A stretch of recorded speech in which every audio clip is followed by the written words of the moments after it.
Hello there, my sleepy citizens. Tonight, we journey into the shadowed streets of Gotham City, where mysteries lurk and the Dark Knight stands vigilant against the forces of chaos. We bring you tales of Batman, uncovering different sides of the man behind the mask. And as our journey through these stories winds down, a calm ambience of Gotham's streets will carry you throughout the night, bringing you to restful sleep without interruptions from any ads. If you enjoy these tales, please be sure to give us a like, subscribe, and let me know in the comments what story you'd like to hear next. But for now, let's get cozy and step into the world of Gotham.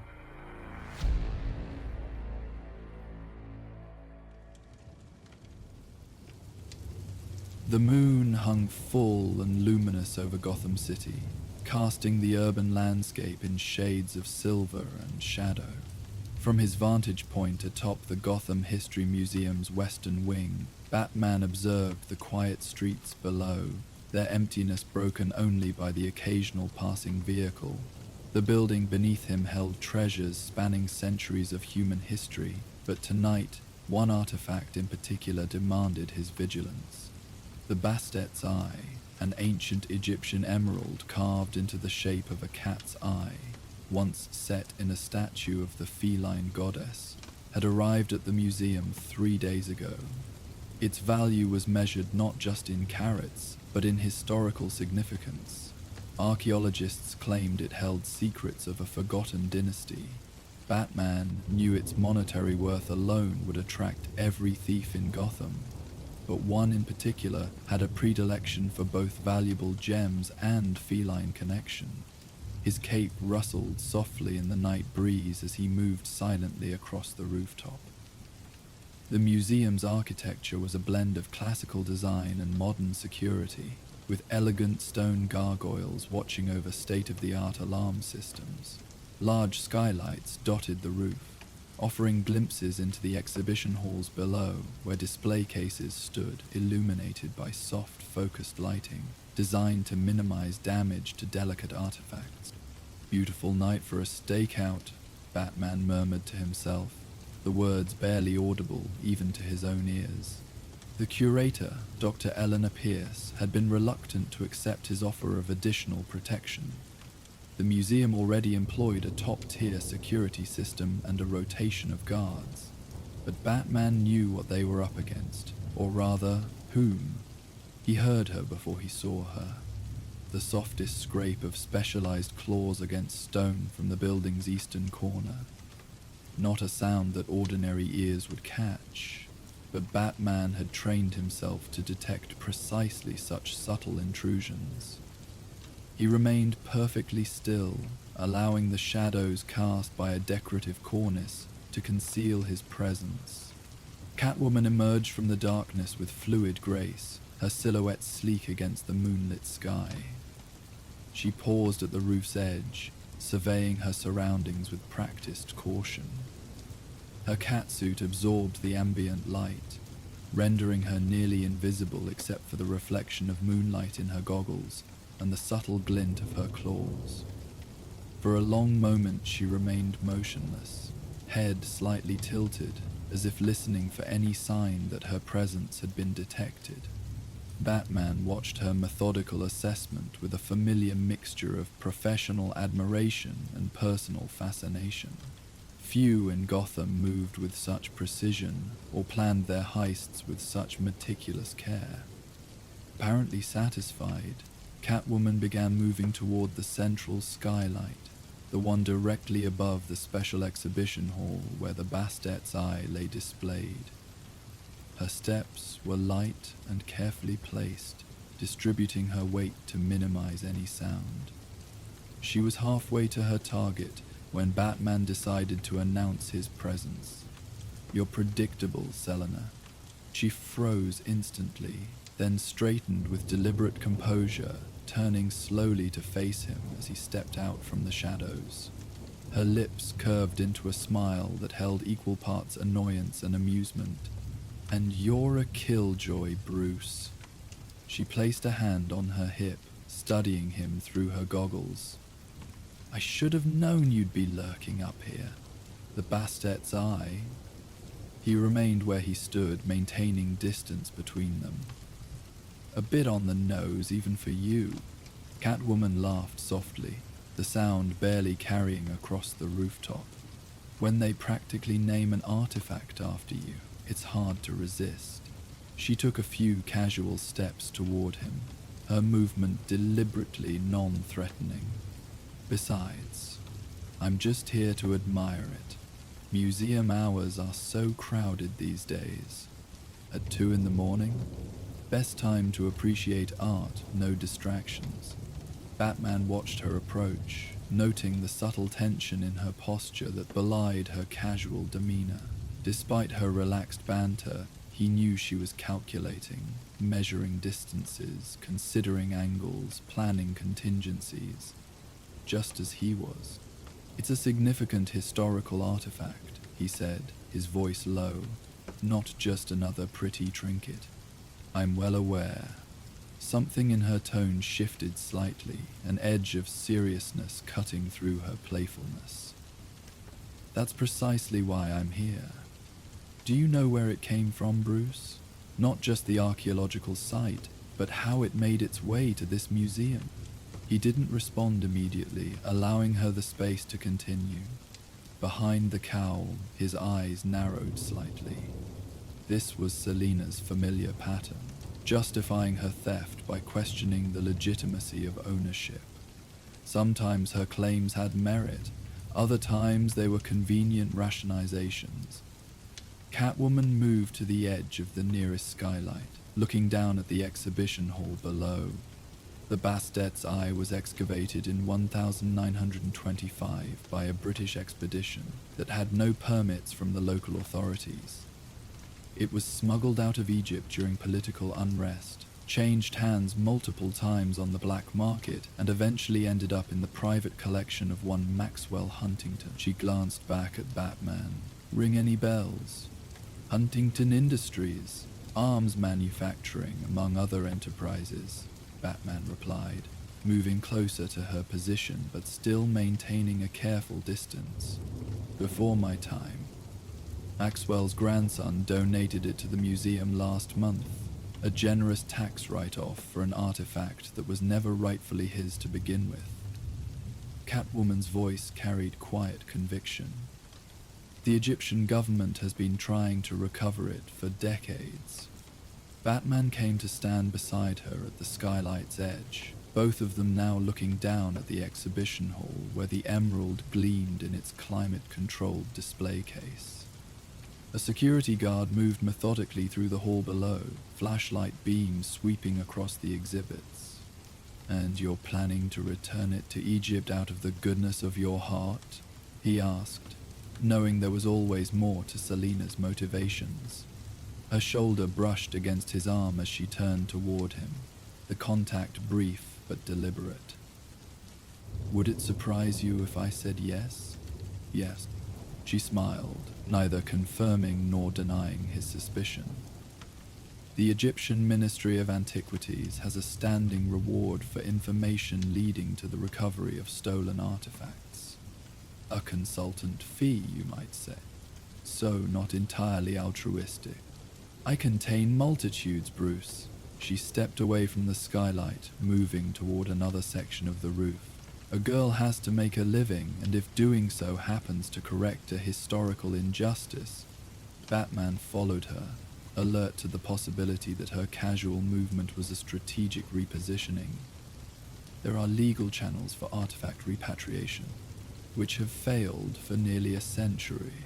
Catwoman paused near an aging ventilation structure, running her clawed glove lightly over its weathered surface. Sometimes justice needs a little nudge. Below them, inside the museum, the night guard continued his rounds, unaware of the conversation taking place on the roof above. The man moved with the unhurried pace of someone who had walked the same path countless nights without incident, his flashlight beam creating pools of light that briefly illuminated exhibits, before returning them to shadow.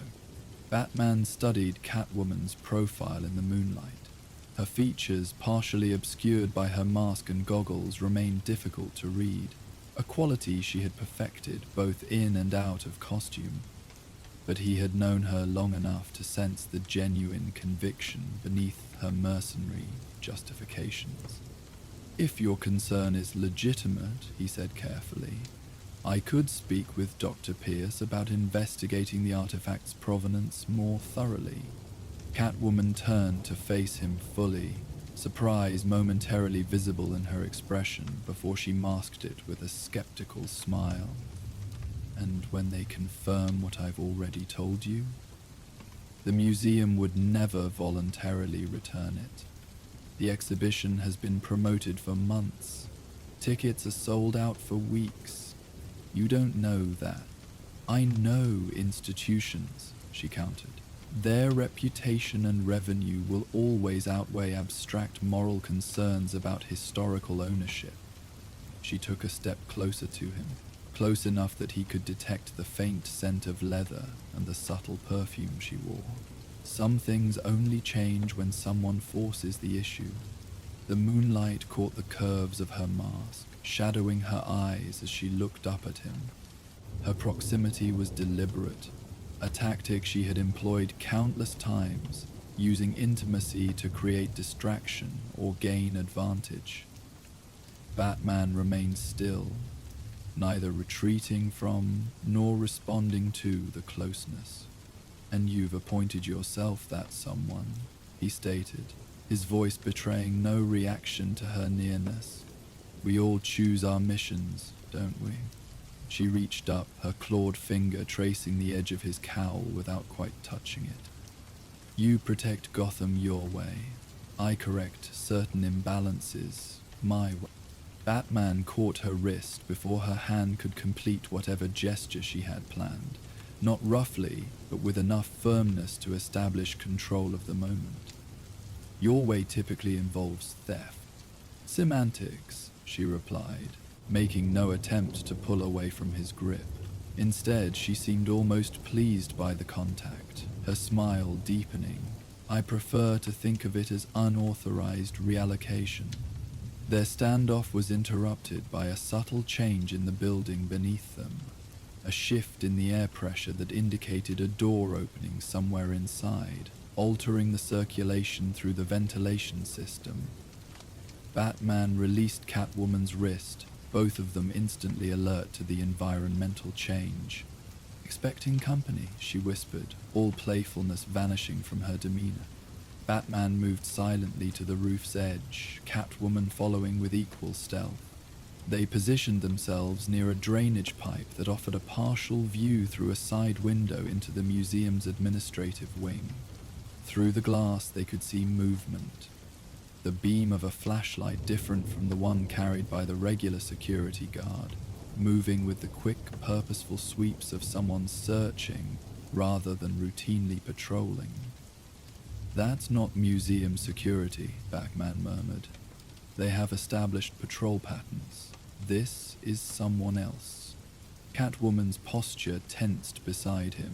Amateurs, always complicating things. They watched as the unauthorized beam disappeared through a doorway, heading in the direction of the Special Exhibitions Hall and the Bastet's Eye. "Looks like I'm not the only one with an interest in Egyptian antiquities tonight," Catwoman commented, her voice barely audible, "although I doubt they're concerned with rightful ownership." Batman had already activated the enhanced vision mode in his cowl, scanning for heat signatures through the building's structure. 3 individuals, armed. They've already disabled the primary alarm system, but they triggered a silent backup when they entered through the loading dock. "So the police are on their way." Catwoman's tone suggested this development merely added an interesting complication to her night. "That gives us, 8 minutes before GCPD's finest arrive to make everything more challenging?" "Us." Batman turned his gaze from the intruders to her. "This changes nothing about your intentions, Selina." She smiled, the expression visible even in the dim light.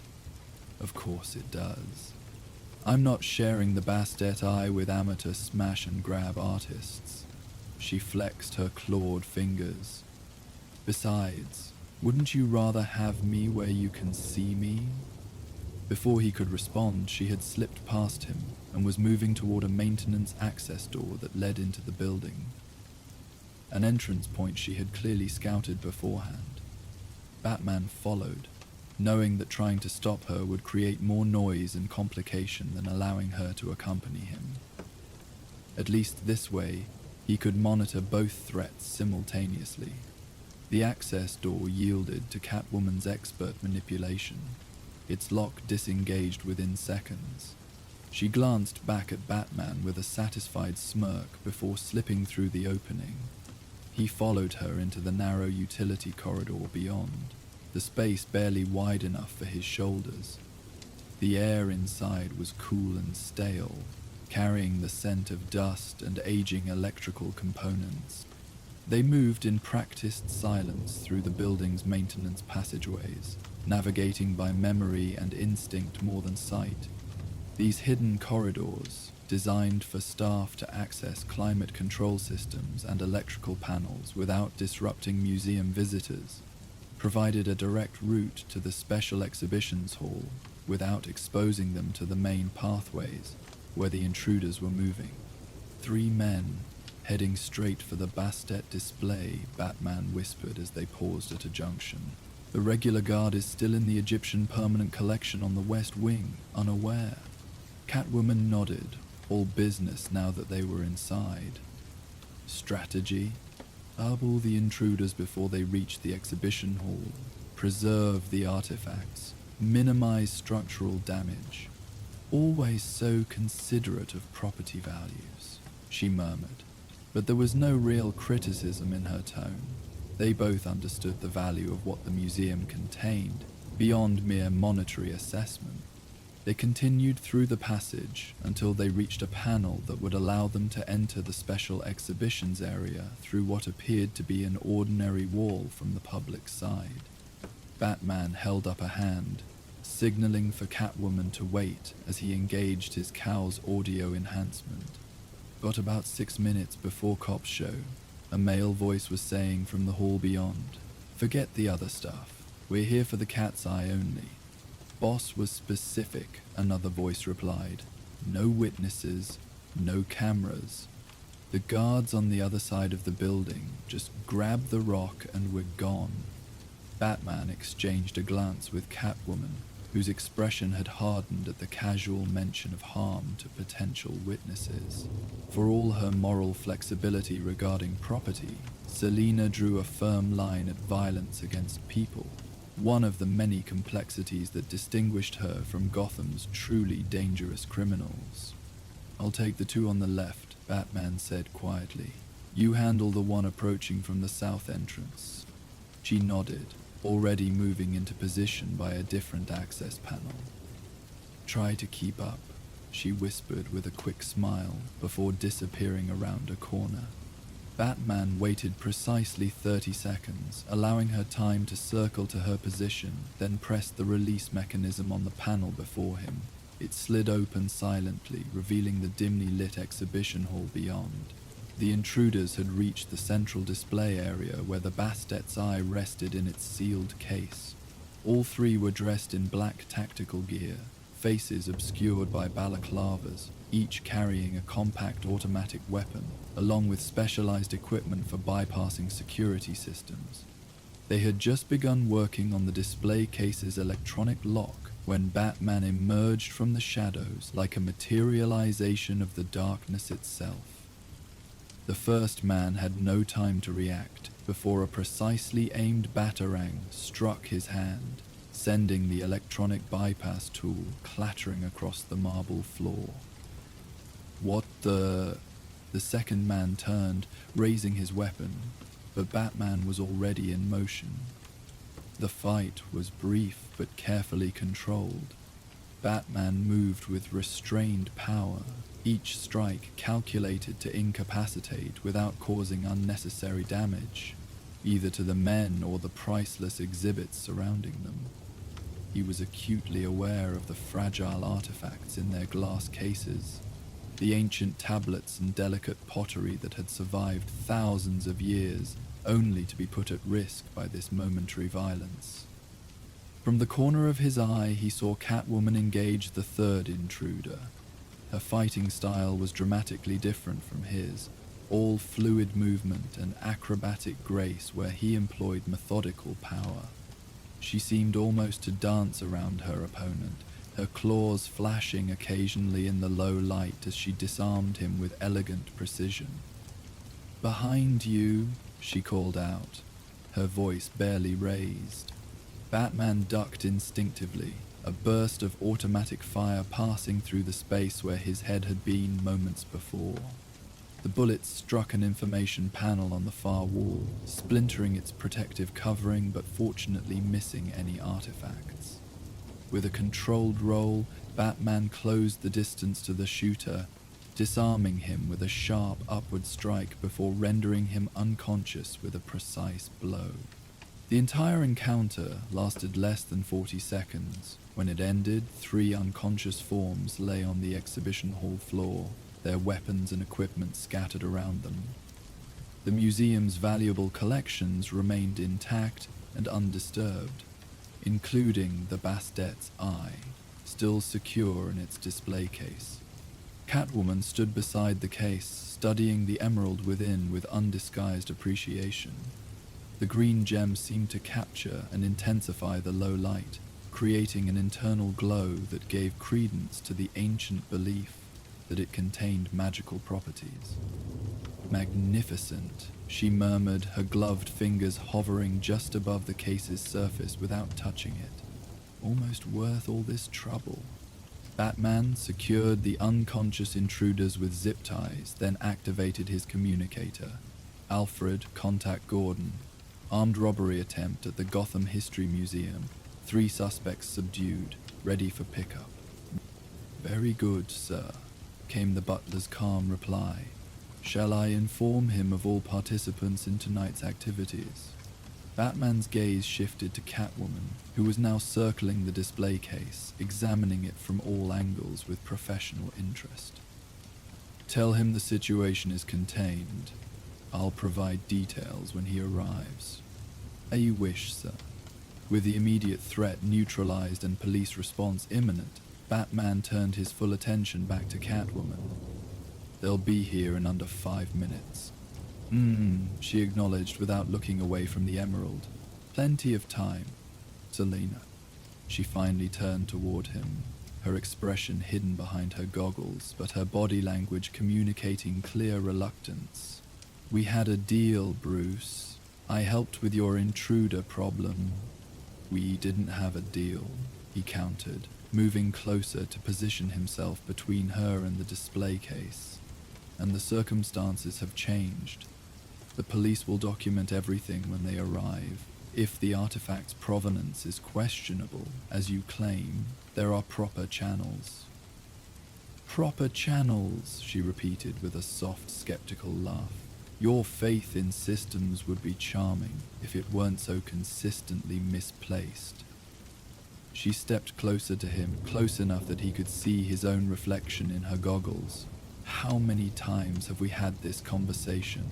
How many times have your proper channels delivered actual justice?" The distant wail of police sirens had become audible now, still several blocks away but approaching rapidly. In the quiet of the museum, surrounded by the accumulated treasures of human history, Batman felt the familiar tension that always existed between them.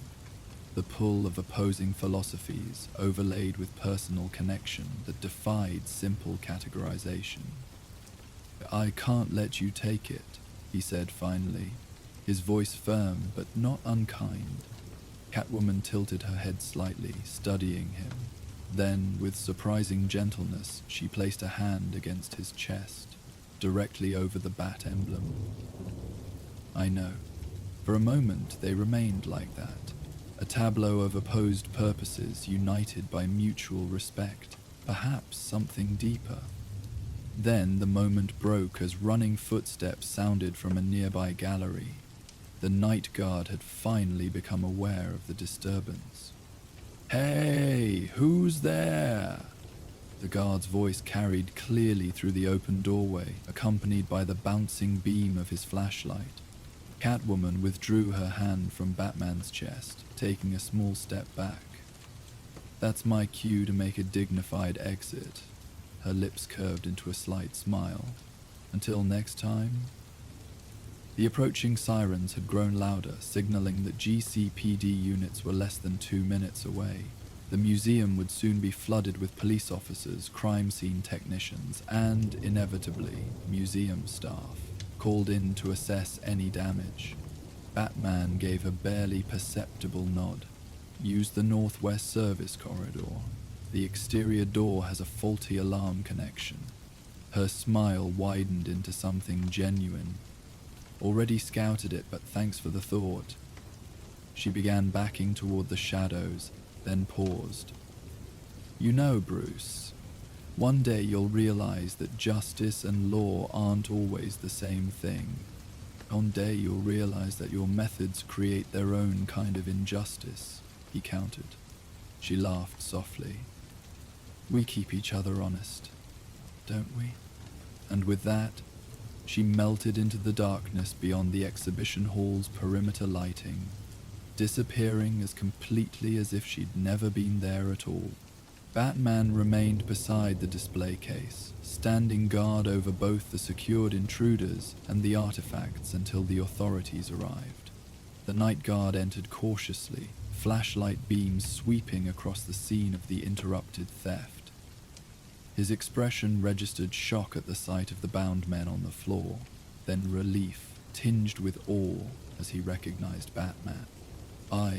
There was gunfire," the guard managed, lowering his weapon. "I called it in, but—" "They're secured," Batman assured him. "The artifacts are safe. Tell the police I'll meet with Commissioner Gordon when he arrives." The guard nodded, clearly still processing the scene before him. "Was anyone else? I mean, did you handle this alone?" Batman's gaze shifted briefly toward the shadows where Catwoman had vanished. "The museum's security systems helped," he replied, offering the guard a dignified explanation that wasn't entirely untrue. "You should check the other exhibits while we wait for GCPD." As the guard moved to do as suggested, Batman allowed himself a final glance at the Bastette's eye, still gleaming in its case. The ancient emerald seemed to hold secrets beyond its material value. Stories of those who had possessed it through centuries, the hands it had passed through, the desires it had ignited. In that moment, he could almost understand Selina's perspective. The complex tangle of history, ownership, and justice that rarely resolved into clear moral lines. The first police officers arrived moments later, followed quickly by more units, and eventually Commissioner Gordon himself. Batman provided a concise account of the attempted theft, omitting certain details while ensuring all relevant information about the intruders was documented.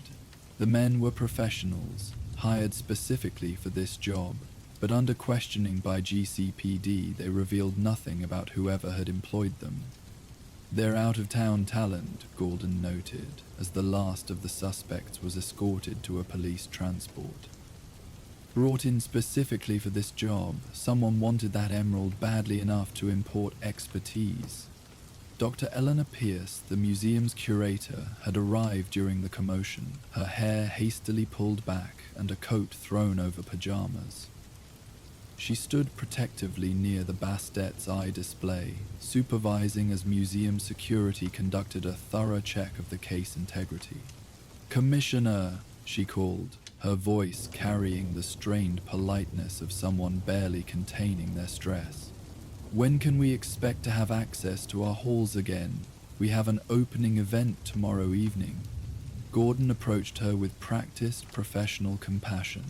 "We'll be wrapped up by morning, Dr. Pierce. Nothing was damaged, and your artifact is secure."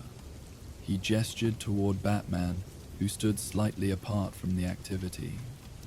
Thanks to him, Dr. Pierce's expression softened somewhat as she turned toward the dark night. Yes, of course. The museum owes you a debt of gratitude. She hesitated, then added more quietly, though I admit, I'm curious how you knew to be here tonight, of all nights. The Bastet's Eye is exactly the kind of high-profile target that attracts certain attention in Gotham, Batman replied. It seemed prudent to provide additional security. The curator nodded, apparently satisfied with this explanation. Well, we're fortunate you did. She turned back to the display case, her professional concern evident as she examined it for any sign of tampering. As the police finished processing the scene and Dr. Pierce consulted with her security team about enhanced measures for the upcoming exhibition opening, Batman found himself drawn back toward the Emerald. In the shifting light of police flashlights and camera flashes, the gem seemed to wink knowingly, as if it held secrets about all those who had coveted it through the centuries. Gordon approached, coffee cup in hand, as the activity around them began to diminish. We'll need to review the security footage, he said, taking a sip from the cup before grimacing at its quality. Though, I'm guessing there might be some convenient gaps in coverage. Batman said nothing, knowing Gordon's implication required no confirmation. After years of working together, the Commissioner had developed a practical approach to certain recurring situations, including the occasional appearance of Catwoman in proximity to Batman. Dr. Pierce mentioned something interesting while you were giving your statement, Gordon continued after a moment. Apparently, the Egyptian government filed a formal request for the return of the Bastet's Eye last month. Claims it was illegally exported in the 1920s. He studied Batman's expression, looking for any reaction. Interesting timing for a theft attempt, wouldn't you say? The exhibition has been publicized for months, Batman replied neutrally. Anyone planning a theft would have had ample time to prepare. Gordon nodded slowly, not entirely convinced. Still, makes you wonder if our masked friends tonight were working for someone with a legitimate claim, he shrugged. Not that it excuses breaking and entering with automatic weapons, but the ethics get murky with some of these artifacts. The museum should investigate the provenance thoroughly, Batman suggested. If the Egyptian claim has merit, repatriation would be the appropriate response. Since when are you concerned with international artifact disputes? Gordon asked, genuine curiosity in his tone. Justice takes many forms, Commissioner. Not all of them involve handcuffs and jail cells. A slight smile crossed Gordon's weathered features. Sounds like something she would say. Batman did not acknowledge the implication. Instead, he glanced toward the windows, where the first hint of pre-dawn light had begun to soften the night's darkness. I should go. You have everything under control here. Gordon nodded, understanding the rhythm of their professional interaction. I'll contact you if anything unusual develops. He paused, then added with knowing resignation, though I suspect the case of the Bastet's Eye will resolve itself one way or another, regardless of our involvement. With a slight nod of acknowledgement, Batman moved away from the exhibition hall, finding a service exit that would allow him to depart unseen as the museum gradually returned to normal operations. The GCPD would complete their documentation, museum staff would repair the minimal damage from the confrontation, and by evening the scheduled exhibition opening would proceed as planned. Wealthy patrons in formal attire admiring artifacts behind glass, unaware of the night's drama. As he emerged onto the rooftop once more, the eastern sky had begun to lighten perceptibly, the stars fading as dawn approached. Batman moved to the edge of the building, preparing to depart, when a soft voice spoke from the shadows of a nearby ventilation structure. took longer than expected.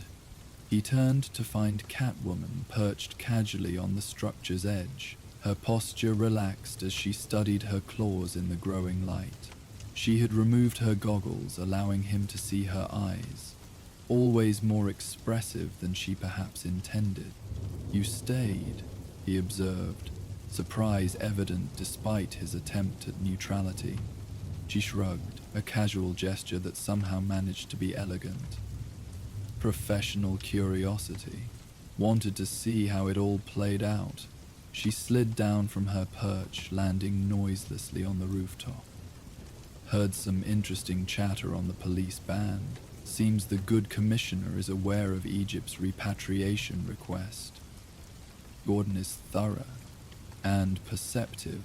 She moved closer, her steps unhurried as she closed the distance between them. "He suspects I was involved, doesn't he?" "The suspects," Batman acknowledged. "But without evidence, he can't prove anything," she finished with a smile. "One of the many reasons I appreciate Jim Gordon. He understands the gray areas better than you give him credit for."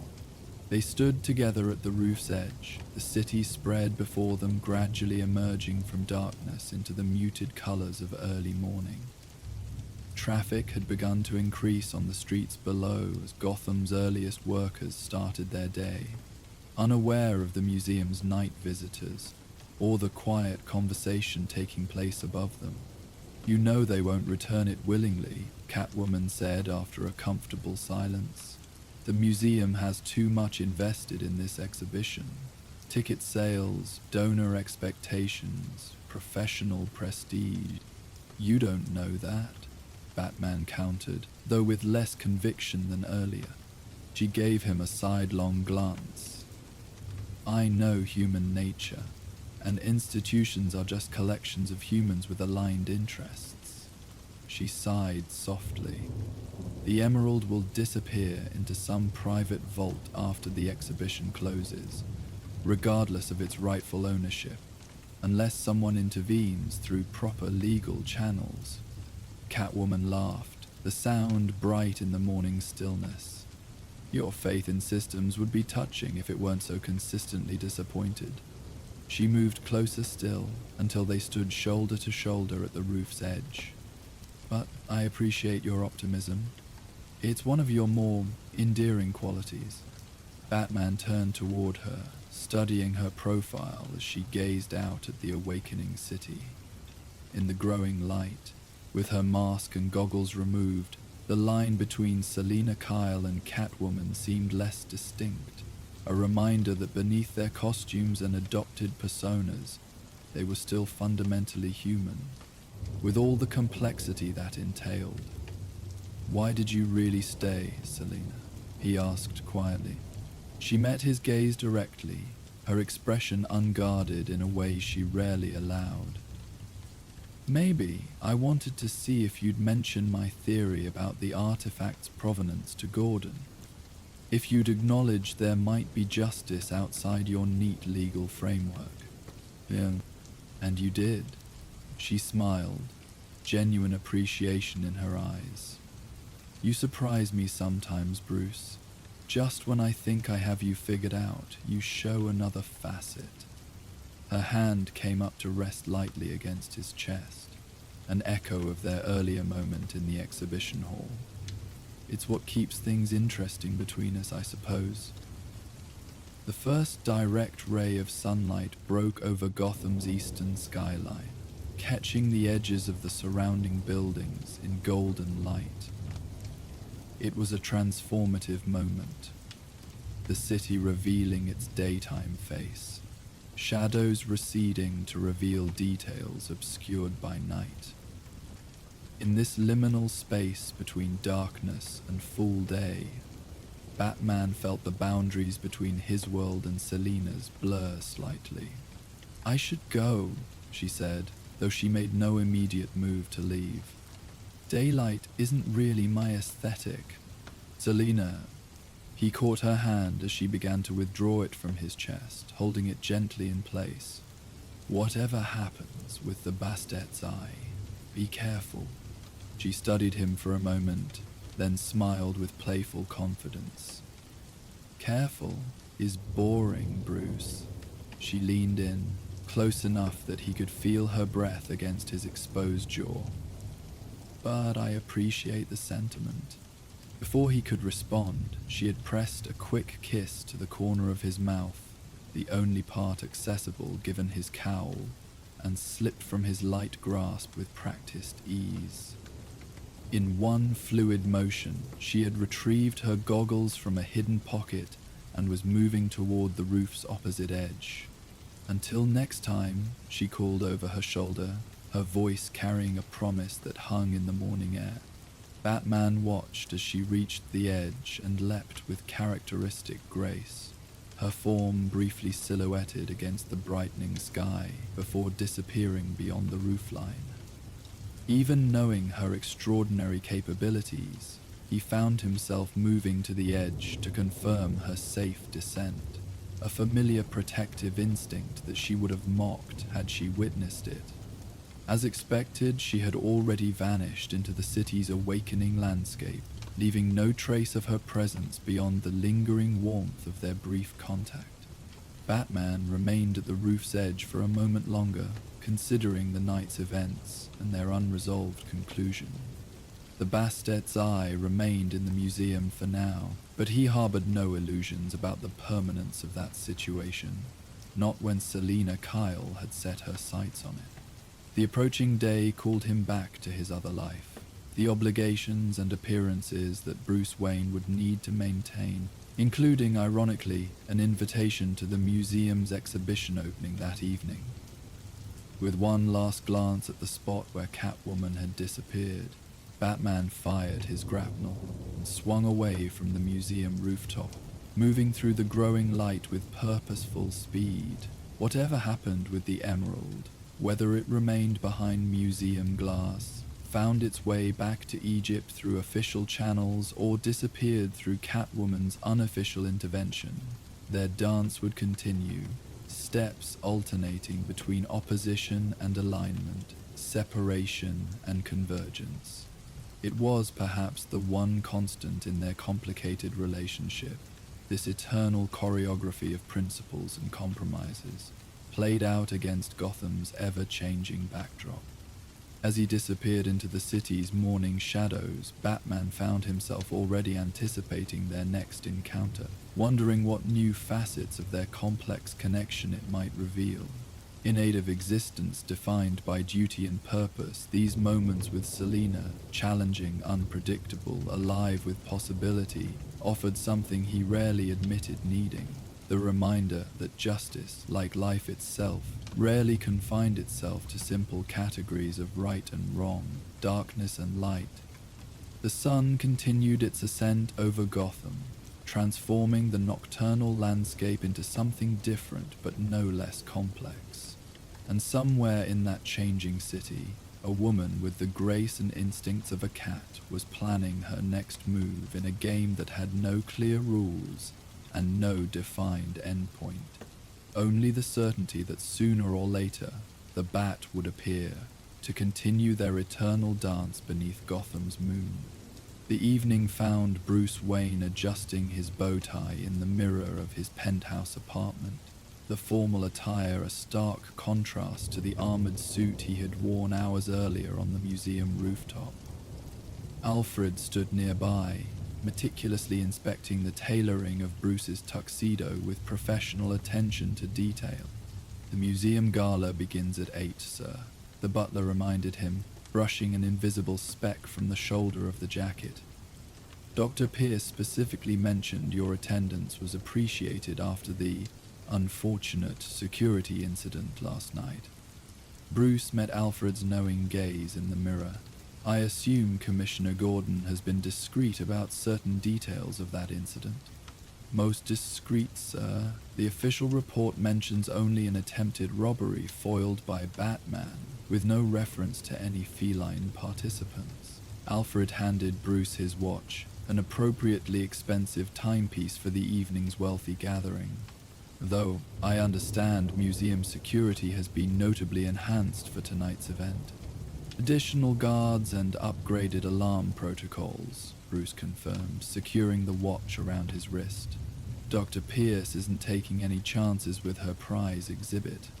Alfred's expression remained carefully neutral. One might almost suspect she anticipates another attempt. On my periphery. Bruce agreed, turning from the mirror to face his oldest friend and confidant. The Egyptian government's repatriation claim has created complications. Indeed, sir, the ethics of artifact ownership can be remarkably murky. Alfred straightened Bruce's already immaculate collar, particularly when certain parties take a more direct approach to historical justice. Bruce smiled slightly at Alfred's diplomatic phrasing. I've asked Lucius to look into the provenance documentation. If the Egyptian claim has merit, which I suspect it does given Ms. Kyle's interest, then I may be able to exert some influence as a major museum donor, Bruce continued, accepting the interruption with good grace. Encourage a voluntary return rather than a legal battle. Alfred raised an eyebrow. A compromise solution that might satisfy all parties. How diplomatic of you, sir. Diplomacy has its uses, Bruce replied, checking his appearance one final time. Even for Batman. Indeed. Alfred handed Bruce an invitation embossed with the museum's logo. Your car is waiting downstairs. I've taken the liberty of informing Ms. Vale that you'll be arriving separately, as she's covering the event for the Gazette. Bruce nodded his appreciation for Alfred's foresight. Vicky Vale's presence as a journalist would provide both useful information and a convenient social cover for Bruce Wayne's attendance at the gala. Thank you, Alfred. And sir, Alfred added as Bruce moved toward the door, do try to enjoy yourself. Not every evening need be entirely about the mission. Bruce smiled faintly at the familiar suggestion. I'll do my best.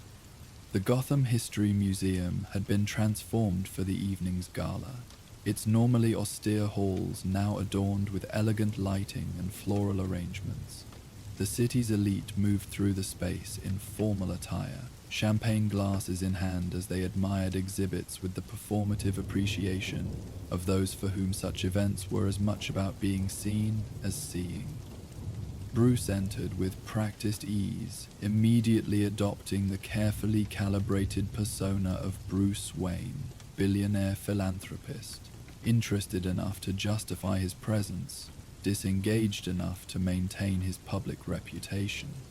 He accepted a glass of champagne from a passing server and began to circulate, exchanging pleasantries with familiar faces while subtly assessing the enhanced security measures. Dr. Eleanor Pierce spotted him from across the main hall and made her way toward him, resplendent in a midnight blue gown that managed to be both elegant and practical for a museum director who would be on her feet all evening. Mr. Wayne, she greeted him warmly, extending her hand. I'm so pleased you could join us, especially after the excitement of last night. Bruce took her hand with a charming smile. I heard there was some drama. Everything sorted out now, I hope. Thanks to Batman's intervention, she glanced meaningfully around the hall, though we've taken additional precautions for tonight's event. Bruce followed her gaze, noting the subtly positioned security personnel and the newly installed motion sensors above key displays. Impressive response time. The exhibition looks wonderful. Thank you. Pride softened Dr. Pierce's professional demeanor. The centerpiece, of course, is the Bastet's eye. Would you like to see it? We've given it a special display in the Egyptian wing. Lead the way, Bruce replied, curious to see how the emerald was presented in its formal exhibition context. As they walked, Dr. Pierce provided scholarly commentary on the various artifacts they passed. Information Bruce already knew from his research but listened to with appropriate interest. The museum director was clearly in her element. Her earlier stress transformed into professional enthusiasm as she guided one of the institution's major donors through her carefully curated exhibition. The Egyptian wing had been arranged to build anticipation toward the Bastet's Eye, with progressive displays establishing historical and cultural context before visitors reached the emerald itself. Despite having seen it just hours earlier under very different circumstances, Bruce found himself genuinely impressed by the presentation. Specialized lighting made the gem appear to glow from within, while informational panels detailed its supposed mystical properties and historical significance.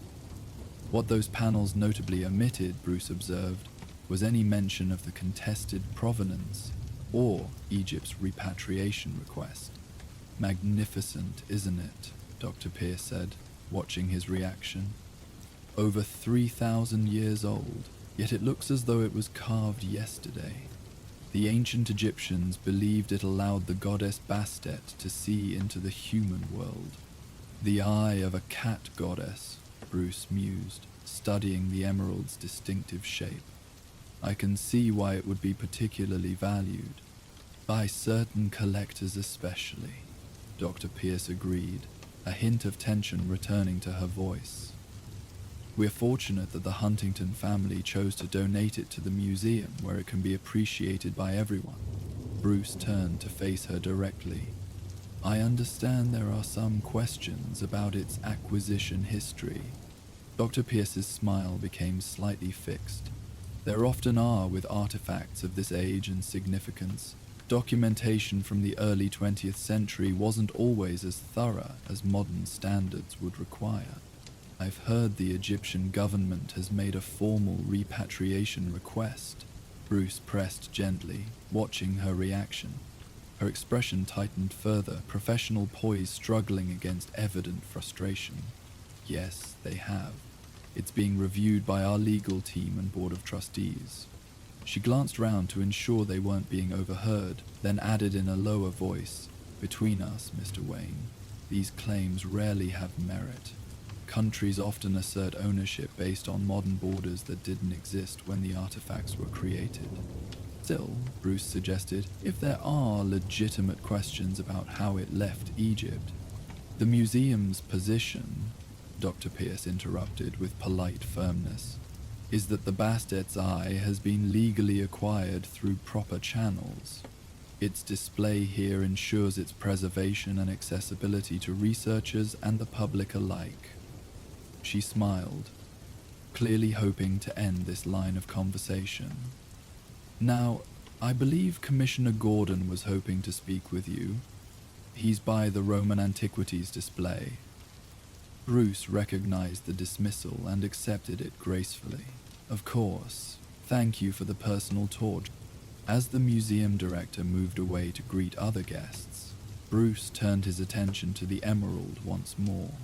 Despite the sophisticated security measures, he could identify at least 3 vulnerabilities in the current setup, weaknesses that someone with Selena's particular expertise would certainly notice as well.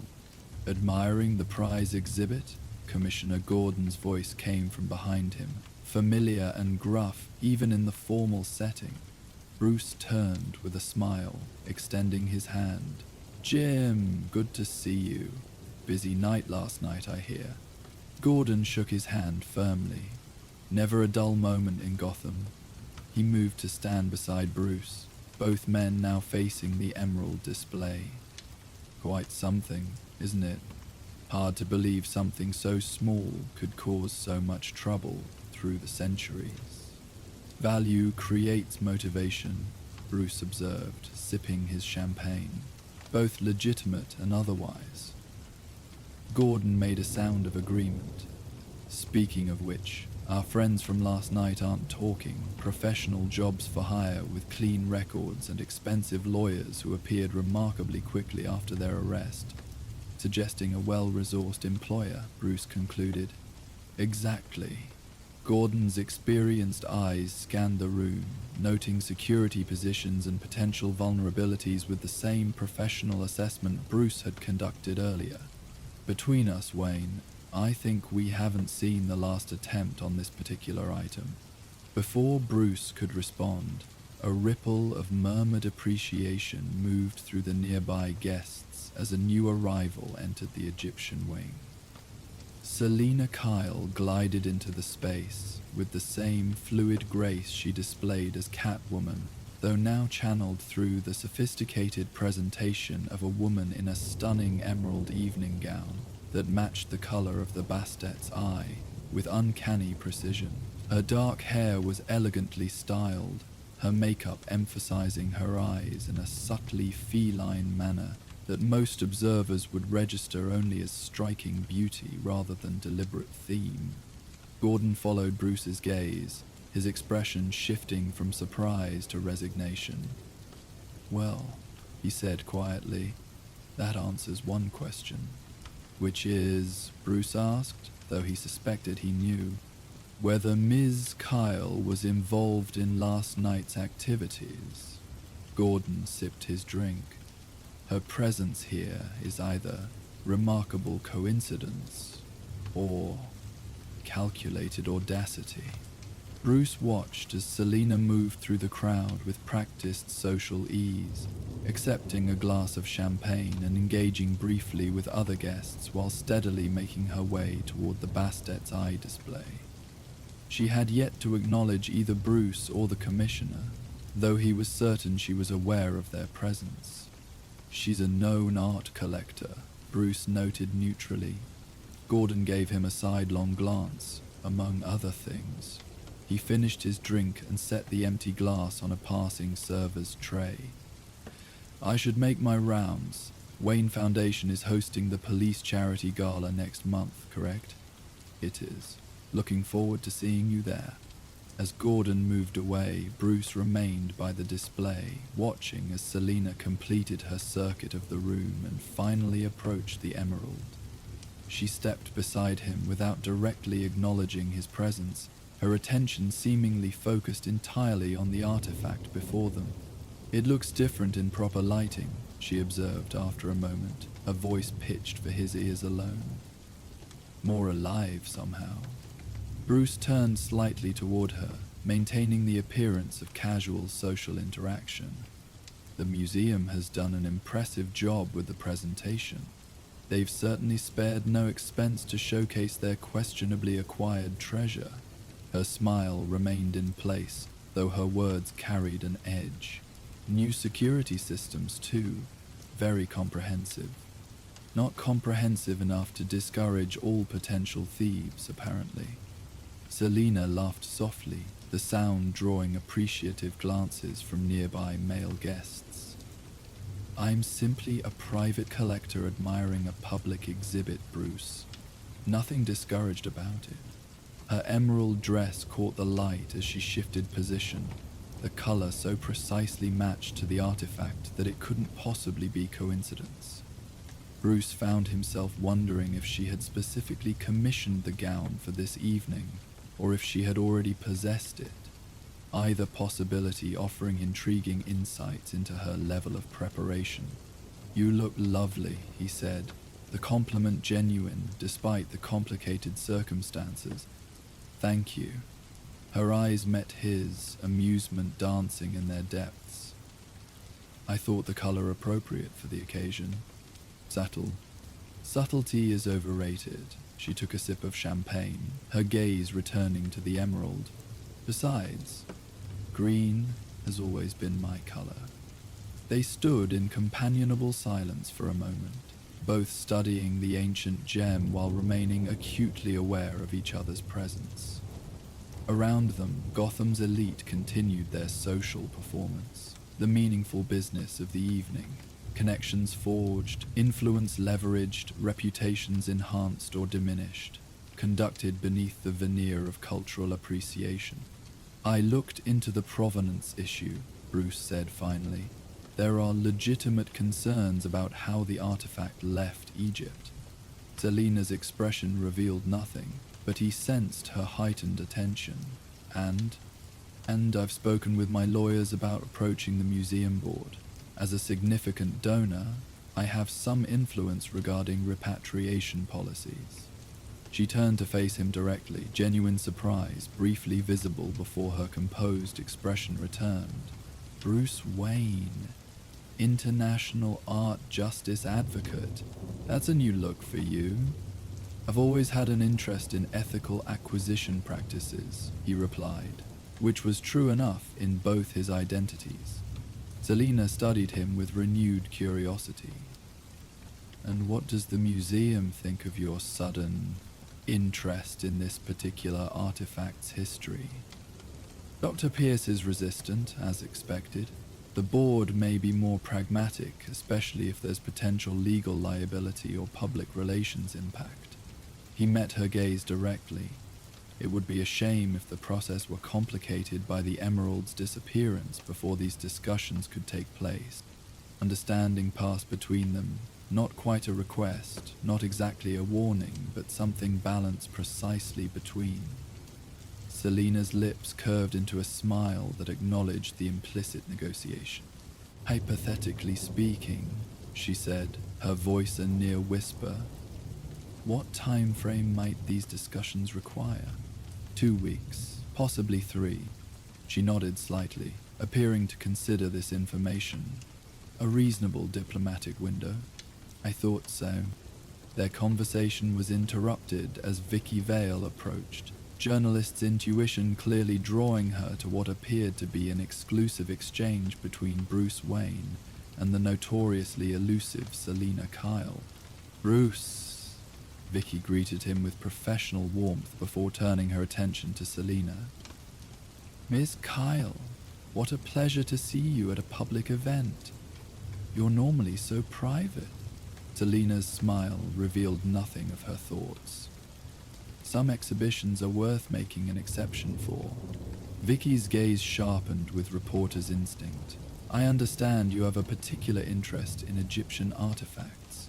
Any thoughts on the Bastet's Eye that I might quote for my column?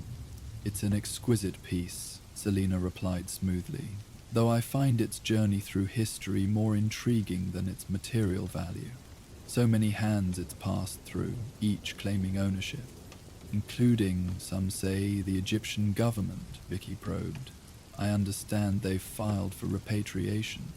Bruce watched as Selina navigated the potentially dangerous conversational territory with practiced ease. Questions of cultural heritage are always complex. Museums serve valuable preservation purposes, but original context matters too. She smiled apologetically. I'm afraid that's all quite dry for your readers, though. Not at all, Vicky assured her, clearly hoping for more. The ethical dimensions of museum acquisitions are increasingly relevant. Selina glanced at her watch with perfect timing. I'd love to continue this discussion, but I have another engagement this evening, perhaps another time. Before Vicky could press further, Selina turned to Bruce with a private smile. Always a pleasure, Bruce. I hope your discussions prove productive. I'll keep you informed of any developments, he replied, the statement innocuous to outside ears but loaded with meaning between them. Selina departed with characteristic grace, drawing admiring glances as she moved through the exhibition hall toward the exit. Bruce watched her go, aware that Vicky was now studying him with professional interest. You two seem familiar, she observed, her tone carefully casual. Bruce smiled with practiced charm. Selina and I move in similar social circles. Art collectors often cross paths at events like this.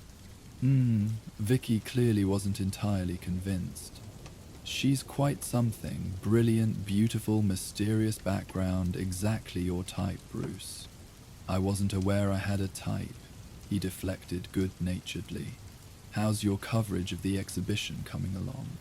Accepting the conversational shift, Vicky launched into details about her article, though Bruce could tell she had filed away her observations about him and Selina for future reference. As they continued their discussion of the museum's exhibition, Bruce's thoughts remained partially focused on the unresolved situation with the Bastet's Eye, and the delicate negotiation he had just initiated with Selina. The evening continued without incident, the gala gradually winding down as guests departed and museum staff began the subtle process of preparing to close.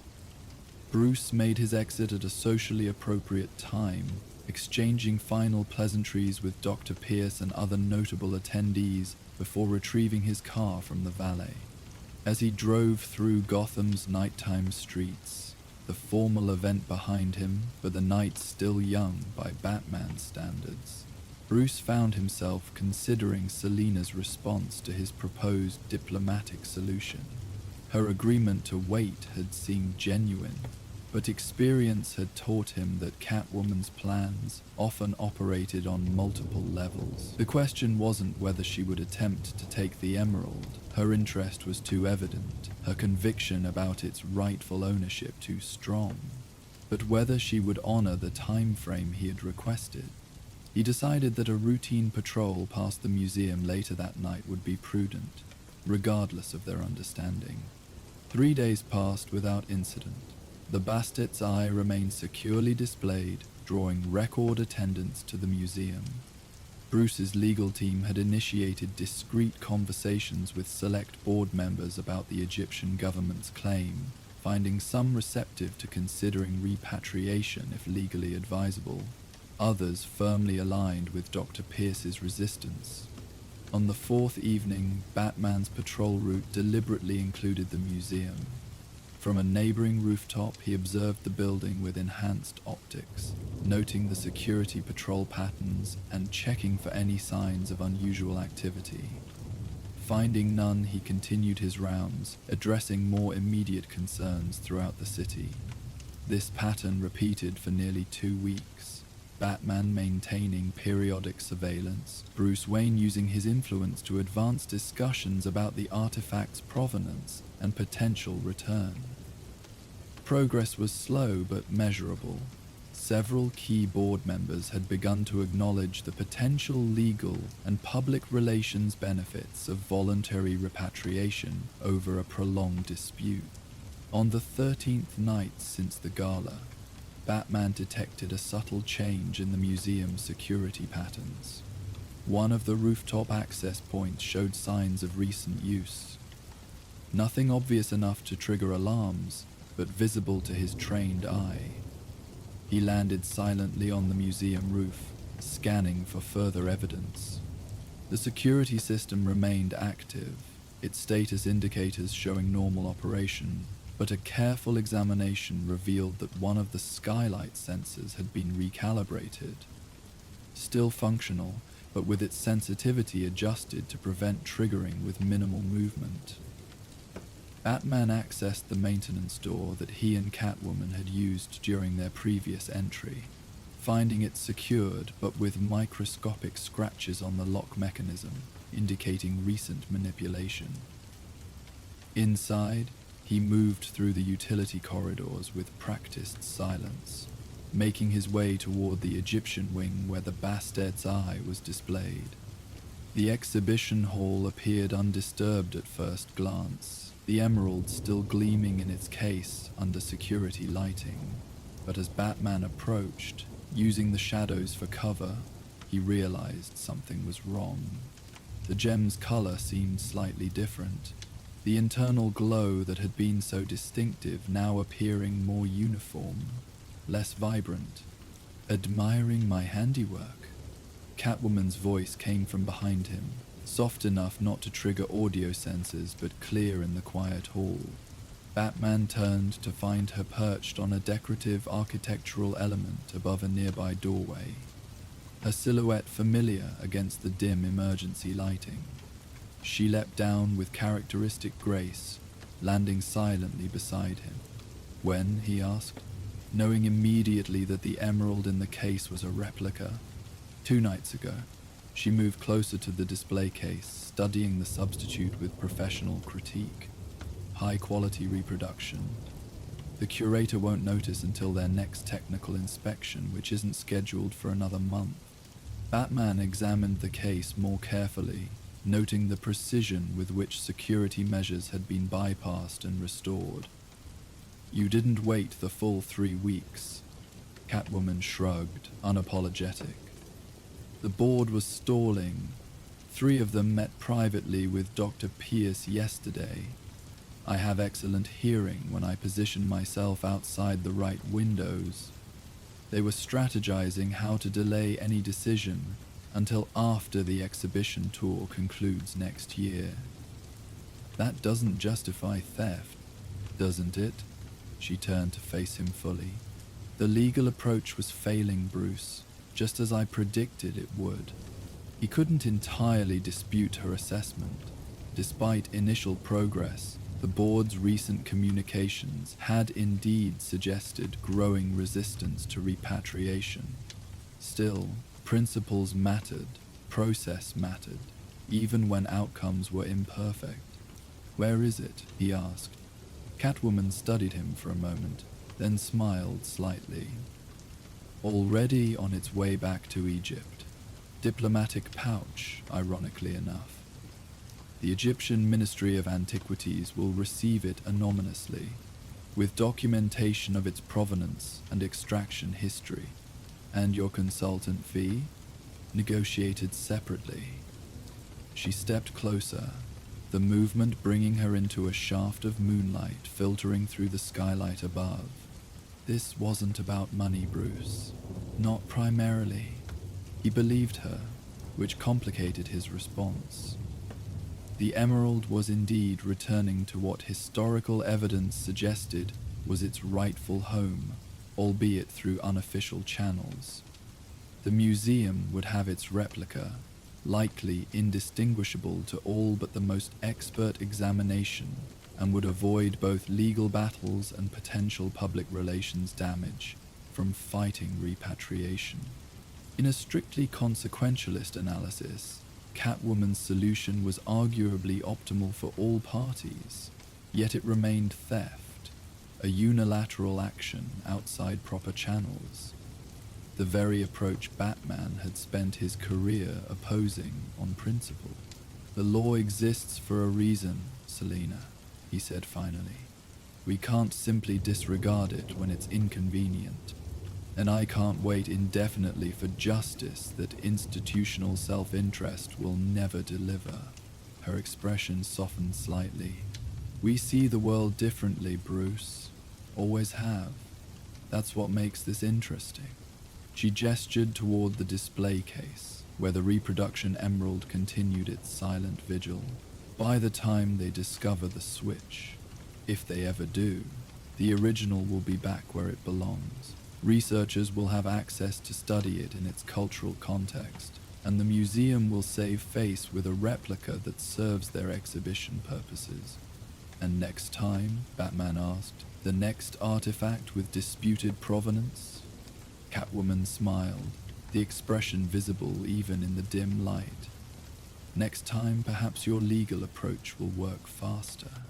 She stepped closer, close enough that he could detect the familiar scent of leather and her subtle perfume.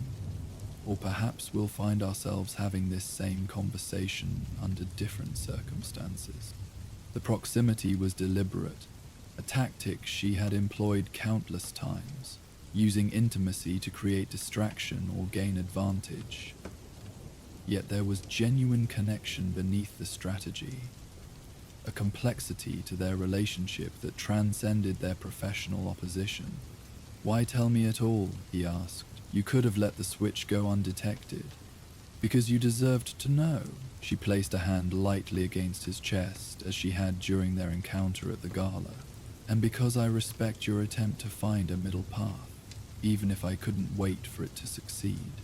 Before he could respond, a subtle change in the building's ambient sound signaled the beginning of a security patrol in a nearby gallery. Both of them instantly alert to the potential discovery, they moved silently toward the service corridor entrance, their momentary philosophical standoff suspended by practical necessity. In the narrow maintenance passage, Batman paused. "The Egyptian authorities will have questions about its sudden return. Anonymous donor, conscience-stricken after learning of its disputed history," Catwoman shrugged. They'll be too pleased with the recovery to press for details.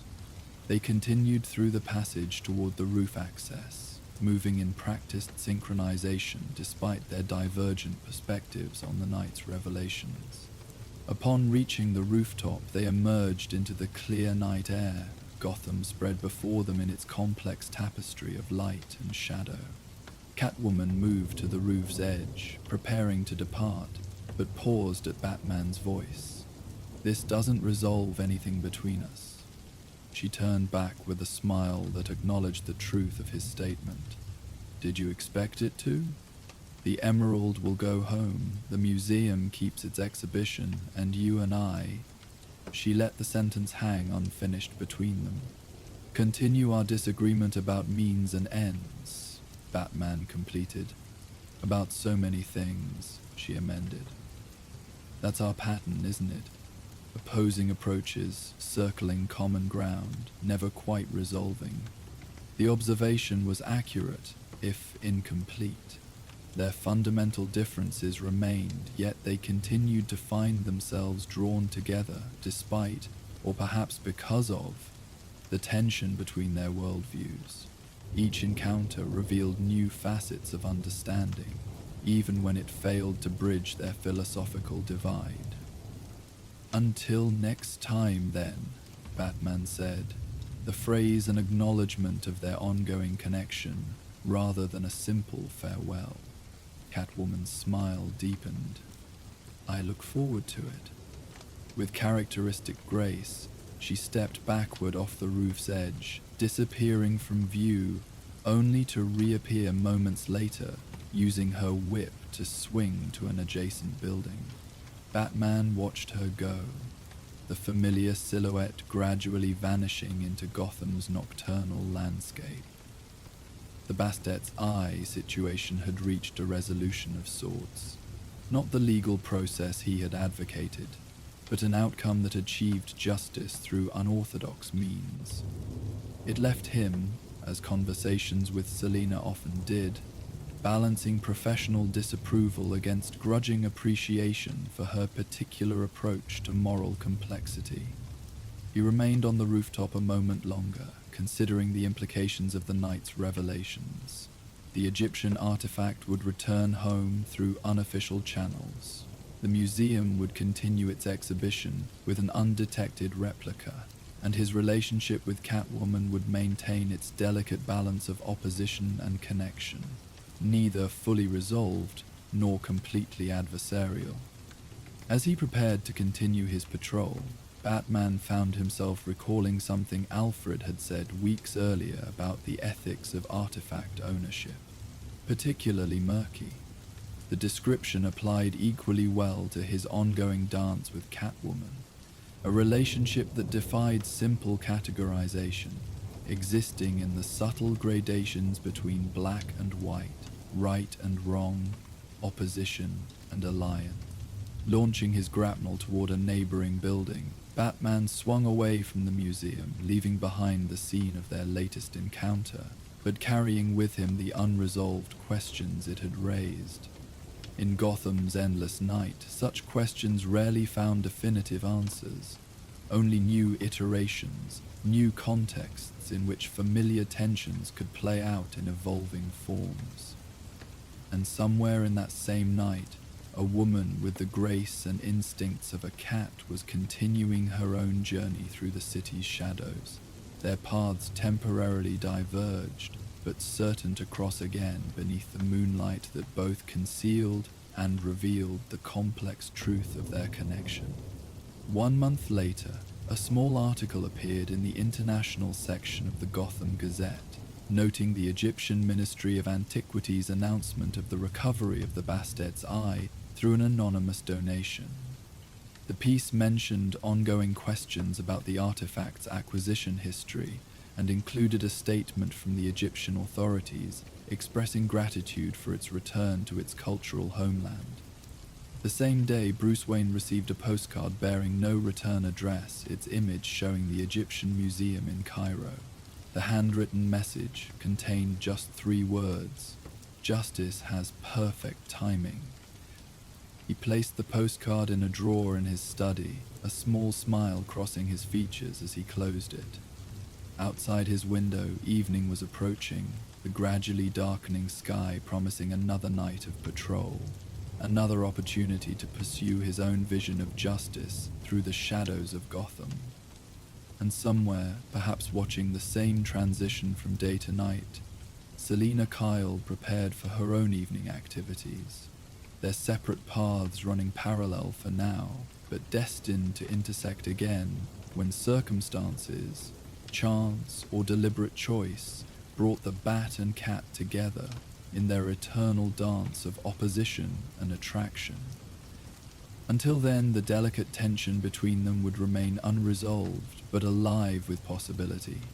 Like Gotham itself, a complex interplay of light and shadow, justice and pragmatism, law and instinct, forever balanced on the rooftops where moonlight transformed the city into a stage for their continuing story. 3 months had passed since the Bastet's eye had found its way back to Egypt. The anonymous return of the emerald had created a minor sensation in archaeological circles, with the Egyptian Ministry of Antiquities hosting a special exhibition celebrating its homecoming. A small photograph of the display had appeared in the international section of the Gotham Gazette, prompting a knowing smile from Bruce Wayne as he folded the newspaper and set it aside. The Gotham History Museum had maintained a careful public silence about the substitution, their replica continuing to draw visitors who remained unaware they were admiring a skillful forgery rather than the ancient artifact.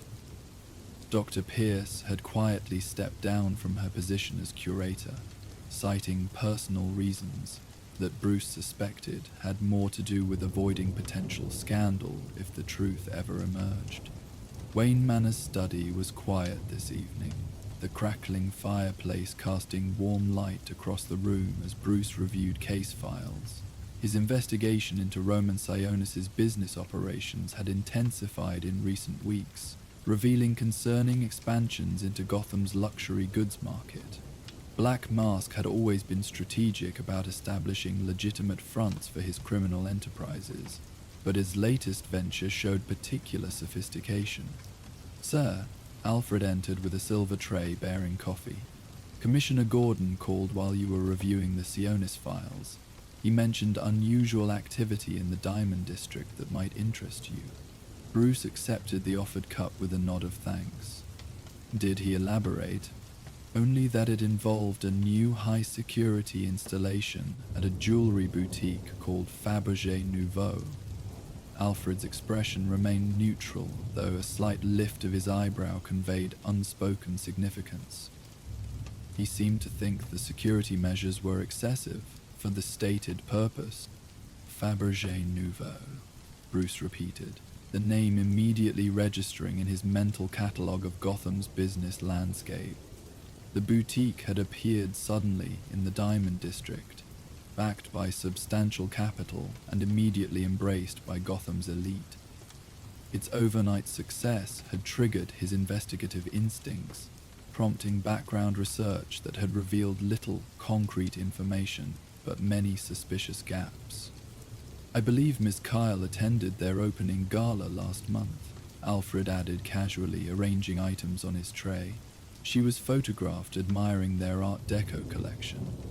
Bruce's expression shifted subtly at the mention of Selina. Their paths had crossed only briefly since the museum emerald incident. Professional nods during charity functions, a short rooftop conversation during one patrol, nothing substantive. Yet each encounter carried the undercurrent of their unresolved tension, different approaches to justice, similar underlying aims. "Their ownership structure is interesting," Bruce noted, setting down his coffee cup. "Multiple shell companies leading to a holding corporation with no clear beneficial owner. Rather like the museum's emerald situation," Alfred observed. "Different players, similar patterns." Bruce nodded, making the connection Alfred had already implied. If the museum had concealed evidence of historical theft behind its legitimate facade, What might this new boutique be hiding behind its carefully crafted appearance? And if Selina had taken interest in their collection, her professional curiosity suggested there might be more than simple profit motivation behind the business. I think Batman should pay Fabergé Nouveau a visit tonight, Bruce decided, rising from his chair. Their new security vault warrants closer inspection. Indeed, sir. Alfred collected the coffee cup, his expression suggesting he had anticipated this conclusion. And should you encounter Miss Kyle during this inspection? Bruce paused, considering the question with its layered implications. Their museum encounter had established a tentative precedent. Opposition tempered by mutual respect, divergent methods occasionally aligned towards shared goals. If Selina had indeed taken interest in Fabergé Nouveau, their paths would likely cross again. Then we'll see if we've learned anything from our last encounter, he replied. Alfred nodded, a ghost of a smile crossing his features as he turned to leave. Very good, sir. I shall have the Batmobile ready in 15 minutes. As Alfred departed, Bruce moved toward the grandfather clock, concealing the entrance to the Batcave. The night ahead promised new mysteries, hidden evidence, concealed motives, and perhaps another complicated dance with Gotham's most intriguing cat burglar. The Diamond District awaited, its narrow streets and ornate lampposts creating the perfect setting for another nocturnal investigation. Another rooftop, another silent approach, another opportunity to navigate the complex balance between opposing methods and shared objectives.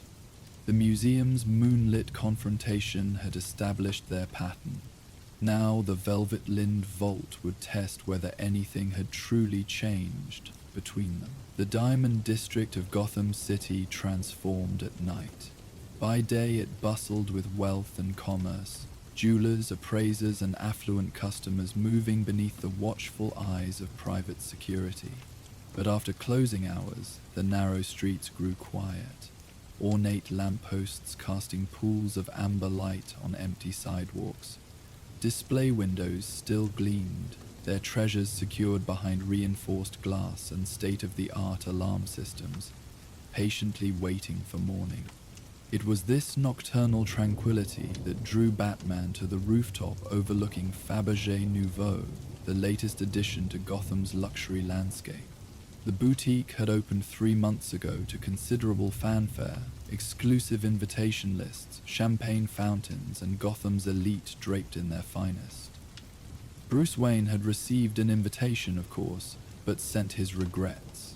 He was more interested in the establishment than the event, but for entirely different reasons than the other invitees. Something about Fabergé Nouveau didn't align with Batman's extensive knowledge of Gotham's business landscape.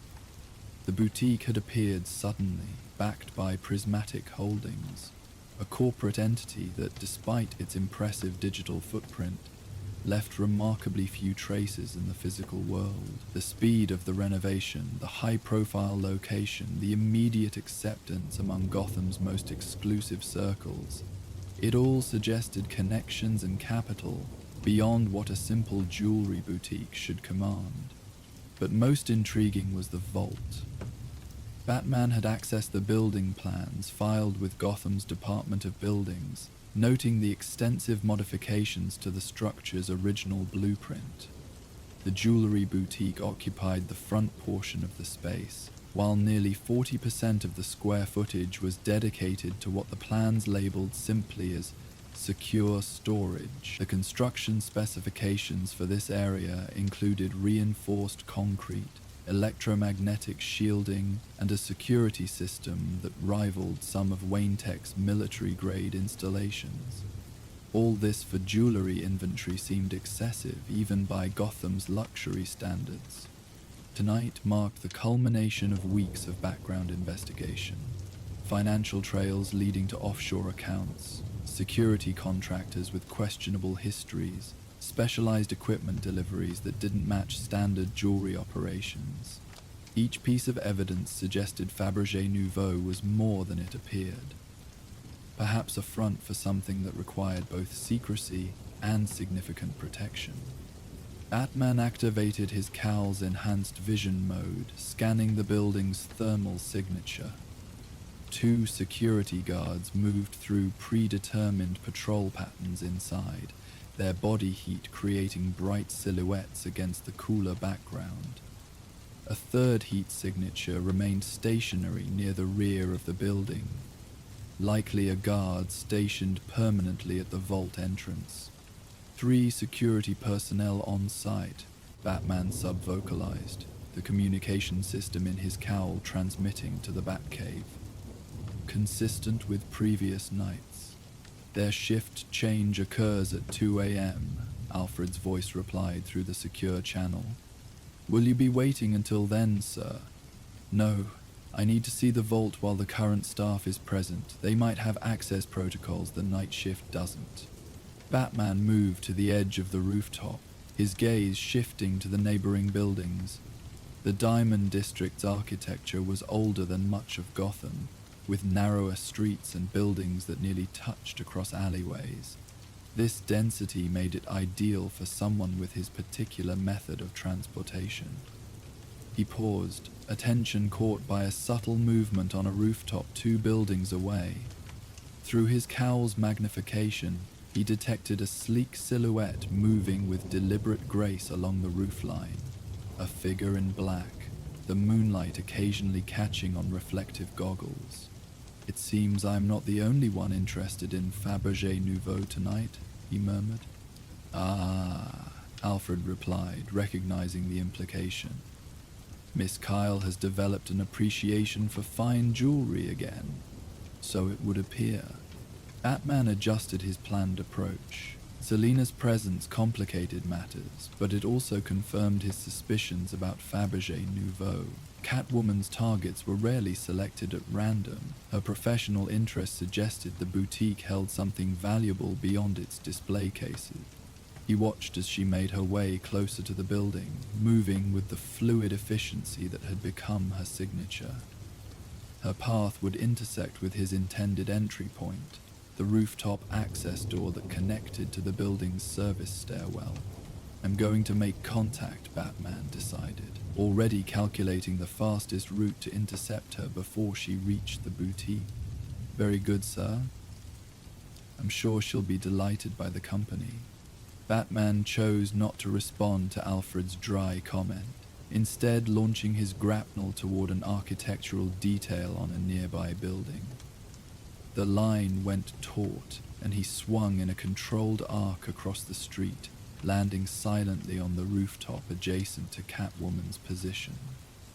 She had paused at the building's edge, studying the boutique with an assessor's eye. Even from his position, Batman could see her methodical analysis, noting security camera positions, evaluating potential entry points, calculating risk factors. It was the same professional approach he himself employed, though their ultimate objectives typically diverged. Batman moved across the rooftop, deliberately making just enough noise to alert her to his presence without startling her into a defensive response. Catwoman turned smoothly, her posture shifting from surprise to relaxed amusement in the space of a heartbeat. Fancy meeting you here, she purred, straightening from her crouched position. Don't tell me you've developed an interest in diamonds too. That seems more Bruce Wayne's territory than Batman's. I'm more interested in what's behind the diamonds, he replied, moving closer until they stood just a few feet apart. Fabergé Nouveau isn't what it seems. Catwoman tilted her head slightly, studying him through her goggles. No, she smiled. Do tell. I suspect you already know, otherwise you wouldn't be here. She shrugged, a casual gesture that managed to be elegant, even in the confines of her catsuit. A girl hears things.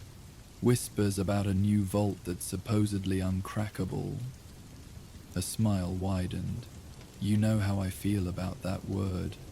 Is that all you've heard? Catwoman regarded him for a moment longer, seemingly weighing how much to reveal. Let's just say that Fabergé Nouveau's ownership structure is interesting. Layers of shell companies, all leading back to Prismatic Holdings. She took a step closer. And Prismatic Holdings has some fascinating connections to certain members of Gotham's business elite. Batman nodded slightly. Her information aligned with his own findings, though he suspected she might know details he hadn't yet uncovered. Selina's network of contacts often reached into corners of Gotham's underworld that remained inaccessible even to him. The vault's security is excessive for jewelry inventory, he observed. Precisely. Catwoman circled around him, her movements casual yet calculated. Electromagnetic shielding, vibration sensors, atmospheric pressure monitors. All for some pretty baubles. I don't think so. She stopped, facing him directly. Something else is in that vault.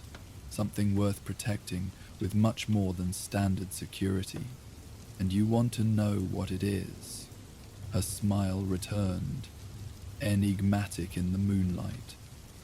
Curiosity and cats. We have a history. Batman considered the situation. Catwoman's intentions remained unclear. Whether she sought only jewelry or had some interest in the vault's other potential contents. Either way, her presence complicated his investigation. Yet there was also potential advantage in cooperation, at least temporarily. "What's your plan?" he asked, already knowing she would have developed one. "Wouldn't you like to know?" She traced a clawed finger along the edge of her goggles. "But since you ask so nicely, I was thinking of using the service entrance on the mezzanine level. The security system has a 3-second vulnerability during backup generator testing, which happens to occur." She glanced at the small display built into her glove. "In about 20 minutes. Batman's eyes narrowed slightly. "That's not public information. I have my sources." Her expression became more serious.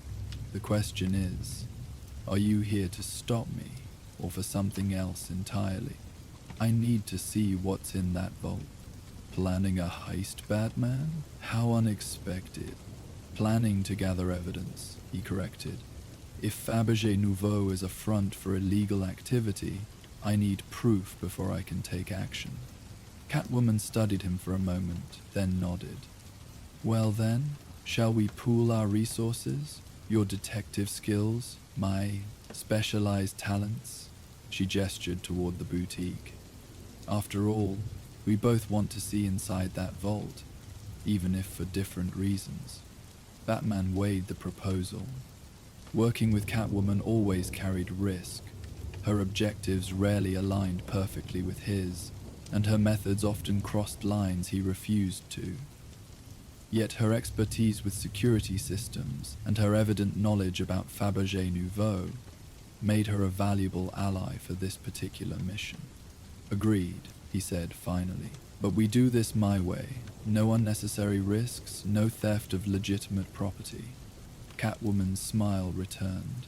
"Define legitimate property." "Selina." She held up her hands in mock surrender. Fine. Your rules for now."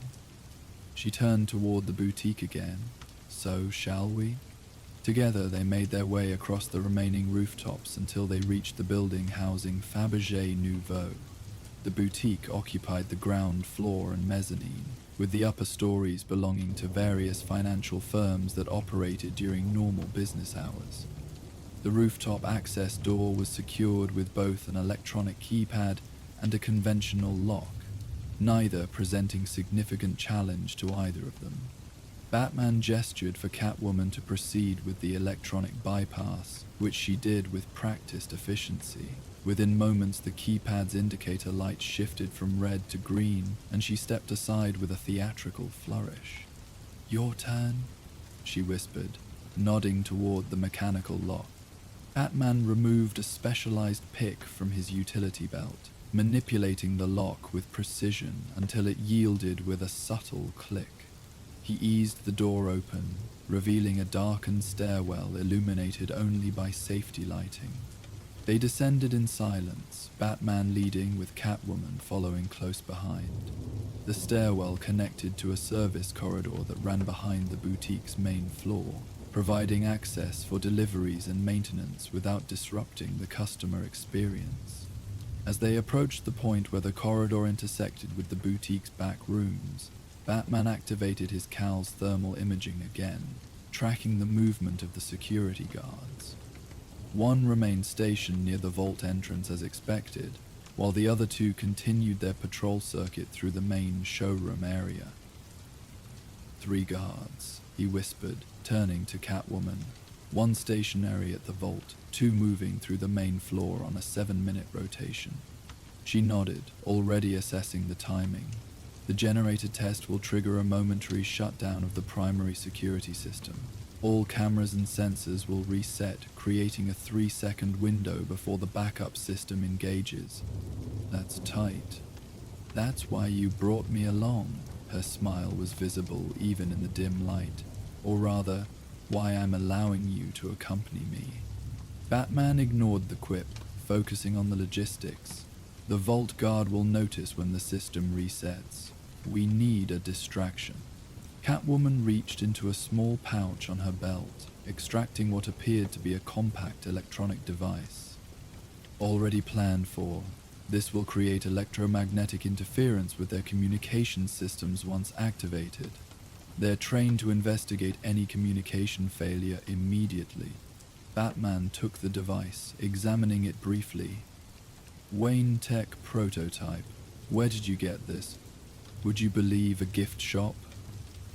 At his unamused expression, she sighed. Relax. I borrowed it from a private collector who probably shouldn't have had it in the first place.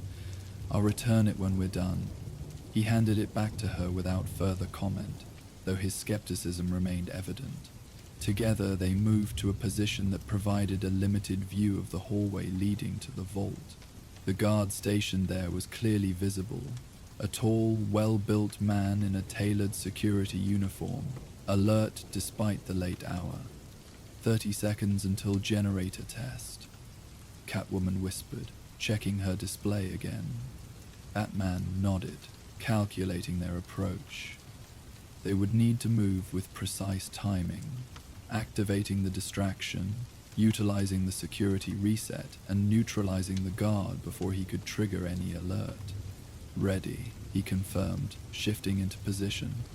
Catwoman activated the interference device, placing it carefully in a ventilation duct where its signal would propagate most effectively throughout the building. Almost immediately, they heard the security guard's communication device emit a burst of static, followed by silence. "Com check," the guard said, pressing a finger to his earpiece. When no response came, he frowned and spoke again, more firmly. "Base, comms are down. Requesting status." After another moment of silence, he reached for the landline phone mounted on the wall nearby. Exactly as Catwoman had predicted.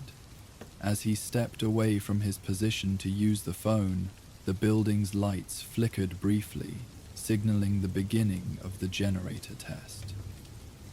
"Now," Batman whispered, moving forward with Catwoman right beside him.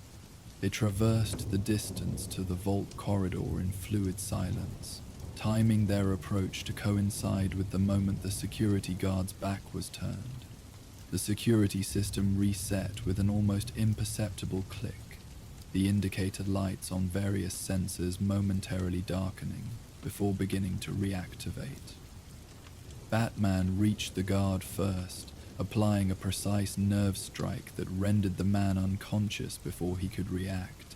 He caught the guard's body as it crumpled, preventing any noise that might alert the patrolling security personnel.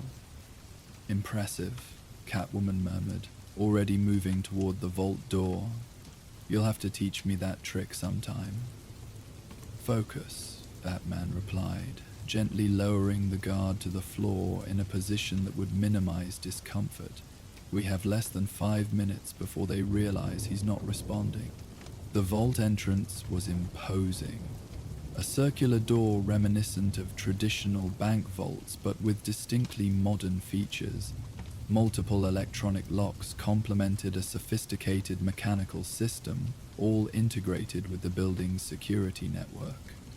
Now that they were closer, Batman could see that the door's design incorporated cutting-edge technology disguised by classic aesthetic elements. "Elegant," Catwoman observed, running her gloved fingers lightly over the door's surface. Retro styling hiding next-generation security. She knelt to examine the lower lock mechanism. "This is going to require both of us." Batman nodded, immediately understanding her assessment. The vault required simultaneous interaction with multiple security measures. No single person could bypass all of them within the necessary time frame. "I'll handle the electronic override," he said, extracting a specialized device from his utility belt. "You take the mechanical system." Catwoman was already working, her clawed gloves exchanged for specialized tools designed specifically for such mechanisms. Her movements were precise and efficient, each manipulation of the lock components executed with practiced care.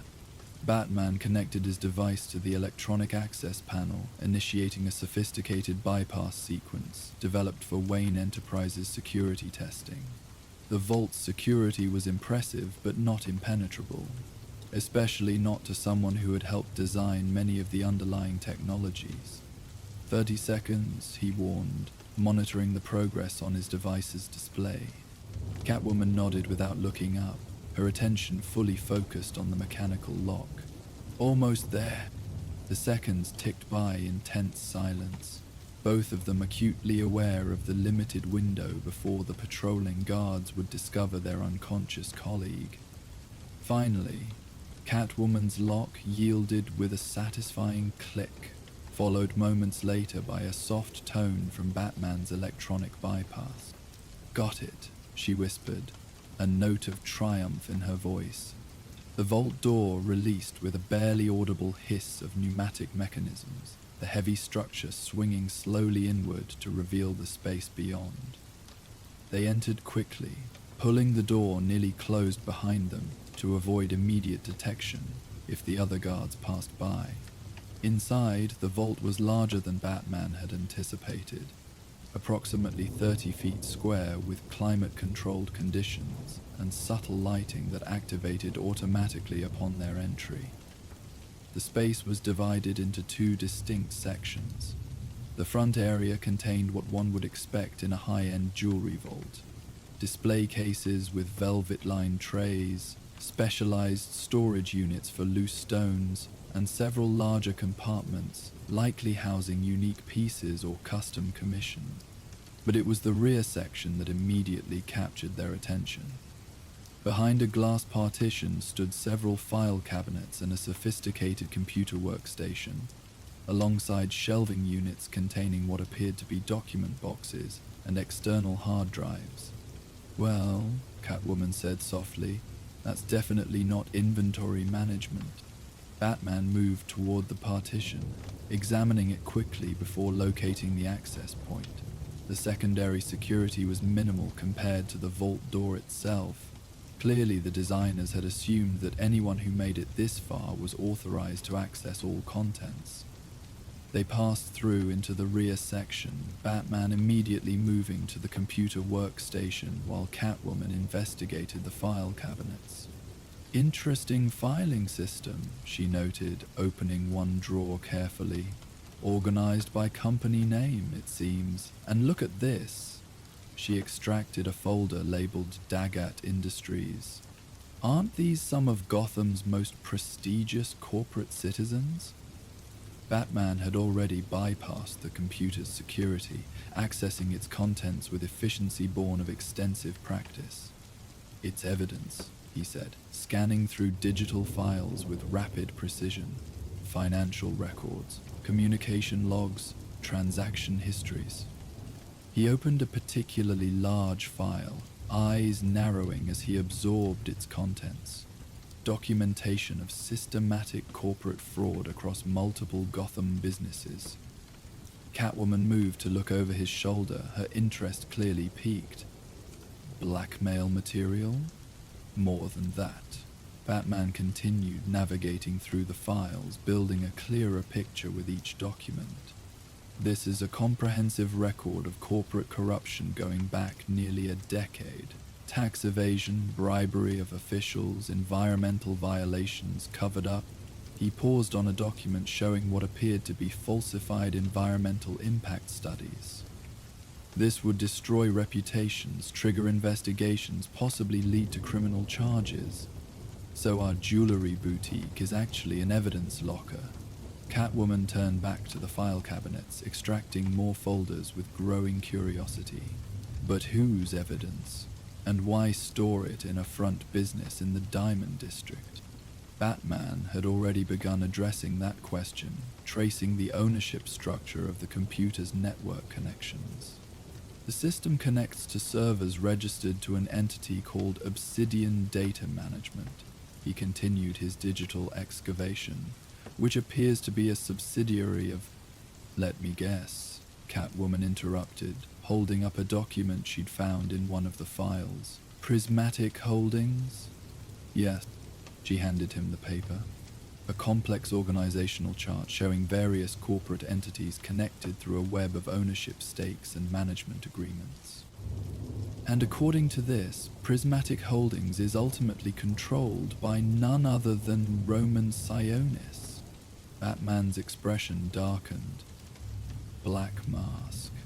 The connection made a disturbing kind of sense. Sionis had been expanding his legitimate business interests in recent years, cultivating a veneer of respectability while maintaining his criminal operations more discreetly. This vault would give him tremendous leverage over Gotham's business elite. He's collecting leverage, Batman concluded, still examining the digital files. Information he can use to control corporate executives, pressure them for favors, financing, or to facilitate his less legitimate operations. Smart, Catwoman acknowledged, continuing to explore the file cabinets. Create a legitimate front business, hide your blackmail material in plain sight, and give yourself a reason to have exceptional security without raising suspicions. Batman had connected a small device to the computer, rapidly copying selected files that would provide evidence of both the corporate crimes and Sionis' involvement. The question is, what are you doing here, Selina? This isn't your usual target. She smiled enigmatically, moving back toward the jewelry section of the vault. Can't a girl be multitasking? World-class security system, rumors of extraordinary treasures. She gestured toward the velvet-lined display cases, and indeed, there are some lovely pieces here. Batman watched as she examined the jewelry displays without touching them, her appreciation evident even through her professional assessment. But there was something else, a focus to her interest that suggested specific knowledge rather than general admiration. You knew about Sionis' involvement beforehand, he stated rather than asked. Catwoman glanced back at him, her expression shifting to one of mock offense. Are you suggesting I have inside information on Black Mask's operations? That would be dangerous. Selina, she sighed, abandoning the pretense. Fine. I heard rumors about what Sionis was collecting in this vault. Information that could harm people, some who deserve it, some who don't. She moved back toward him, her expression becoming more serious. Contrary to popular belief, I do occasionally concern myself with matters beyond shiny objects. Batman studied her, recognizing the truth in her statement. For all her criminal activities, Selina had always maintained her own complex moral code, one that included protecting the vulnerable when it suited her. What were you planning to do with the information? He asked. Nothing noble, if that's what you're thinking. She gestured toward the computer. Copy enough to understand what Sionis has on whom. Knowledge is power, especially in Gotham. Her lips curved into a slight smile. Though I might have anonymously helped a few people who don't deserve to be under his thumb. Their conversation was interrupted by a subtle vibration from Batman's utility belt. An alert from the proximity sensor he'd placed in the corridor outside. The patrolling guards were approaching the vault area. Security check incoming, he warned, disconnecting his device from the computer. Time to go. Catwoman nodded, already moving back toward the vault door.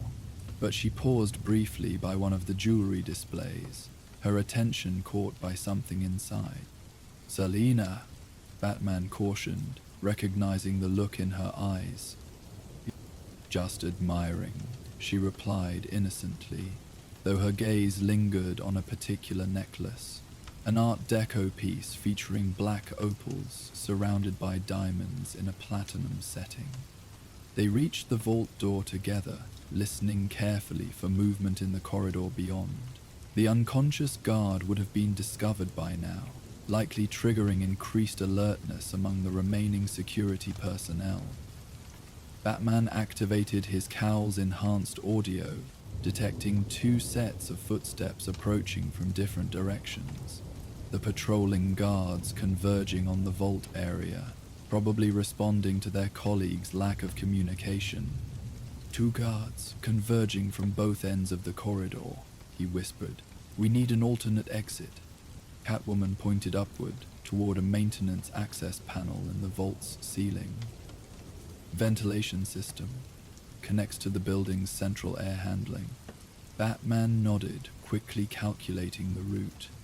The ventilation system would allow them to bypass the guards entirely, though it would require navigating a cramped and potentially complex pathway back to an accessible exit point. He crouched slightly, interlacing his fingers to provide Catwoman with a boost.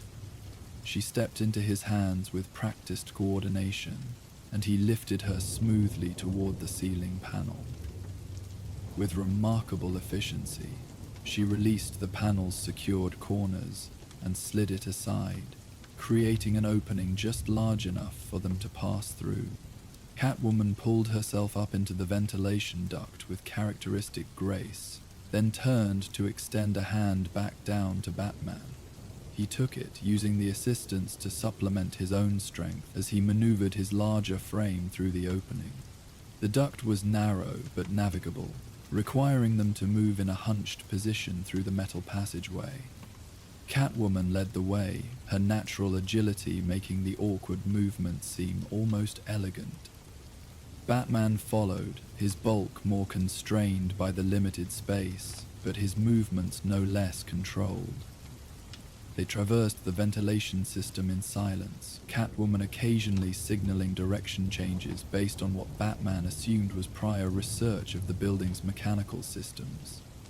After several minutes of careful progress, they reached a junction, where the duct widened into a larger air-handling chamber. "Maintenance access should be directly below," she whispered, indicating a panel in the chamber's floor. "Leads to a utility room on the mezzanine level." Batman nodded, moving forward to examine the panel. It was secured from below, designed to prevent exactly the kind of entry they were attempting, but such considerations rarely deterred either of them for long. He extracted a small tool from his utility belt, carefully manipulating the panel's locking mechanism through a narrow gap in its frame. After a moment of precise adjustment, the lock disengaged with a soft click. Catwoman raised an eyebrow, impressed despite herself. "Nice tool." "Proto," he replied simply, carefully lifting the panel to reveal the utility room below. They descended into the space, a cramped room housing electrical panels and cleaning supplies, illuminated only by the dim glow of emergency lighting. The door leading to the mezzanine corridor was locked from the outside, but posed no significant challenge to either of them. Batman listened carefully before opening the door, confirming the corridor beyond was empty. They slipped out, moving with silent efficiency toward the building's rear exit, a service door used by maintenance staff and deliveries during business hours. The exit was equipped with an alarm system tied to the building's main security network. Batman bypassed it quickly, allowing them to depart without triggering any additional alerts that might complicate their escape. They emerged into a narrow alleyway behind the building, the space between Fabergé Nouveau and its neighboring structure barely wide enough for delivery vehicles. Above them, the night sky was visible in a thin strip between roof lines, stars obscured by Gotham's perpetual light pollution. "Well," Catwoman said once they were safely away from the immediate vicinity, "that was informative. Not quite what I expected when I planned my evening, but interesting nonetheless." They had reached a fire escape that would allow them to return to the rooftops, their preferred method of traversing Gotham's urban landscape. Batman paused, turning to face her directly. "What will you do with what you've learned?" he asked, his tone making it clear that the question was significant. Catwoman considered for a moment, her expression thoughtful in the dim alley lighting. "Nothing immediate. Information like that needs to be used carefully." She tilted her head slightly. "The better question is, what you'll do. You have the evidence now. Gordon needs to see it. This goes beyond Sionis. The corporate corruption affects thousands of Gotham citizens. Always the Crusader." There was no mockery in her tone, just a nuanced acknowledgement of their different approaches. "Just be careful. Men like Sionis don't create resources like that vault without extensive protection measures. Not all of them physical." Batman nodded, understanding her implication. Sionis would have informants, contingency plans, perhaps even leverage against law enforcement officials who might investigate his operations. Dismantling this particular scheme would require precision and patience. "What about the jewelry?" he asked, knowing she hadn't forgotten the contents of the vault's front section. Catwoman smiled enigmatically. "What about it? I didn't take anything, as per our agreement." Her expression became more serious. "Though I question whether items purchased with the proceeds of blackmail and corporate fraud should really be considered legitimate property." Before Batman could respond, she had already started ascending the fire escape, moving with her characteristic fluid grace toward the rooftop above. He followed, knowing their conversation wasn't finished, but accepting the change in venue. On the roof, Gotham spread before them in its nocturnal splendor, a complex tapestry of light and shadow, wealth and poverty, corruption and hope, existing in uneasy proximity. The Diamond District gleamed even at night, its concentration of luxury businesses creating an island of illumination amid the darker surrounding neighborhoods. Catwoman walked to the roof's edge, gazing out at the city with an expression that combined appreciation and assessment. Batman joined her, standing close enough that their shoulders nearly touched. "You know," she said after a comfortable silence, "we made a good team in there. We've worked together before. Yes, but usually under more chaotic circumstances." She turned slightly toward him. This was almost civilized, professional. Batman acknowledged the observation with a slight nod. There was truth in it. Their temporary alliance had functioned with remarkable efficiency, their different skills complementing each other effectively. "It doesn't change the fundamental issue," he pointed out. "Your methods, your objectives." "My charming disregard for certain laws?" she finished with a smile. "No, it doesn't change that. But it does suggest we might find more common ground than you like to admit." Batman didn't immediately respond, considering her words. The evidence they'd discovered in Sionis's vault had reinforced something he already knew, that justice and law didn't always align perfectly in Gotham. The corporate executives documented in those files had broken laws designed to protect public health, environmental safety, and financial markets, yet they operated with virtual impunity due to their wealth and connection. In such a system, was Selena's approach really so different from his own? Both operated outside official channels. Both sought to address wrongs that conventional methods failed to remedy. The primary distinction lay in their ultimate objectives and the moral boundaries they established for themselves. "I need to get this information to Gordon," he said finally, deliberately steering the conversation back to immediate concerns. "Sionis won't leave that vault unsecured for long once he discovers the breach." Catwoman nodded, accepting the shift in focus. "Of course. Duty calls." She stepped back from the edge, preparing to depart. "I'll be keeping an eye on how this plays out. Particularly interested to see which executives suddenly find themselves facing investigation." Batman turned to face her fully.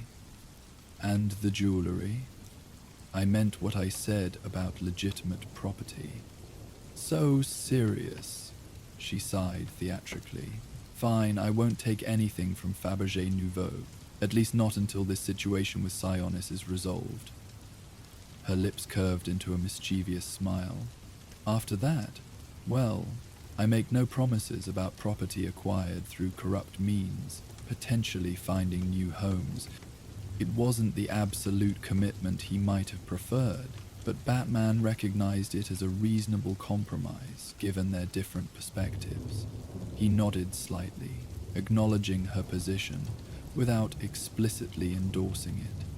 "Until next time, then," he said, the phrase having become something of a tradition between them, an acknowledgement of their ongoing connection despite their different paths. Catwoman's smile softened into something more genuine. "I look forward to it." She took a step closer, briefly placing a gloved hand against his chest. "Be careful with Sionis, Bruce. He has more resources than most realize." Before he could respond, she had stepped back and launched herself toward the neighboring rooftop with gymnastic precision, disappearing into the night with characteristic grace. Batman watched her go, appreciating her skill even as he considered her warning about Sionis. She was right. Black Mask's operations extended far beyond what most law enforcement agencies suspected, incorporating legitimate businesses, political connections, and strategic leverage over key Gotham figures. Addressing the evidence from the vault would require careful handling and strategic timing. Batman activated his Cowl's communication system, connecting to the secure channel used for contacting Commissioner Gordon. "Jim," he said when the connection established, "I need to meet. I have information on Roman Sionis and corporate corruption that affects major Gotham businesses." "Black Mask?" Gordon's voice reflected immediate interest. "When and where?" "Hour, the usual place. I'll be there." The communication ended, and Batman turned his attention back to the boutique below. Despite their clean escape, he knew that Sionis would discover the security breach eventually, likely by morning when staff arrived and reviewed the security logs. The evidence was safe, copied onto his encrypted device, but the window for action before Sionis could implement countermeasures was limited. As he prepared to depart toward his meeting with Gordon, Batman found himself reflecting on his encounter with Catwoman. Despite their philosophical differences, there was truth in her observation about finding common ground.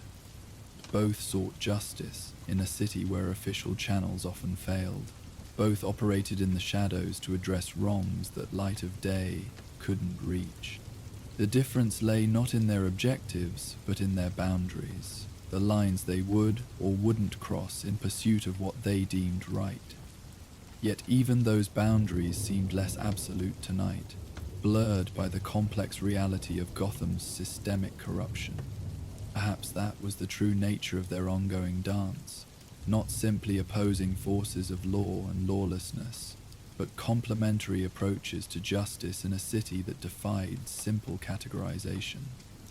The thought lingered as Batman fired his grapnel toward a distant building, swinging away into the night to continue his mission in the only way he knew how. 3 days later, Bruce Wayne sat in the study of Wayne Manor, reviewing digital news headlines on a tablet.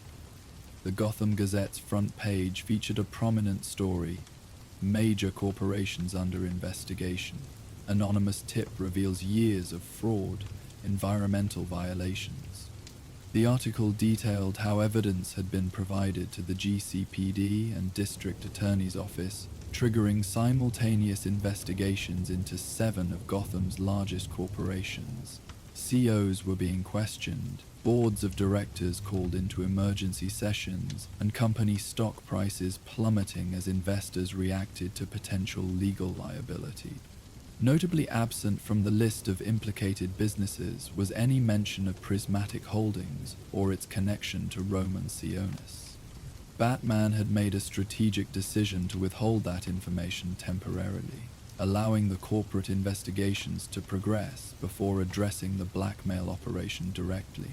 Revealing Sionis' involvement prematurely would have risked evidence disappearing or witnesses being silenced. "Quite the corporate earthquake you've triggered, sir," Alfred observed, entering the study with a tray bearing tea and a light breakfast. "The business community is in considerable upheaval." Bruce set the tablet aside, accepting the cup Alfred offered. Necessary upheaval. The environmental violations alone affected thousands of Gotham residents, particularly in the poorer districts near the industrial zones. Indeed.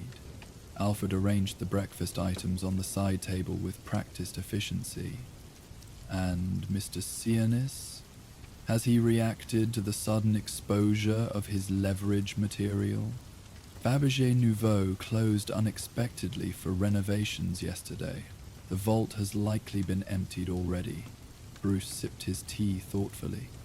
He's consolidating, probably destroying evidence of his connection to the blackmail operation. Yet he must suspect your involvement, or rather, Batman's, almost certainly. But suspicion isn't proof, and he has his own reputation to protect. Bruce gestured toward the tablet.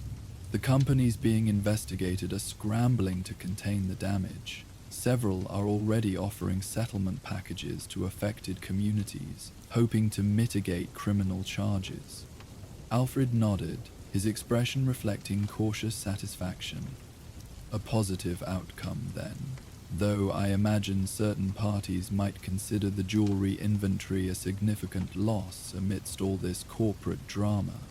Bruce raised an eyebrow, immediately catching Alfred's meaning. Has something appeared in the insurance reports? Nothing official as yet.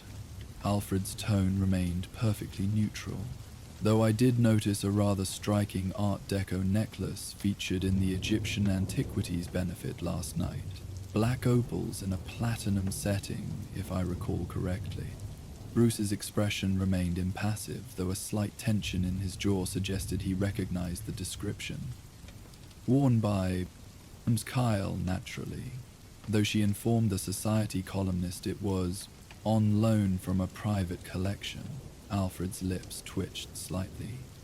Curiously, it bears remarkable resemblance to a piece that was reported missing from Fabergé Nouveau's inventory during their hasty closure. Bruce sighed, setting down his teacup. She couldn't resist. Did you truly expect otherwise, sir? Alfred arranged the breakfast tray with meticulous care. Though one might argue the necklace has found its way to a more appreciative owner, considering its previous custodian's ethical shortcomings. That's not the point, Alfred. Indeed not, sir. Alfred's expression remained carefully neutral, merely an observation. Bruce turned toward the large window overlooking the manor's grounds, his reflection faintly visible in the glass. The investigation into the corporate corruption was proceeding as planned, with the district attorney's office pursuing charges against executives from all 7 implicated companies.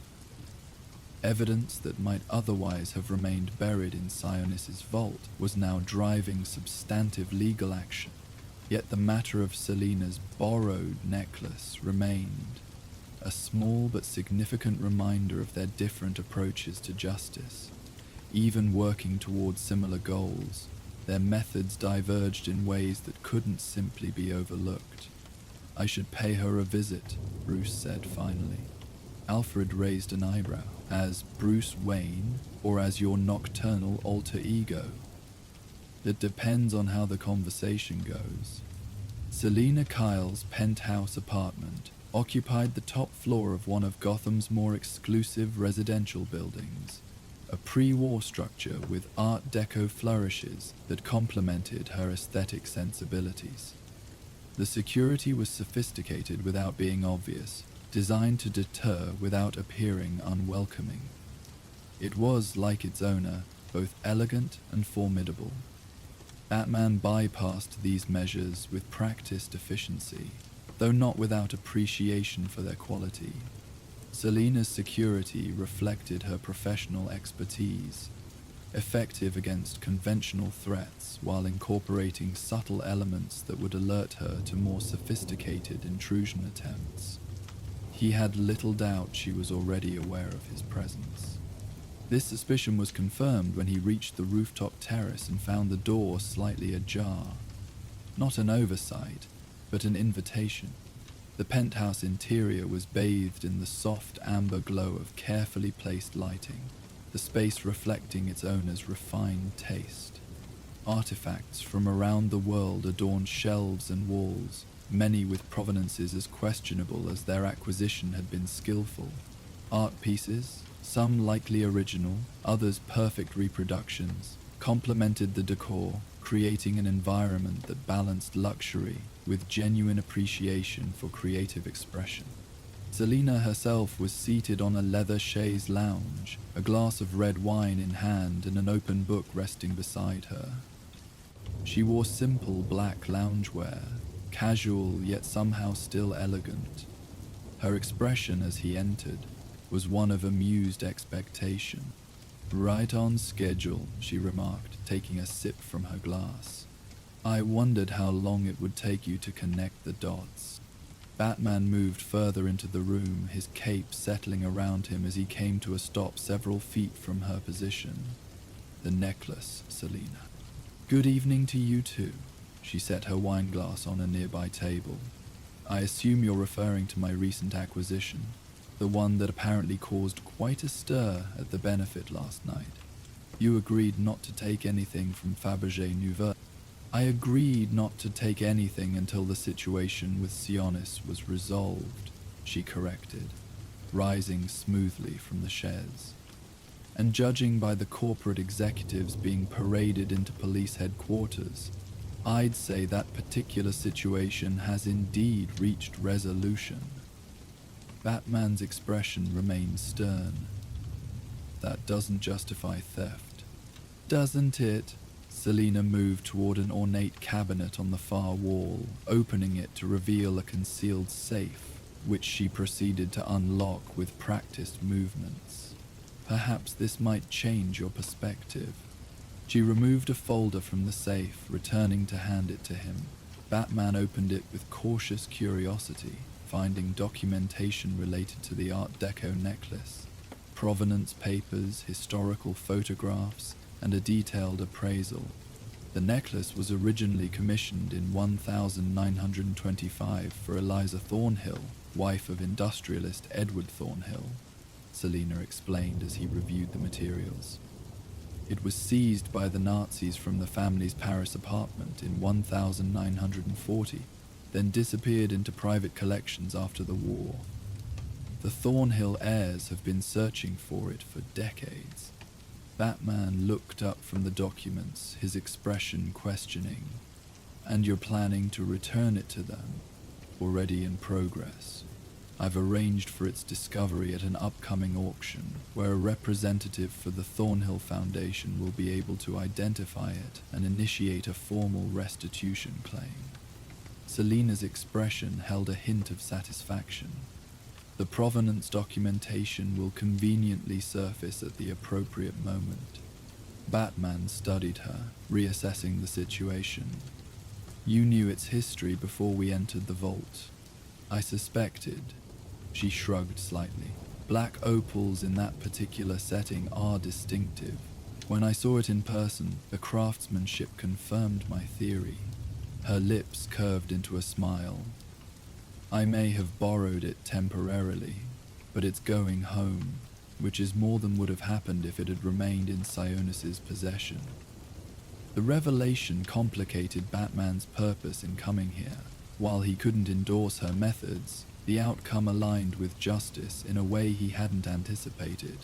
The necklace would be returned to its rightful owners after decades of wrongful possession, an act of historical correction that the legal system had failed to accomplish. You could have told me this beforehand, he said finally, and spoil the dramatic revelation? Selena's smile widened. Besides, would you have believed me? Or would you have assumed it was simply a convenient justification for theft? There was truth in her question. Their history had established certain patterns of expectation on both sides, assumptions about motives and methods that weren't always accurate, but had become comfortable frameworks for interaction. The corporate investigation is proceeding well, Batman said, deliberately shifting the conversation. 7 indictments so far, with more likely to follow. Selena accepted the change in topic with grace, moving to refill her wine glass. I saw quite the corporate house cleaning. She gestured toward a second glass beside the wine bottle, a silent offer he declined with a slight shake of his head. Sionis must be furious. All that carefully gathered leverage suddenly worthless. He's gone to ground, closed the boutique, liquidated several visible assets. Smart. He'll resurface eventually with some new scheme, but for now he's focusing on damage control. She took a sip of wine, studying him over the rim of her glass. You held back his direct involvement from the initial evidence release. It wasn't a question, but Batman nodded confirmation. Strategic necessity. Revealing everything at once would have allowed some executives to destroy evidence, while attention focused on Sionis. Pragmatic. Her approval was evident. Sometimes justice requires flexibility in approach.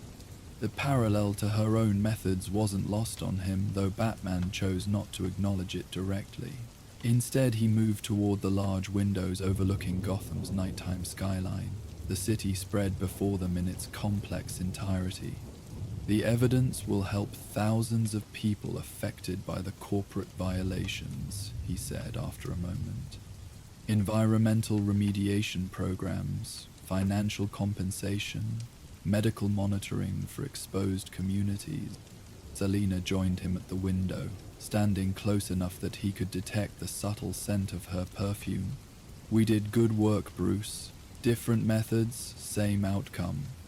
Not entirely the same, he countered, though without the stern disapproval that might have accompanied such a statement days earlier. No, she agreed, but perhaps complementary. Your way secured justice for the communities harmed by corporate greed. Mine ensures a historic wrong is corrected for one family. She turned slightly toward him. Both matter. Batman remained silent, considering her words. There was truth in them, a recognition that justice took many forms, addressing wrongs both systemic and personal.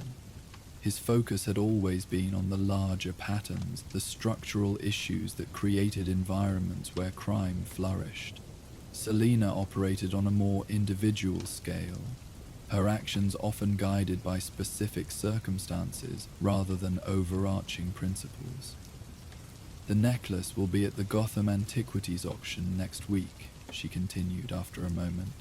After that, it returns to the Thornhill family collection, where it belongs. She smiled slightly. You're welcome to verify if you don't trust my intentions.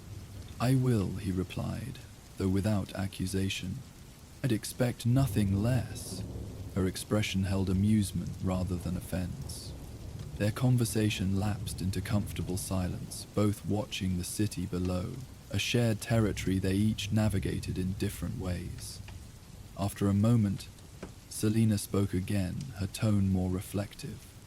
You know, for all our differences, we both recognize something fundamental about Gotham, which is that conventional systems often fail. She gestured toward the city spread before them. The legal process didn't recover that necklace for 70 years. The regulatory agencies didn't stop those corporations from poisoning low-income neighborhoods. The police couldn't access Sionis's evidence vault. Her gaze met his directly. We step in where those systems fail, just through different methods. Batman considered her perspective, finding more merit in it than he might once have acknowledged. While he maintained his commitment to working within certain moral boundaries, he couldn't deny that his very existence as Batman represented a recognition of systematic failures, gaps in justice that required unconventional approaches to address. Perhaps, he conceded, the admission significant coming from him. Selina's smile suggested she recognized the weight of that partial agreement. She moved away from the window, returning to the chaise, where she had been reading before his arrival. So, now that we've established this unexpected common ground, she said, retrieving her wineglass, what comes next? More corporate corruption to uncover? Art theft to prevent or facilitate, depending on one's perspective? Zicciones is still out there, Batman replied, remaining by the window. He'll rebuild his operation, likely with additional security measures based on what he's learned from this breach. Undoubtedly, men like Roman don't abandon profitable enterprises easily. She tilted her head slightly. Planning another vault excursion? Not immediately. The priority is ensuring the current investigations proceed without interference. Selina nodded, understanding the tactical approach. Well, when you do decide to follow that particular thread further, you know where to find me. Her expression became more serious. Sionis isn't someone either of us should confront alone, especially now that he's aware of potential vulnerabilities. The offer of future cooperation hung between them, not directly stated, but clearly implied. Batman didn't immediately accept or refuse, his natural caution balancing against the practical advantages of combining their skills against a common adversary. I should go, he said finally. Gordon is expecting an update on potential witness protection needs for the corporate case. Always another meeting, Selina remarked with a slight smile. Don't let me keep you from your busy schedule. Batman moved toward the terrace door, pausing briefly before exiting. The necklace, Selina. I'll be checking. I'd be disappointed if you didn't. Her smile widened. Until next time? He nodded slightly, an acknowledgement of their ongoing connection, complex and contradictory as it might be. Then he was gone, disappearing into the night with characteristic efficiency. Selina remained on the chaise, her expression thoughtful as she contemplated their conversation. The evening had gone differently than she had anticipated. Less confrontation, more genuine exchange. Perhaps their experience in Sionis's vault had shifted something in their dynamic, creating space for greater understanding, even amidst their fundamental differences. She rose, moving to the cabinet where the safe was concealed. Opening it again, she removed a small velvet pouch and extracted the necklace that had been the subject of their discussion. The black opals caught the light as she held it up, their mysterious depths seeming to contain entire universes within their boundaries. The piece was exquisite, both as a work of art and as a historical artifact, with its own complex journey through time. Returning it to the Thornhill family was the right decision, one that aligned with her personal code, even as it contradicted her professional reputation. Not that she would make a habit of such nobility, she reminded herself with a smile. But occasionally there was satisfaction in restoration as well as acquisition. Different kinds of justice, each with its own reward. Selina carefully returned the necklace to its pouch and the safe, securing it until arrangements for the auction could be completed. As she did so, she reflected on Batman's restrained response to her explanation. Not full approval, certainly, but perhaps a degree of understanding that hadn't existed before. It was a small shift, but in their long-standing relationship of opposition and attraction, even incremental changes held significance.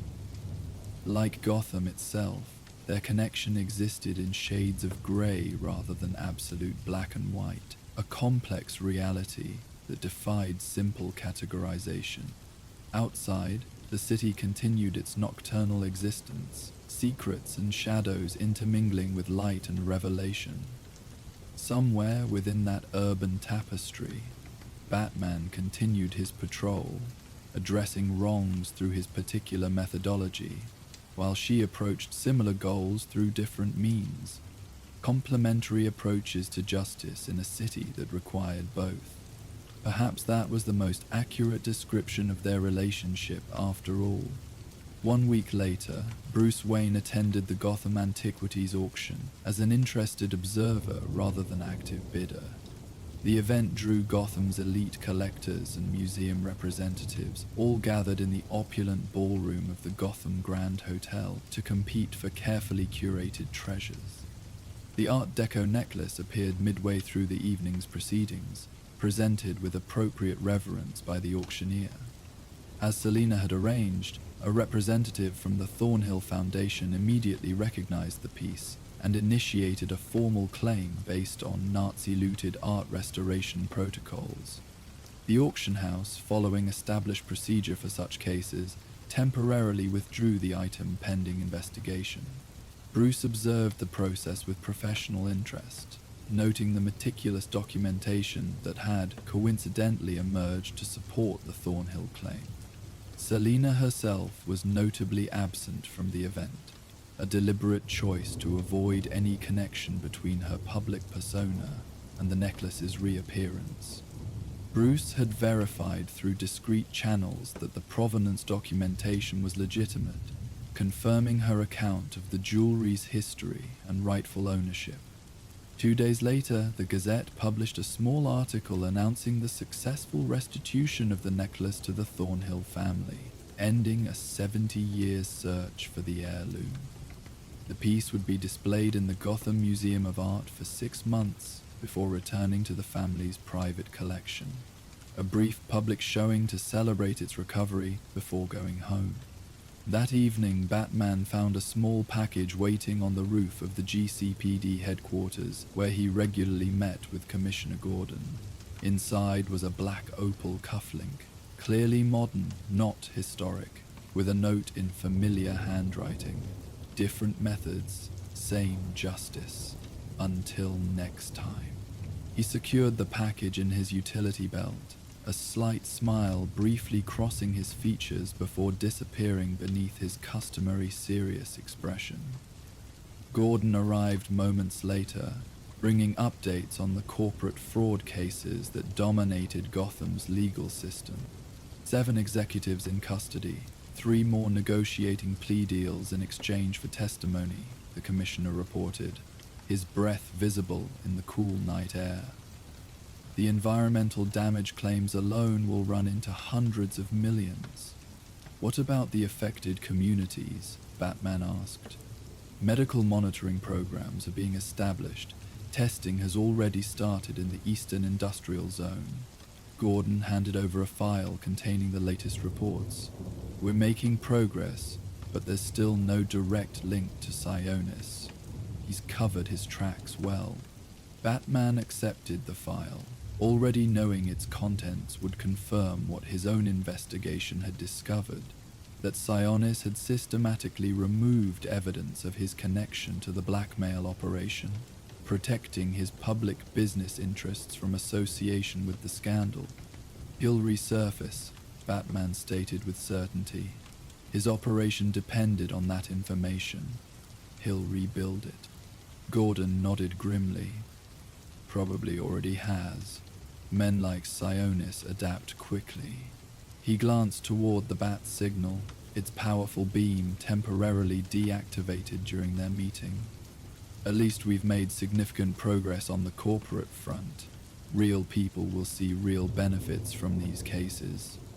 "It's a start," Batman agreed, his mind already calculating next steps in the ongoing chess match with Sionis.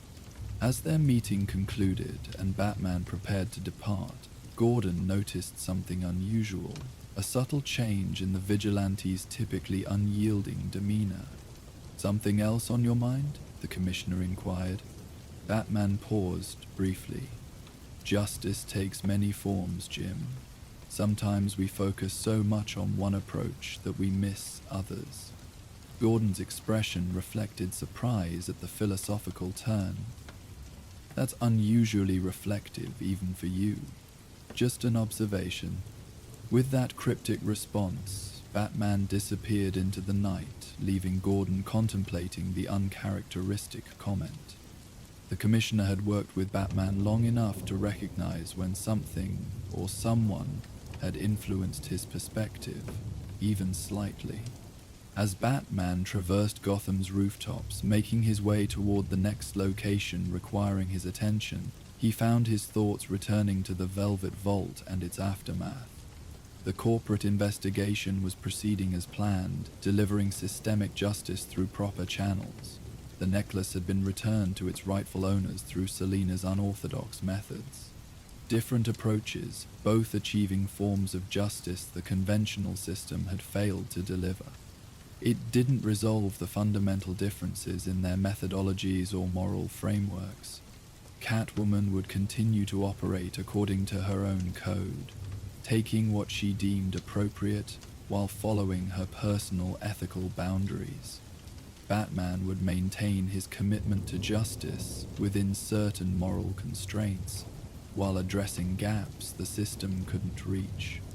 Yet perhaps their recent cooperation had created space for greater mutual understanding, a recognition that Gotham's complex problems sometimes required diverse approaches, even those that existed in uncomfortable tension with each other.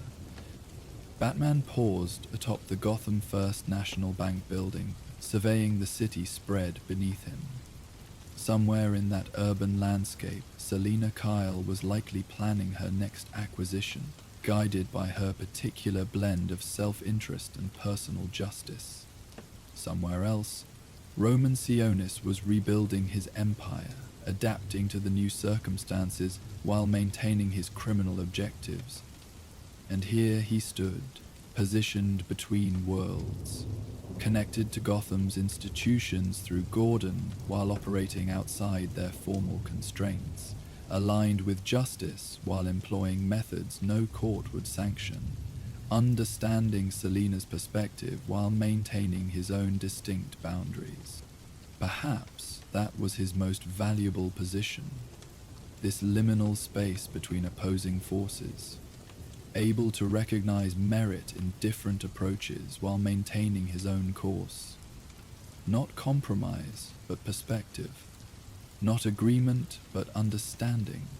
Batman fired his grapnel toward a distant building, launching himself back into Gotham's night.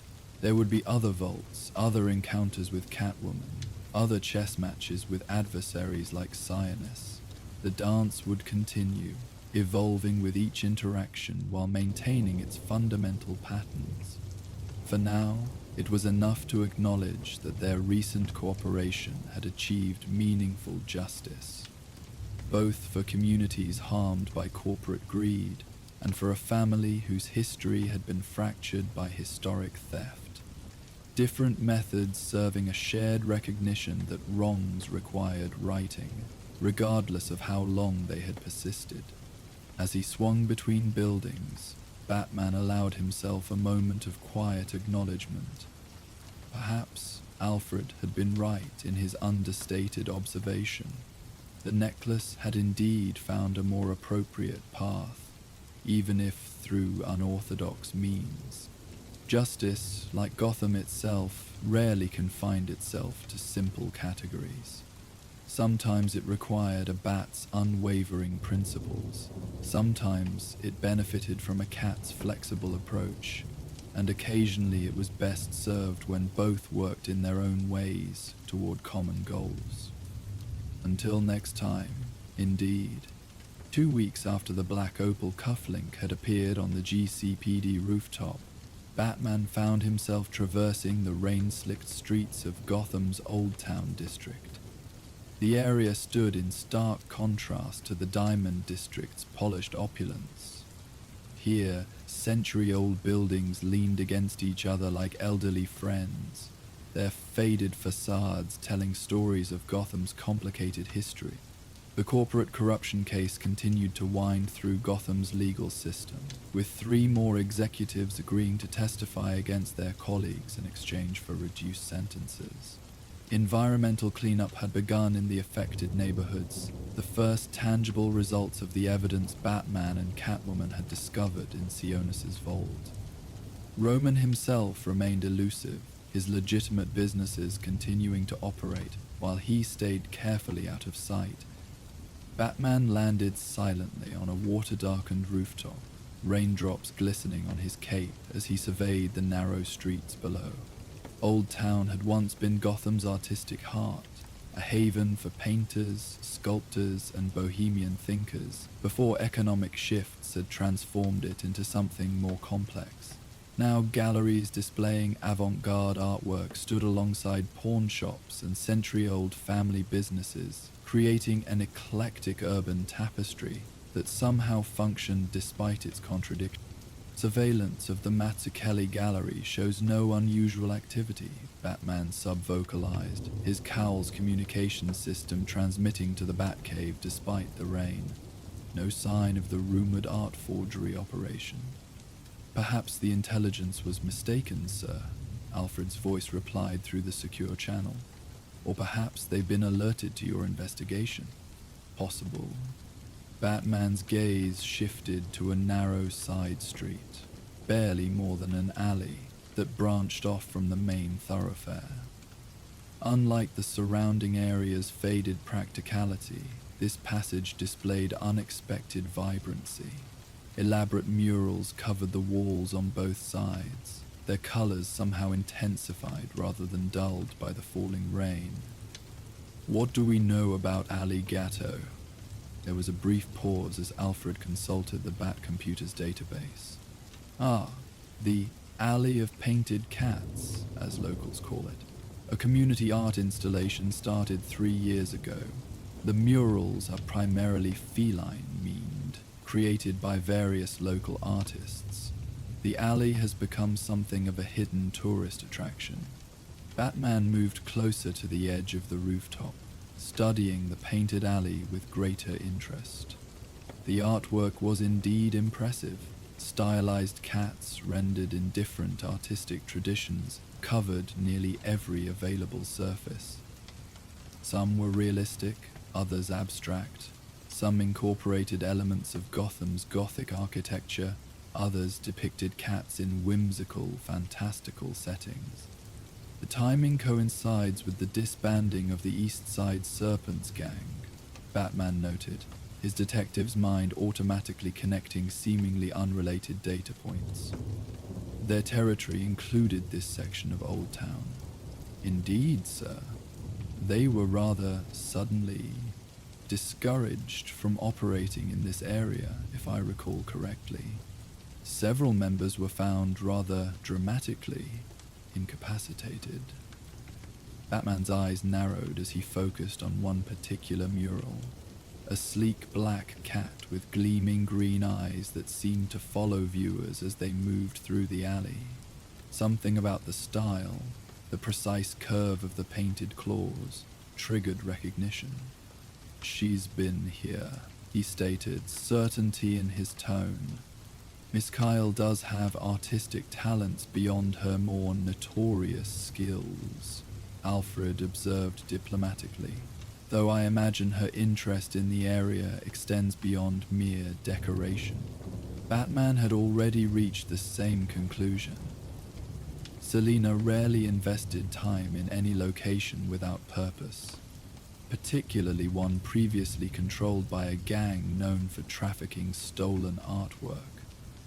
The timing, the theme, and the sudden disappearance of the serpents all suggested her direct involvement in transforming this previously dangerous alley into something unexpected. His contemplation was interrupted by a notification from the Bat computer. Motion sensors he'd placed near the Mazzucchelli gallery had detected activity at the service entrance. As he prepared to investigate, Batman paused for a final look at the painted alley below, the connection to Selina adding an unexpected dimension to what had initially seemed a routine forgery investigation. "I'll check the gallery first," he decided, already calculating the fastest route across the rain-slick rooftops. "But I want more information on this alley. Something's happening here that isn't immediately visible." "Very good, sir," Alfred replied.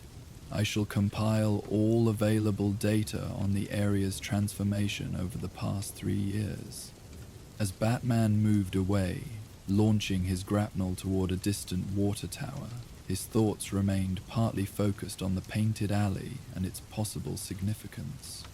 The velvet vault case had revealed unexpected depth to Selina's motivations, moral complexity beneath her seemingly straightforward criminality.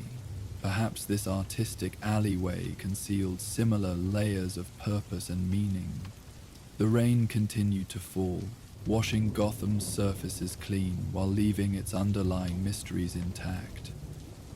Whatever secrets the alley of painted cats held, Batman suspected they would soon reveal themselves, particularly if Catwoman's past involvement meant she might appear again when the situation developed further.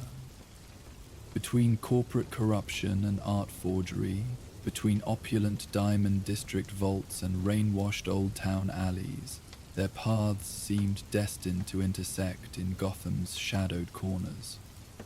Each encounter revealed new facets of their complex relationship, opposition and alignment, conflict and coordination existing in delicate balance. Batman disappeared into the night, but the painted cats watched his departure with knowing eyes, silent guardians of an alley that held more secrets than its artistic facade suggested. The rain had finally stopped, leaving old Gotham's cobblestone streets slick and gleaming under the amber glow of vintage street lamps. Batman moved silently across the rooftop of Finnegan's Antiques, a century-old establishment that had somehow survived the neighborhood's countless transformations. Water dripped from gargoyles and fire escapes, creating a gentle percussion that masked his movements as he surveyed the streets below. Old Gotham possessed a character unlike any other district in the city. Narrow, winding lanes laid out long before urban planners dreamed of grids, storefronts with hand-painted signs and wooden trim weathered by decades of Gotham's harsh climate. During daylight hours, the area bustled with specialty shops, independent cafes, and boutique galleries that attracted tourists and locals alike. But at night, the district transformed, its shadows deepening, its sounds softening to whispers. The neighborhood had been aptly nicknamed the Labyrinth by Gotham natives, a reference to its confounding layout that confounded even longtime residents. Buildings from different eras stood shoulder to shoulder, Victorian brownstones beside Art Deco facades, colonial-era structures retrofitted with modern amenities. Unlike the sleek glass and steel monuments of downtown or the industrial sprawl of the manufacturing district, old Gotham wore its history like layers of paint. each generation adding its own distinctive touch without completely obscuring what came before. Tonight, Batman wasn't patrolling Old Gotham by accident. 3 separate reports had crossed his desk in the past week, unusual street art appearing throughout the district's network of alleyways. Normally, graffiti wouldn't warrant the Batman's attention, but these pieces were different. They depicted cats in various dramatic poses, rendered with exceptional artistry, and they were appearing in locations associated with unsolved cases from Gotham's past. I've mapped the locations of all known murals. Oracle's voice came through his cowl's communication system. 7 confirmed sightings so far, all within a 12-block radius. Display overlay, Batman requested, and immediately his cowl's heads-up display populated with glowing markers indicating each mural's location. The pattern wasn't immediately obvious, not a letter, symbol, or any recognizable shape. The timing is suspicious, he noted, studying the distribution. All 7 appeared within the last 2 weeks. No witnesses to the artist at work, despite some being in relatively well-trafficked areas. Pretty remarkable considering the detail in these pieces, Oracle replied. I've compiled images from social media posts, sending them now. Batman's display filled with photographs of the murals. Each featured a cat rendered in vibrant colors, not cartoonish or abstract, but realistically portrayed in dramatic poses. A sleek black cat leaping across a fire escape, a tabby perched regally atop a stack of weathered books, a calico with arched back seemingly startled by something just outside the frame, a Persian crouched beside what appeared to be ancient architectural drawings, a Siamese stretching languidly across a painted representation of a bank vault, a spotted cat pawing at what looked like buried objects beneath painted floorboards, a tuxedo cat sitting alertly beside a painted typewriter and stacks of documents. The style was consistent throughout, meticulous detail, dramatic lighting, and uncanny expressiveness in each feline face. The backgrounds were equally elaborate, depicting elements of old Gotham's architecture and history with the same loving attention. Exceptional craftsmanship, Batman observed. These would take hours to complete, not minutes. The artist would be exposed, vulnerable during creation. Unless they had help, Oracle suggested, or a specific method to work quickly. The technical skill suggests professional training, Batman continued, examining the images more closely. Look at the handling of perspective, the anatomical accuracy in the cat's forms, the integration with existing architectural features. This isn't typical street art. Agreed. I've run comparative analysis against known street artists in Gotham's database. The style doesn't match anyone with a documented presence in the city. Oracle paused briefly. But there's something familiar about the technique. I'm expanding the search parameters to include fine artists with formal training. Batman's attention was drawn to a detail in one of the images. A small signature in the corner of the calico mural, barely visible in the photograph. Enhance quadrant 4 of the 3rd image. The display zoomed in, sharpening the pixelated corner to reveal what appeared to be a stylized M, followed by what might be a C, or perhaps it was 9. The signature was deliberately ambiguous, designed to be noticed only by those looking carefully. Distinctive tag, Batman noted. Not one I recognize from known street artists in Gotham. I've run it through our databases, Oracle confirmed. No matches. This appears to be someone new, or someone who's changed their style significantly. Batman's thoughts turned to an obvious suspect. The cat motif, the exceptional craftsmanship, the mysterious appearances in the night. It all pointed to one particular individual. What's Selina Kyle's status? Officially, She was released from Blackgate 3 months ago after serving 18 months for the Devereux diamond heist. Her parole officer reports full compliance with check-ins. She's been working part-time at the East End Animal Rescue, specializing in rehabilitation of feral cats. Batman couldn't help but note the irony of that particular community service assignment. The judicial system occasionally displayed an unexpected sense of humor, or perhaps it was Selina's own influence, manipulating the system to assign her somewhere she'd actually enjoy serving her hours. And unofficially, he pressed. Oracle's hesitation was brief but noticeable. There have been 2 high-profile jewelry thefts in the past month with her hallmarks, but nothing conclusive. No security footage, no witnesses. The Harrington sapphires disappeared from a supposedly secure vault without any alarm triggers. The Millington Emerald collection vanished during a charity gala despite 24-hour surveillance. Typical, Batman murmured. Any connection between the theft locations and these murals? Nothing direct, but I'm still analyzing potential links to... Wait. Oracle's voice sharpened with interest.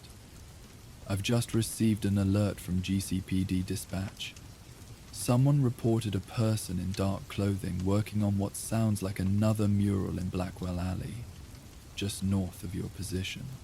Batman was already moving, firing his grapnel gun toward an adjacent building. Responding now.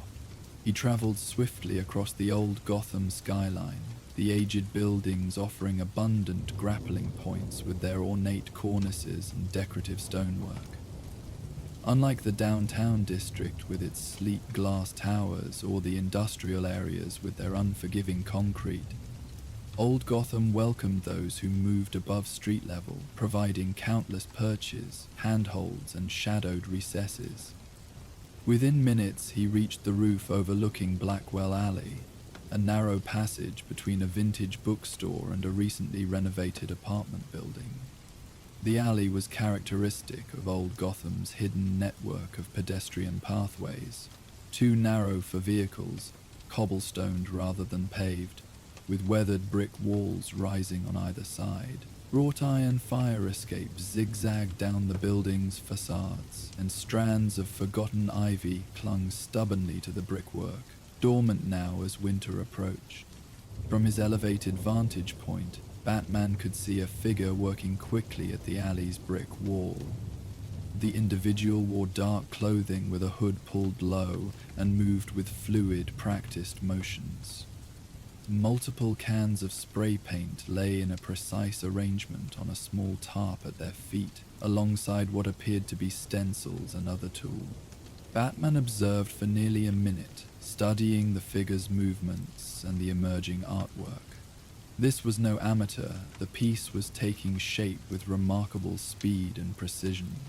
Already, the outline of another cat was visible, this one appearing to be mid-pounce, its body stretched in a graceful arc across the weathered brick surface. The background was emerging too, elements that suggested an abandoned subway entrance, architectural details that Batman recognized from the sealed Monarch Theatre station that had closed decades ago.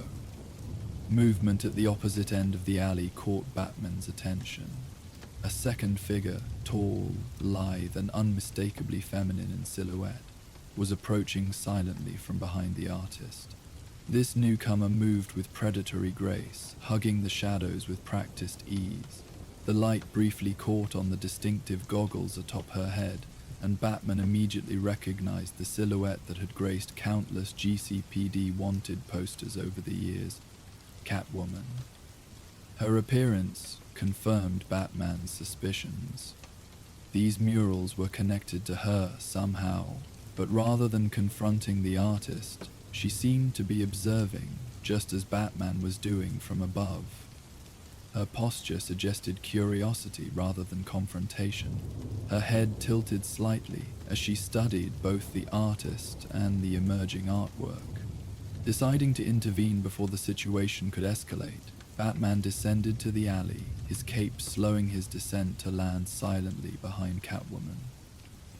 Curious about your admirer? He asked, his voice pitched low enough that only she would hear. To her credit, Selina didn't startle, a testament to her exceptional awareness of her surroundings. She turned slightly, acknowledging his presence without taking her eyes off the artist. I was wondering when you'd show up, she replied, her voice a familiar purr. Been watching from the rooftops long? Long enough. Batman moved to stand beside her, both of them still concealed in shadow. New hobby of yours? Commissioning street art? Selina's lips curved into a slight smile. Contrary to what you might think, not everything cat in this city is my doing. She nodded toward the working artist. Though I admit, I'm flattered by the quality. They've captured feline movement perfectly. The artist remained oblivious to their presence, focused entirely on the work taking shape beneath skilled hands. The piece was progressing rapidly. The cat's form now fully outlined, details of fur and facial features beginning to emerge with each precise application of color. The background continued developing too, revealing more elements of the hidden subway entrance. Tiles that had once adorned its walls, ornate metalwork from its sealed gates, details that few current Gotham residents would recognize. If you're not behind this, why are you here? Batman asked, studying Selina's expression in profile. The moonlight caught her features at an angle that highlighted her remarkable bone structure. High cheekbones, the elegant line of her jaw, the slight upturn at the corner of her mouth that perpetually suggested she knew something others didn't. Her catsuit wasn't the elaborate, weaponized version she sometimes wore for major heists, but a more practical design focused on mobility and stealth. The subtle texture of the material resembled brushed leather, but was actually a specialized fabric of her own design. Flexible, silent, and nearly impossible to grip. Same reason you are, I imagine. She turned to face him fully, emerald eyes gleaming in the dim light. Curiosity. These murals have been appearing in locations that interest me. Places with stories. Stories about unsolved crimes, Batman clarified. Selina's smile widened fractionally. Is that what connects them? I was thinking more about their significance to old Gotham's history.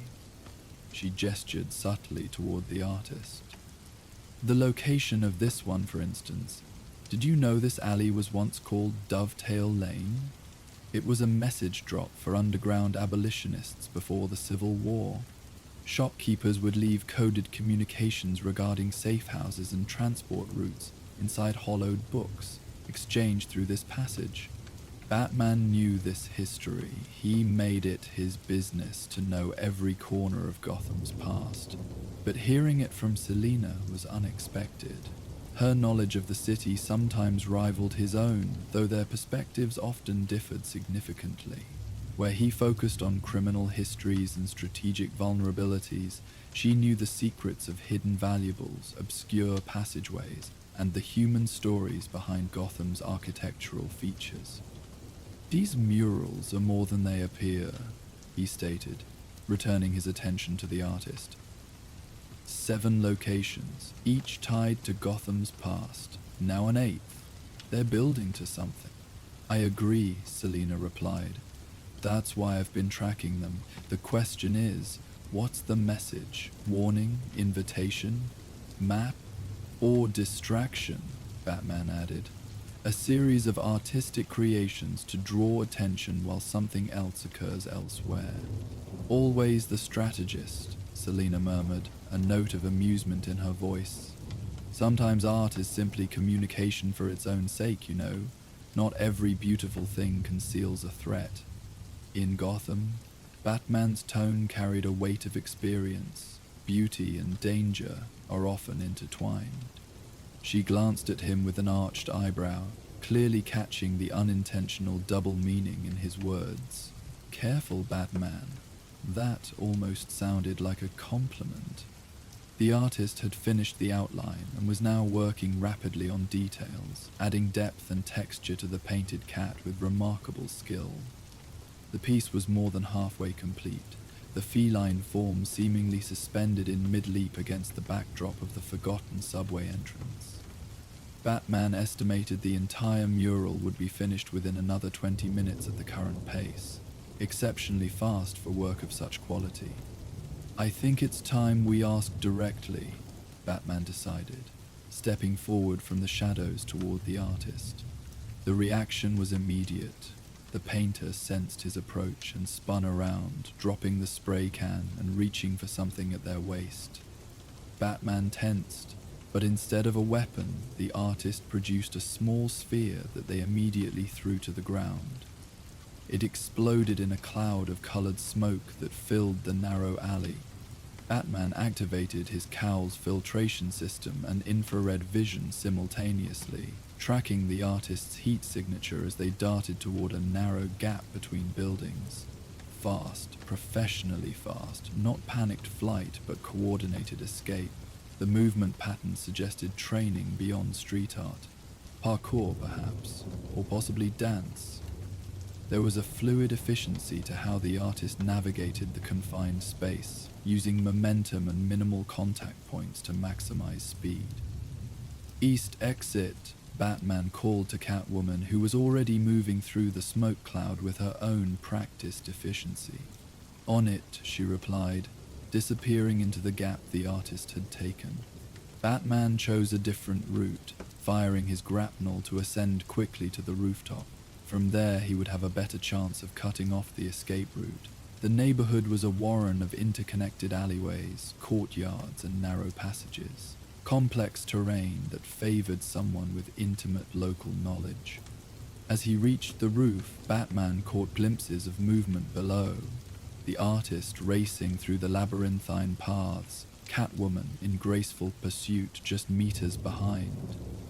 Despite the head start and obvious familiarity with the terrain, the artist was struggling to shake Catwoman, who navigated the complex urban environment with similar expertise. The chase led them deeper into the district, away from the more renovated areas, and into sections where abandoned buildings stood alongside occupied ones in patchwork fashion.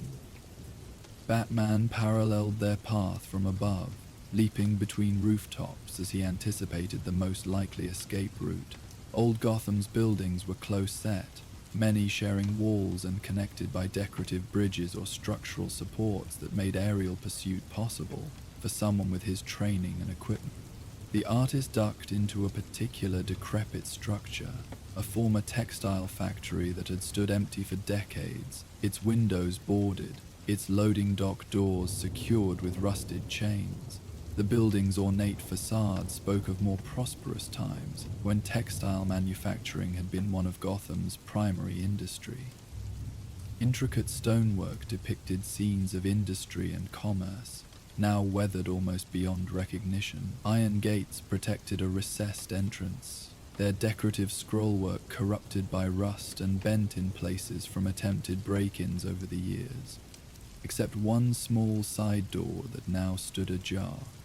Batman descended to street level as Catwoman approached the same entrance, moving with the caution of someone who recognized a potential trap. "They know this building," she observed quietly as Batman joined her. "That entrance isn't visible from the street. You'd only know it was there if you'd been here before." Batman nodded in agreement. "Likely their studio or safe house. They came here deliberately." "Intriguing," Selina murmured, examining the doorway without touching it. "This building has been sealed for years. Even I haven't explored it fully.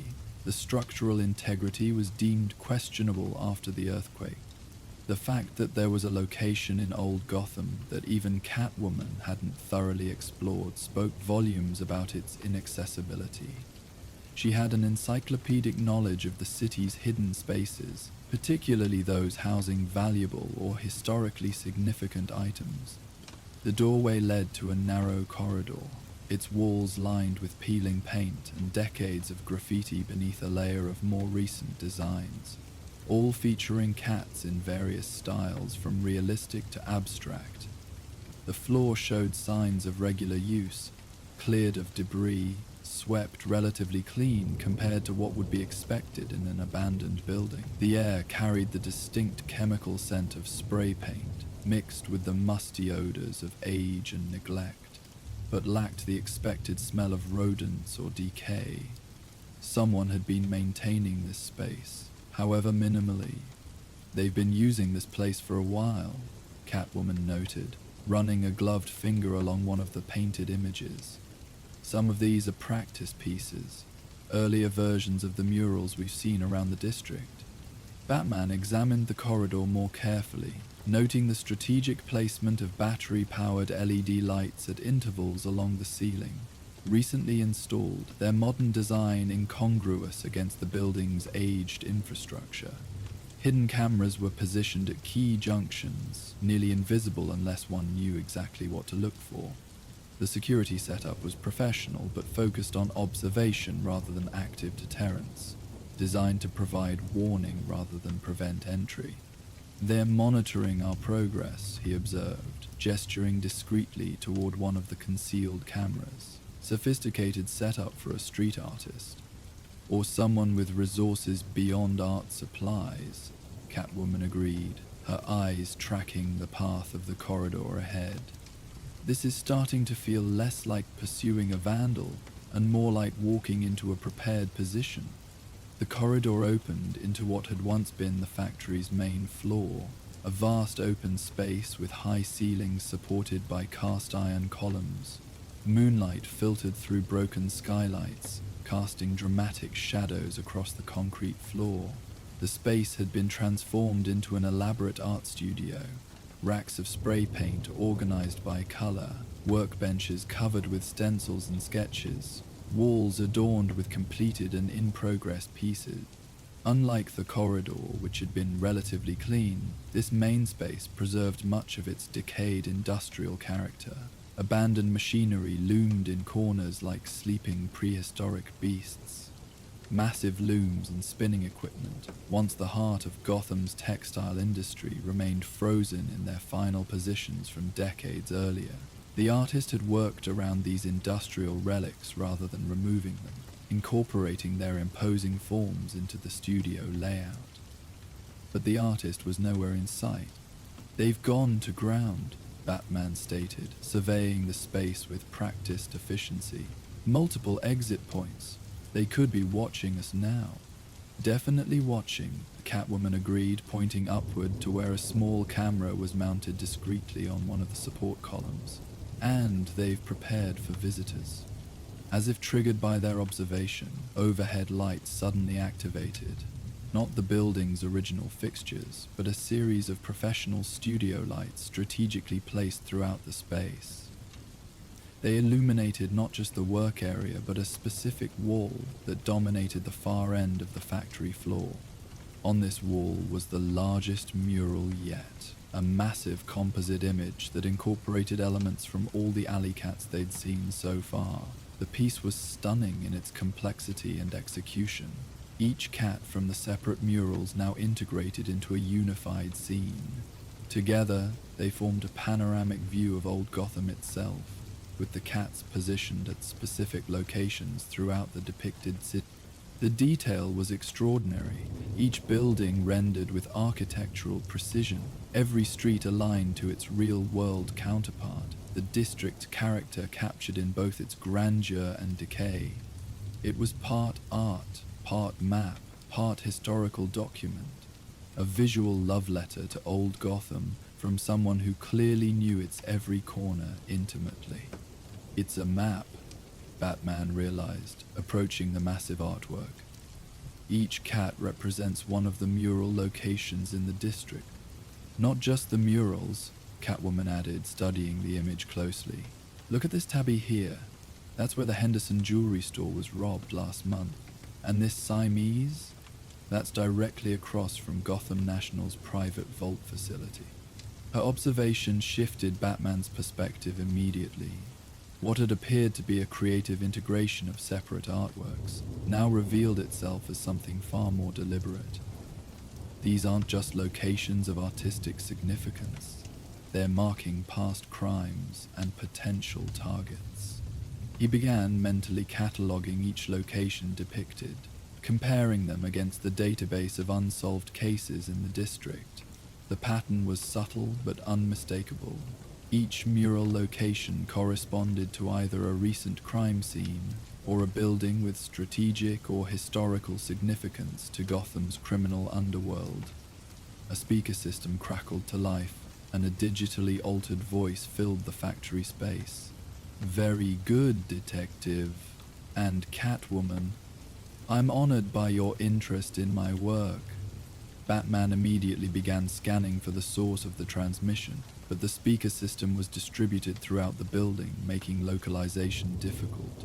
The voice alteration was sophisticated, not the crude pitch shifting of amateur attempts, but a complete digital reconstruction that eliminated any identifying characteristics of tone, accent, or speech patterns. "Who are you?" he demanded. "An admirer of you both," the voice replied, "though in different ways, for different reasons. You can call me Mural Cat. Not very original, I know, but appropriate for our purposes." "And what exactly are those purposes?" Catwoman asked, circling slowly as she too searched for any sign of the artist's physical presence.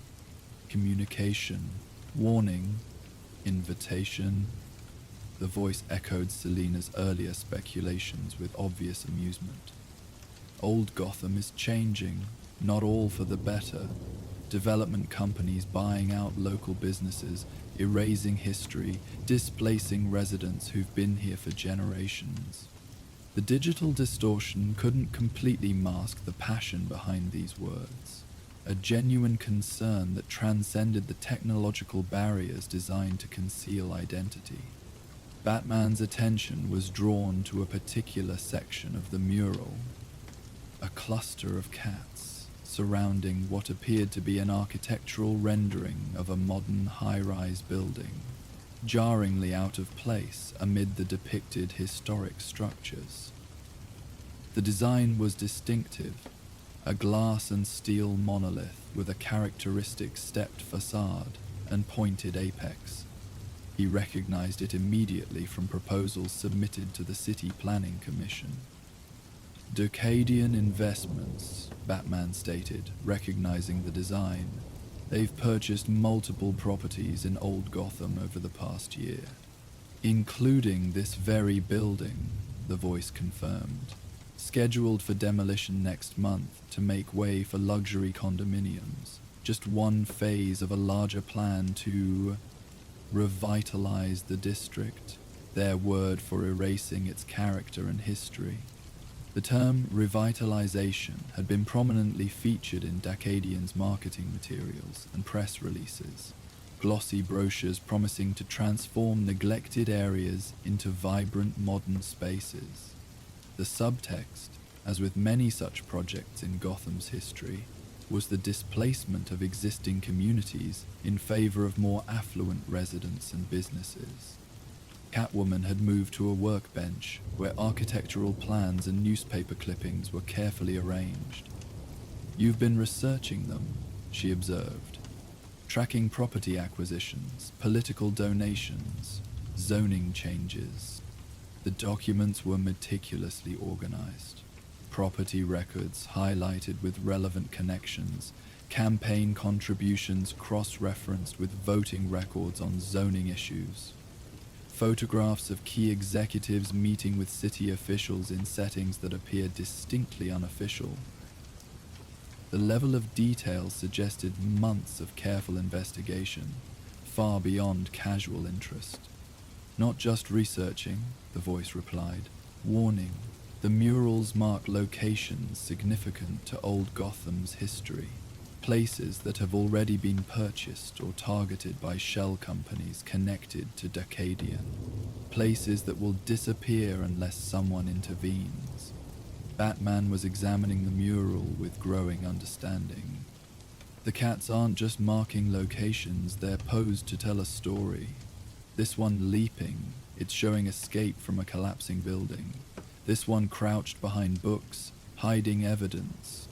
Each feline figure suddenly took on new meaning, not just artistic choices, but visual metaphors encoding specific messages about Dacadian's activities and intentions. The cat pawing at floorboards was indicating buried evidence. The one beside architectural drawings was suggesting examination of building plans. The one near the vault was highlighting financial improprieties. "I knew you'd understand the visual language," the voice said with evident satisfaction. "Art speaks when words are too dangerous. Dacadian isn't just a real estate developer. They're erasing evidence. Each location marked by a mural contains some physical record of their criminal activities, money laundering, bribery, environmental violations. That explains the connection to past crimes," Catwoman noted, turning a page in the research materials. "They're not just buying historic buildings, they're acquiring properties connected to unsolved cases where evidence might still exist. Strategic acquisition to eliminate potential evidence," Batman concluded. "A long-term cover-up disguised as urban renewal." The revelation cast the entire mural project in a new light. Not vandalism, but a sophisticated attempt to preserve information that might otherwise be lost forever. The artist had created a visual archive of locations and connections that could survive even if the physical evidence was destroyed in Dacadian's renovation process. The conversation was interrupted by the distant sound of vehicles approaching. Heavy engines, multiple sets of tires on cobblestone streets. The sound was distinctive in Old Gotham, where most residents favored public transportation, due to the district's narrow streets and limited parking. "That would be Dacadian's security," the voice informed them calmly. "They monitor mentions of their name on police bands and security systems. Your presence here has triggered their protocols." Batman moved quickly to the windows, confirming what his ears had already told him. 3 black SUVs with private security markings had pulled up outside the factory. Men in tactical gear were deploying, surrounding the building with practiced efficiency.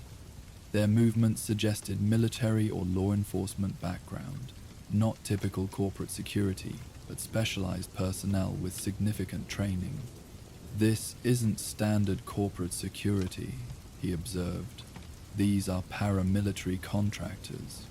Darkanine protects its investments aggressively," the voice confirmed, "particularly this one.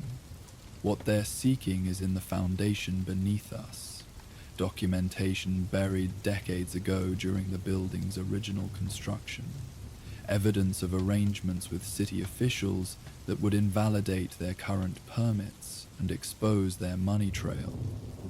The tactical team outside was establishing a perimeter with concerning precision, covering all visible exits, establishing communication positions, deploying equipment that appeared to be signal jammers to disrupt potential calls for assistance. Their approach suggested they weren't simply planning to investigate trespassers, but to secure and extract something specific. Catwoman joined Batman at the window, assessing the developing situation. "How many ways out of here that they don't know about?" 3, the voice replied, though only 2 are currently accessible. The northeast loading dock has a false wall concealing a tunnel that connects to the sewer system. The office mezzanine has a passage to the adjacent building through what appears to be a sealed doorway. "And the evidence?" Batman demanded. "Where exactly is it?" A section of the concrete floor illuminated under a spotlight that hadn't been active before. "Access point is there. Chamber approximately 8 feet down. Reinforced concrete box, sealed during initial foundation work. Building blueprints in the city archives were altered to hide its existence." The sound of the security team attempting to breach the main entrance echoed through the factory. metal tools against the ancient door mechanisms, communication chatter barely audible through the thick walls. "Time to choose, Batman," the voice said, a note of challenge evident despite the digital distortion. "Capture me, confront the security team, or secure the evidence that could protect this neighborhood from systematic erasure." Batman's eyes narrowed at the deliberate creation of this trilemma. It was a tactical approach designed to test priorities and reveal values, something he himself might have employed in different circumstances. The unknown artist was forcing a decision between justice, protection, and evidence, a choice that would reveal something fundamental about Batman's own hierarchy of concerns. "Oracle," he sub-vocalized, activating his secure communication channel. "Need digital intrusion into 3 black SUVs outside the old Westlake textile factory in Old Gotham. Corporate security for Decadian investments. Disable communications and vehicle systems." "On it," came the immediate response. "GCPD has been monitoring Decadian for suspected connections to organized crime. This could provide the link they need." Batman turned to Catwoman, who was already gathering select documents from the workbench. "We need to split up," he stated. "I'll handle security and extract the evidence. Can you track down our artist?" Salina's lips curved into a knowing smile. "Giving me permission to pursue them? How trusting of you." "Not permission, practicality." Batman moved toward the illuminated section of floor, already retrieving concrete cutting equipment from his utility belt. "You're better suited to follow someone who moves like they do. Just keep them talking until I can join you." It was an acknowledgement of her specific expertise. Catwoman's parkour-like movement style and intimate knowledge of old Gotham's hidden pathways made her the logical choice to pursue the elusive artist. The admission wasn't one Batman would have made to many others, but their years of intersection had built a professional respect that transcended their frequent adversarial positions. "Communication, not apprehension. I can manage that." She gathered a few more documents, securing them inside her suit. "And if I happen to find anything shiny along the way?" "Selina," he began, but she was already moving toward the mezzanine level with fluid grace. "Relax, Dark Knight. Neighborhood preservation is a cause I can support." She paused at the stairs, looking back over her shoulder. "Especially when it annoys the rich and powerful. Meet you at the Minsdale Street mural when you're done playing with the private army." As Catwoman disappeared toward one of the escape routes, Batman focused on extracting the hidden evidence before Decadian security could interfere. The concrete cutting tool made quick work of the floor, revealing a metal handle embedded in a precisely cut section. The access point had been planned during construction. Not an afterthought, but deliberate preservation of evidence. Outside, he heard the momentary revving of engines, followed by sudden silence. Oracle's handiwork. Disabling the vehicles, the security team's radio communications would be similarly compromised, buying valuable time. Through his cowl's enhanced audio receptors, Batman could hear their confusion as coordinated tactics devolved into uncertainty. The concrete section lifted away, revealing a chamber below containing a waterproof metal box approximately 2 feet square. It bore the maker's mark of Westlake Steel, the company that had originally owned the factory. A time capsule of sorts, but one containing evidence rather than commemorative items. Batman recovered it just as the first security personnel breached the factory's main entrance. What followed was a calculated exercise in intimidation, rather than direct confrontation. Batman used the factory's architecture, his own technology, and the psychology of fear to separate and disorient the security team. Strategic use of smoke pellets, controlled detonations of remote charges to disable lighting, and his ability to move silently through the darkness transformed him from single adversary to omnipresent threat. The team was professional but unprepared for this particular opponent. Their tactical cohesion began to fragment as Batman systematically isolated individual members, disarming them efficiently before vanishing back into the darkness.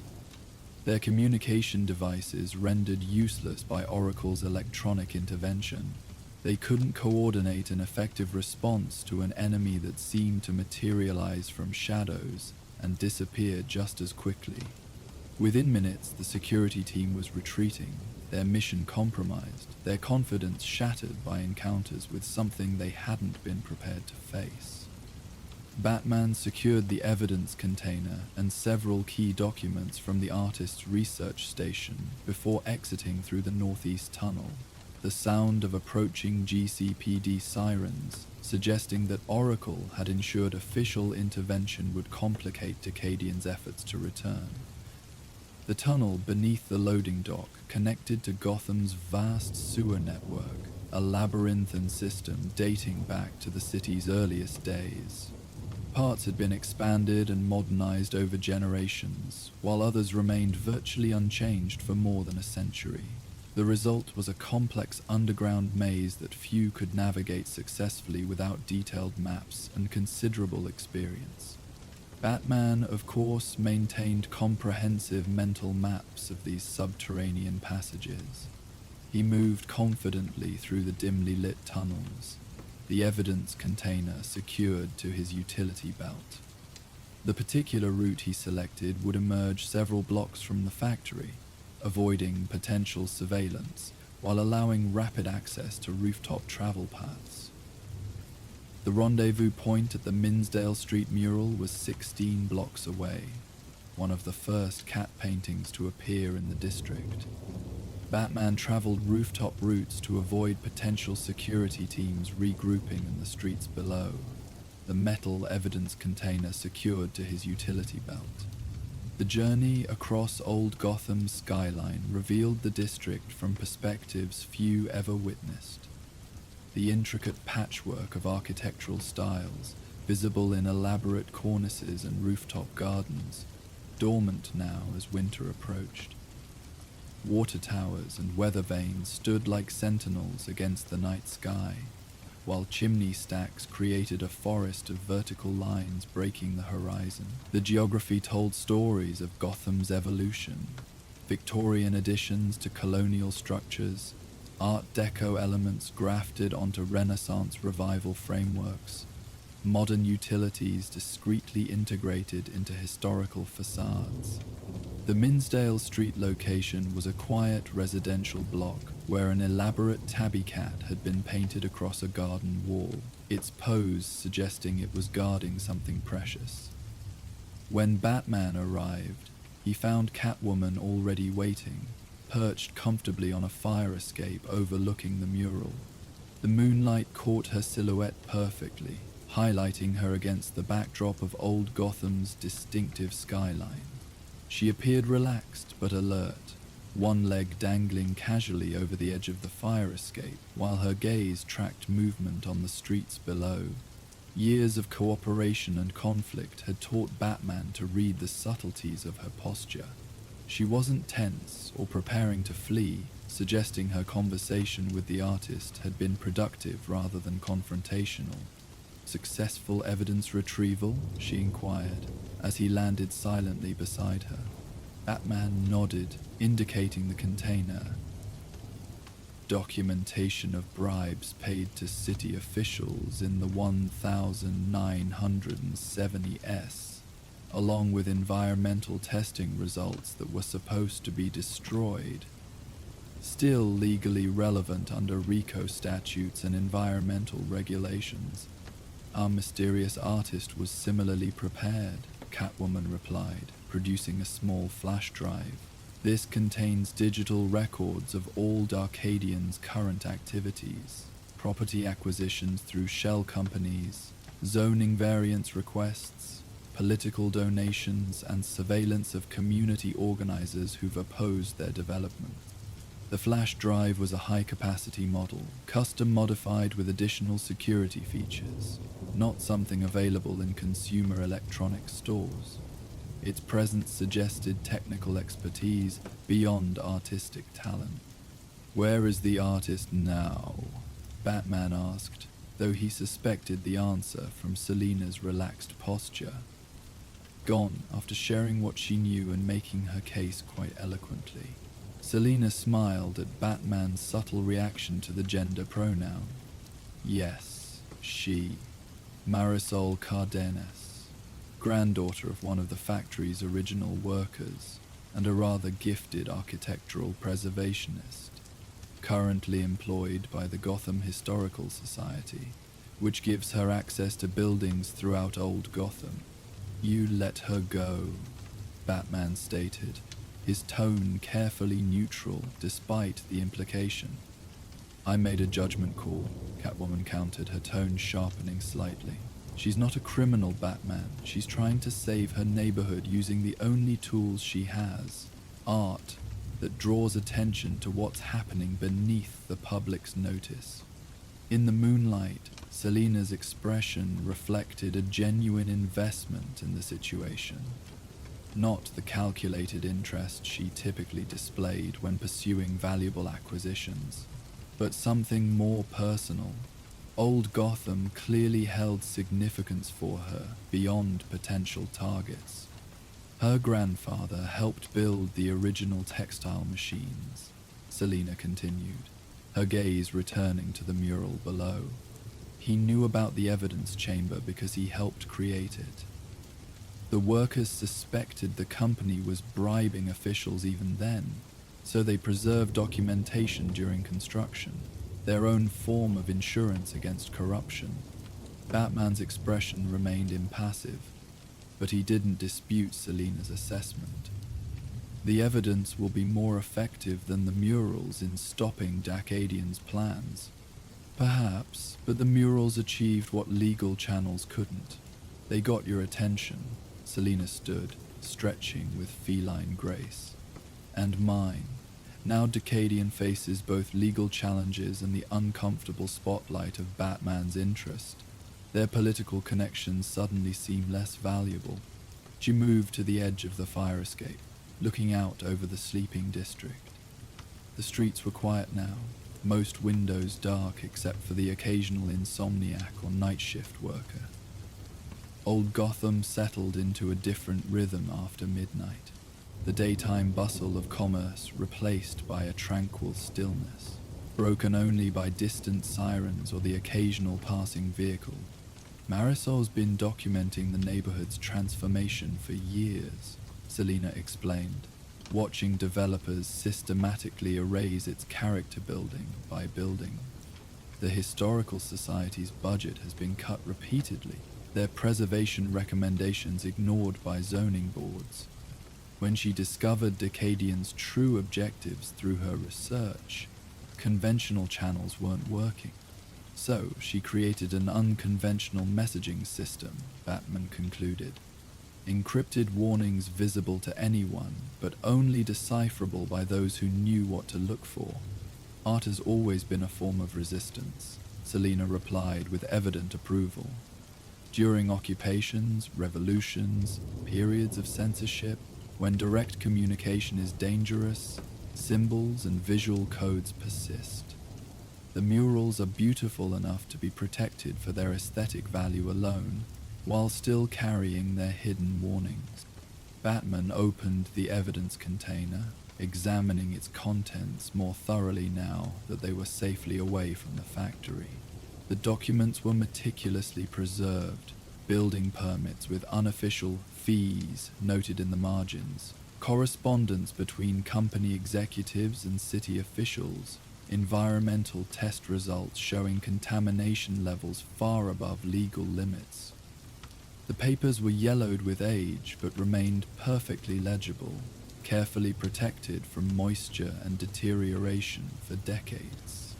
Each sheet told part of a larger story of corporate malfeasance and regulatory capture that had apparently continued into the present with Dacadian's operation. This will be enough for Commissioner Gordon to open a formal investigation, he concluded. Combined with the digital evidence, it creates a compelling case. And the murals? Catwoman asked, gesturing to the painted tabby before them. What happens to Marisol's work? The question carried more weight than its surface simplicity might suggest. Street art existed in a precarious position, celebrated for its cultural significance, while simultaneously vulnerable to removal as vandalism when convenient for property owners or city officials. The murals' preservation wasn't guaranteed, especially if they stood in the way of lucrative development plans. Batman studied the mural with greater appreciation now, understanding the layers of meaning encoded in the cat's protective stance and the specific location chosen for its creation. The building behind this particular wall had once housed a community newspaper that had exposed municipal corruption in the 1,952nd cities. Another layer of significance, invisible to casual observers, the murals have served their purpose as warnings. Now they can remain as reminders, public art with deeper significance for those who know what to look for.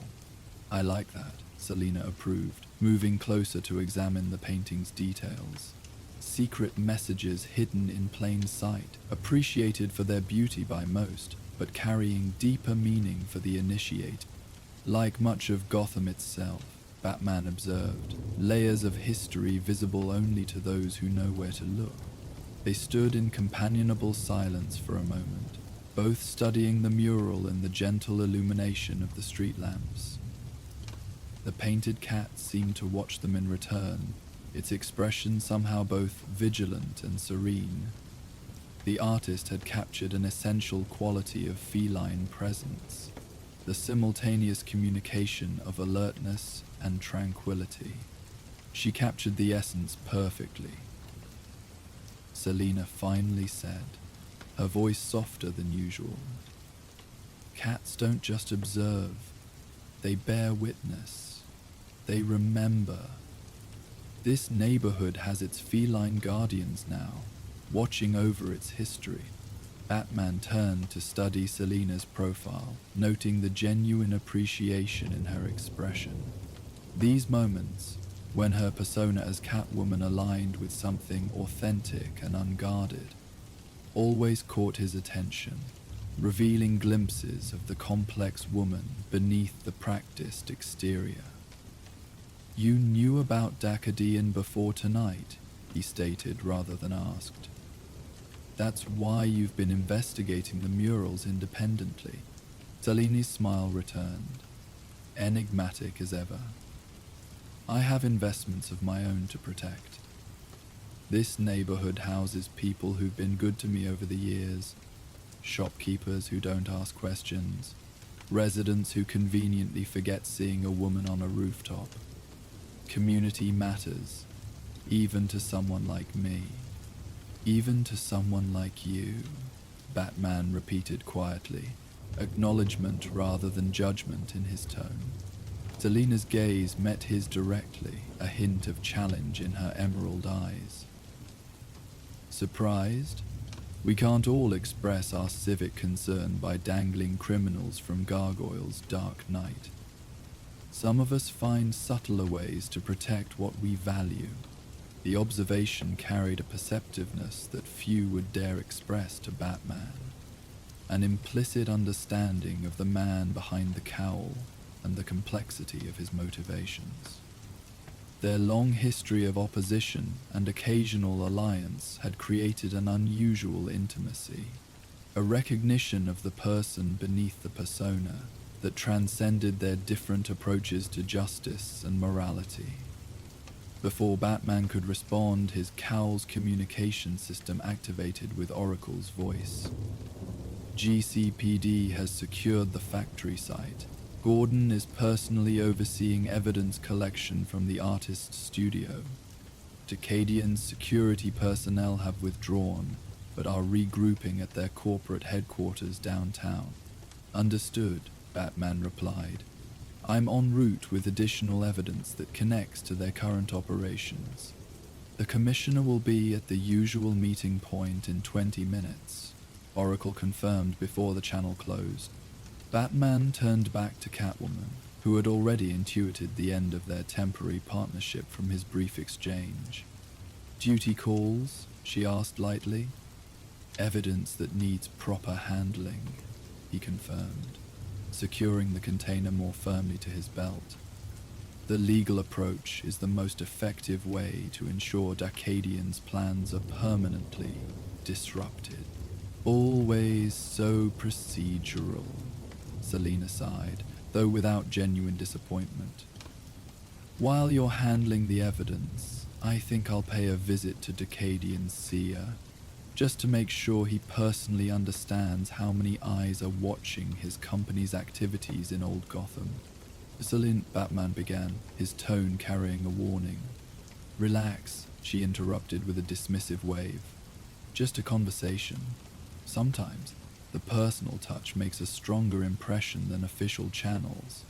Her smile turned mischievous. Though, if his private collection happens to include any historically significant items that rightfully belong in Old Gotham, that wasn't part of our agreement. We didn't actually make an agreement, she reminded him. We had aligned interests for one evening. Now we each handle the aftermath in our own way. Batman knew she was right. They had cooperated out of necessity and shared concern for the neighborhood, not through any formal arrangement. Their methods might differ, but tonight had reminded him that their core values sometimes overlapped in unexpected ways. Marisol's murals will be protected, he stated, changing the subject slightly. I'll ensure the Historical Society registers them for preservation. Selina's expression softened momentarily. She'll appreciate that. Her art deserves to remain part of the neighborhood it's trying to save. She moved closer, her voice dropping to an intimate tone. You know, your appreciation for her work was genuine. There's an art lover hiding beneath all that Kevlar and scowling. I appreciate skill and purpose, Batman replied, though without his usual defensiveness. The murals have both, along with beauty and meaning, Selina added. She reached up suddenly, her gloved fingers lightly tracing the edge of his cowl in a gesture that managed to be both teasing and tender. There's hope for your aesthetic sensibilities yet, Dark Knight. Before he could respond, she leaned in and placed a quick, soft kiss at the corner of his mouth. Fleeting contact that ended almost before he registered it. Then she was stepping away, moving toward the edge of the rooftop with fluid grace. Until our next compatible interest, she said, looking back over her shoulder with that familiar, enigmatic smile. Keep an eye out for cats in unexpected places. They often have important things to show you. With that, she disappeared over the edge of the building, dropping out of sight with practiced ease. Batman moved to the parapet, watching as her silhouette reappeared briefly on an adjacent rooftop before melting into the shadows of Old Gotham's skyline. He remained there for a moment longer, his gaze returning to the painted tabby on the wall below. The mural seemed different now that he understood its purpose. Not just art, but communication. Not just beauty, but warning. Layers of meaning hidden in plain sight, much like the woman who had just departed. In a city of masks and shadows, truth often came in unexpected forms. Sometimes as colorful cats painted on weathered walls, watching over the history and future of a neighborhood that might otherwise be forgotten. Batman made a mental note to patrol Old Gotham more frequently in the coming weeks, both to ensure Dacadian's operations remain suspended and to watch for new murals that might appear with their own messages to those who knew how to see. With the evidence secure at his side, he fired his grapnel gun and launched into the night, leaving the painted cat to continue its silent vigil over the sleeping streets below. The meeting with Commissioner Gordon occurred on the rooftop of the 3rd Precinct, a compromised location that offered privacy while being closer to Old Gotham than the GCPD headquarters downtown. Gordon was already waiting when Batman arrived, his trench coat pulled tight against the night's growing chill, the glow of his cigarette a small point of light in the darkness. "Quite a night in the old district," Gordon observed as Batman emerged from the shadows. "My officers found a private security team in tactical gear stumbling around an abandoned factory claiming they'd been hired for a routine property inspection at midnight, with signal jammers and military-grade weapons." "Darkadian Investments," Batman confirmed, presenting the evidence container. "This should explain their interest in the property." Gordon accepted the container with a raised eyebrow. "This connected to those cat murals my officers have been reporting. The timing seems coincidental." "Not coincidental. The murals were warnings about Darkadian's activities, marking locations they were targeting for acquisition and redevelopment. Arta's activism." Gordon's expression registered surprised appreciation. "Creative approach. Better than some of the resistance we typically see in Gotham." He opened the container, examining several documents with growing interest. "This is serious material. Environmental violations, bribery records dating back decades, enough to launch a full investigation into their current activities." He looked up with the sharp gaze that had made him one of Gotham's most effective commissioners. "How does Catwoman fit into this?" Batman didn't betray any surprise at the question. Gordon hadn't maintained his position through lack of observational skills. "She was following the murals independently. Our interests temporarily aligned." "Uh-huh." Gordon's tone suggested he wasn't entirely satisfied with the explanation, but wouldn't press further. "Well, her alignment with your interests seems to have produced results. My forensics team reports the factory contained a treasure trove of documentation on Darkadian's operations. We'll be processing evidence for weeks." He closed the container, securing its latch. "The mayor won't be happy. Darkadian's been a major campaign contributor, and their Old Gotham Renaissance project has been heavily promoted by the city's Economic Development Office. The mayor will adjust to the reality that his supporters were engaged in criminal activity." Batman replied without sympathy. "The evidence is unambiguous." Gordon nodded, a slight smile crossing his weathered features. "Some days I almost envy your freedom from political considerations." He tucked the container securely under his arm. "What about the artist behind these murals? Any leads there?" Batman hesitated briefly, considering how much to reveal about Marisol Cardenas. Her activities, while technically illegal under Gotham's strict anti-vandalism statutes, had served a clear public good. Moreover, she was now a potential witness against powerful interests with a demonstrated willingness to employ armed security teams. A concerned citizen with specialized knowledge of Old Gotham's architectural history, he finally replied. Someone trying to protect their neighborhood through non-violent means. Gordon studied him for a moment, then nodded slowly. "I see. Well, my officers have been instructed to consider the murals as potential evidence in the Darkadian investigation. That should protect them from removal, at least temporarily. They should be preserved permanently," Batman stated. "They serve as both historical documentation and legitimate public art." "I agree, but that's beyond my jurisdiction.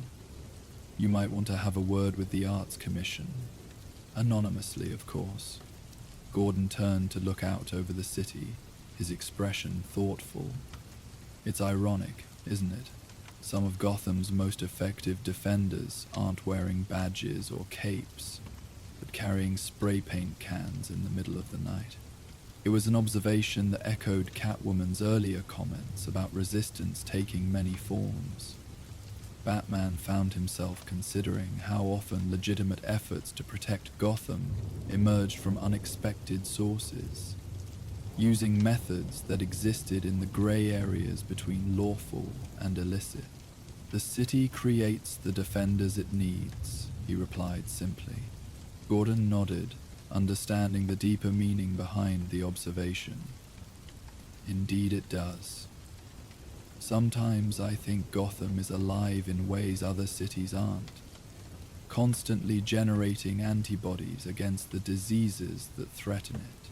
He checked his watch, then straightened. "I should get this evidence secured. We'll move quickly before Dacadian can mobilize their legal team to obstruct the investigation." As Gordon turned to leave, he paused. "By the way, there have been reports of activity at Dacadian CEO Martin Vrabel's penthouse. Something about an unexpected visitor who left him quite shaken. Wouldn't happen to know anything about that?"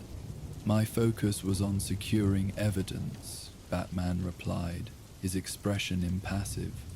Gordon's knowing smile suggested he heard the careful non-answer for what it was. "Of course. Well, whatever happened." Vrabel called his board of directors for an emergency meeting at 3 a.m.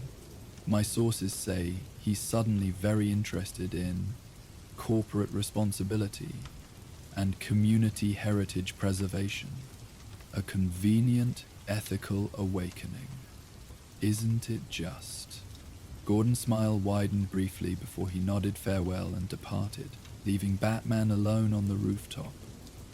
The remainder of the night was spent in methodical activity, documenting the locations of all known murals, cross-referencing them with property records to identify additional Dacadian acquisitions, and compiling a comprehensive file that connected the artistic warnings with concrete evidence of corporate malfeasance. By the time dawn began to lighten the eastern sky, Batman had constructed a complete picture of Dacadian's systematic attempt to erase old Gotham's character while burying evidence of their own criminal activities. As morning approached, he made one final stop, the rooftop of the Gotham Historical Society, where he left a sealed envelope addressed to Marisol Cardenas. Inside was documentation ensuring the preservation of her murals, along with a simple message: "Your cats will continue their watch. The neighborhood's history is secure." 3 days later, Bruce Wayne attended a hastily organized press conference at Dacadian Investments' downtown headquarters. As a prominent figure in Gotham's business community, his presence wasn't unusual, though several financial reporters noted his rare appearance at an event involving real estate development, an arena Wayne Enterprises had largely avoided in recent years. Martin Vrabel, Dacadian's CEO, looked distinctly uncomfortable at the podium despite his expensive suit and practiced corporate demeanor. Dark circles beneath his eyes suggested sleepless nights, and his typically commanding presence seemed diminished. "Dactarian internal review," Vrabel announced to the assembled press. "Dacadian Investments has decided to completely reconceptualize our approach to the old Gotham Renaissance project. We recognize that true revitalization must preserve the district's unique architectural heritage and community character." The announcement continued with a series of surprising reversals: the cancellation of planned demolitions, the establishment of a community oversight board with genuine authority, and the donation of several key historical properties to a newly established preservation trust. Most remarkably, Vrabel committed to restoring the Westlake Textile Factory as a mixed-use facility that would include affordable studio spaces for local artists and a museum dedicated to Gotham's industrial history. The business reporters responded with pointed questions about shareholder value and return on investment, clearly skeptical about this dramatic shift in corporate strategy. Vrabel fielded these with uncharacteristic philosophical responses about legacy considerations and the true meaning of sustainable development. From his position at the back of the room, Bruce Wayne observed the proceedings with careful neutrality. Beside him, his company's public relations director leaned closer to whisper, "Remarkable turnaround. Word is Vrabel hasn't been the same since some kind of break-in at his penthouse. Security footage mysteriously erased, but he's been making strange comments about eyes in the darkness and returning what doesn't belong to you."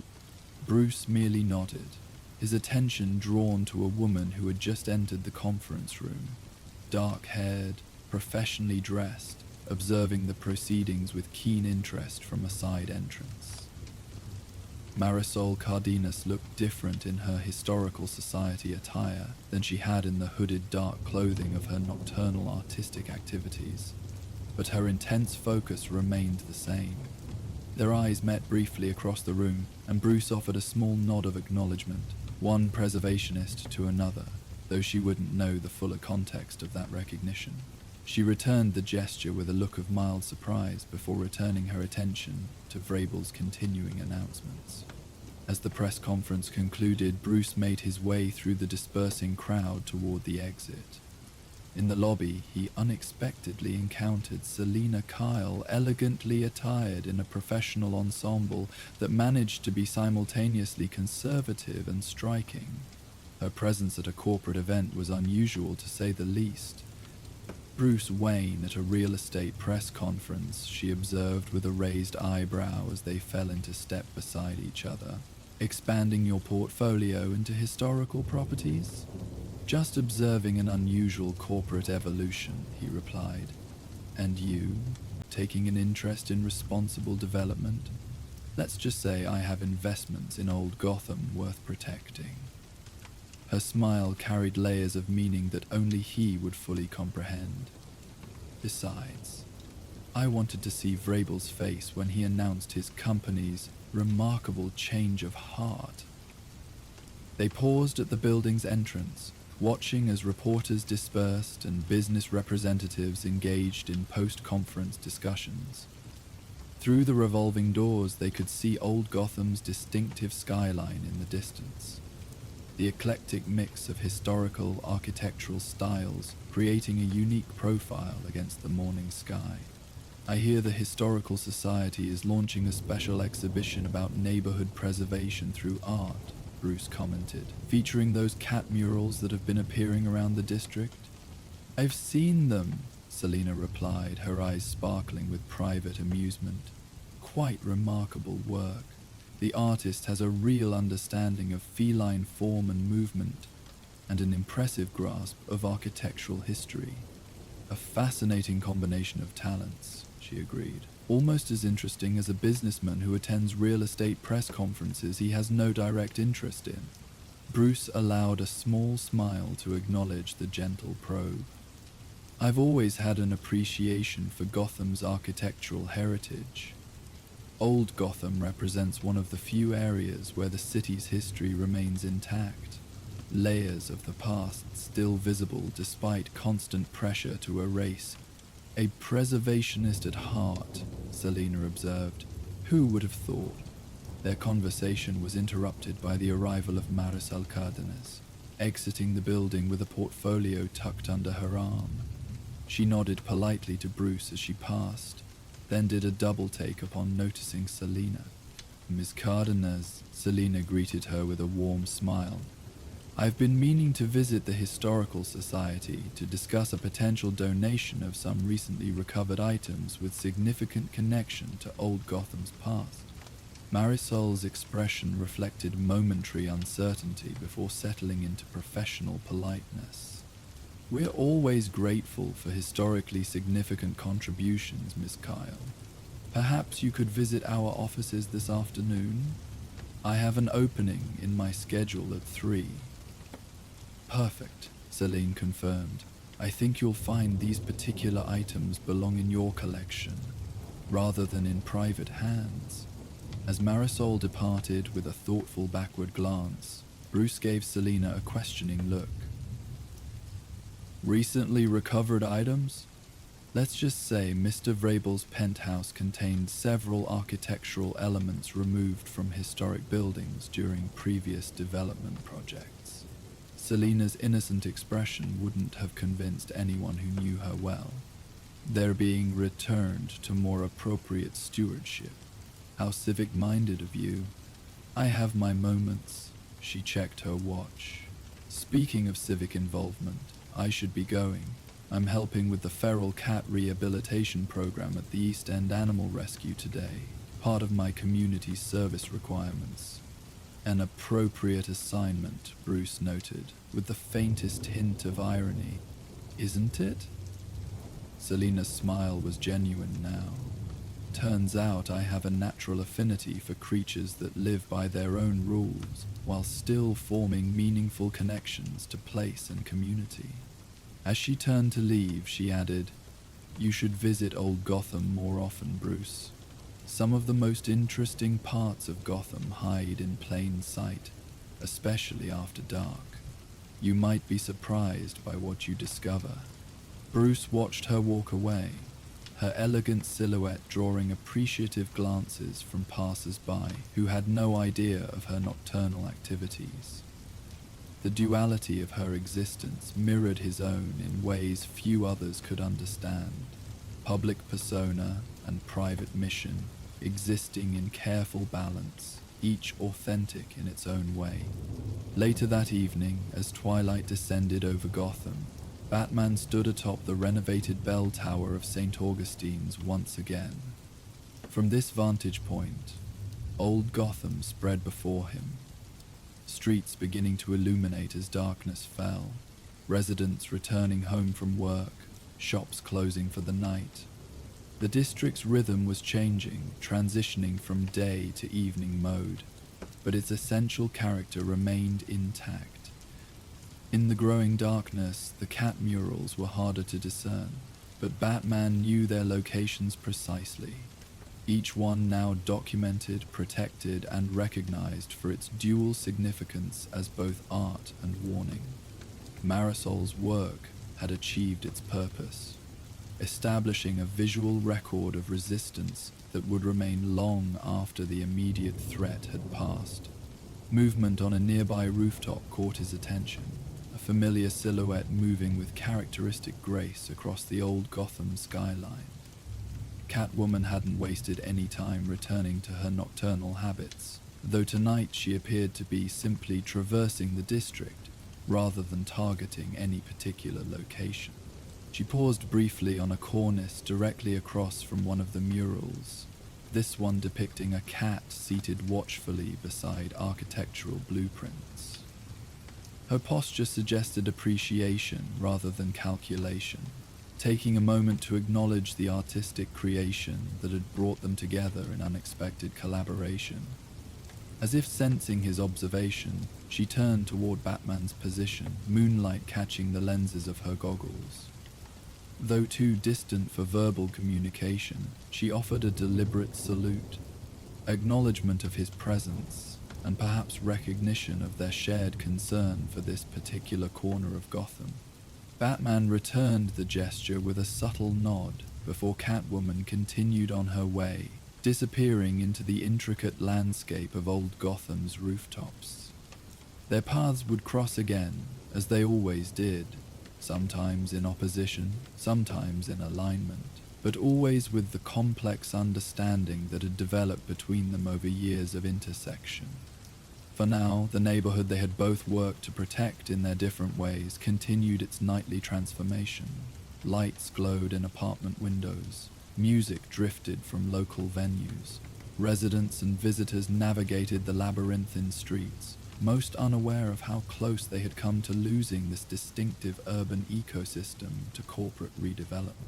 And throughout it all, the painted cats maintained their silent vigil from alley walls and garden fences. Artistic sentinels preserving old Gotham's stories in coded imagery, visible to all, but fully understood by few. They were reminders that protection sometimes came in unexpected forms, that resistance could be beautiful as well as effective, and that even in a city as damaged as Gotham, there remained places worth saving and people willing to save them, through whatever means they possessed. Batman turned his attention back to the broader cityscape, preparing to continue his patrol. Old Gotham had secured a reprieve through the unlikely alliance of a vigilante, a thief, and an artist, each bringing their unique perspective and skills to a common cause.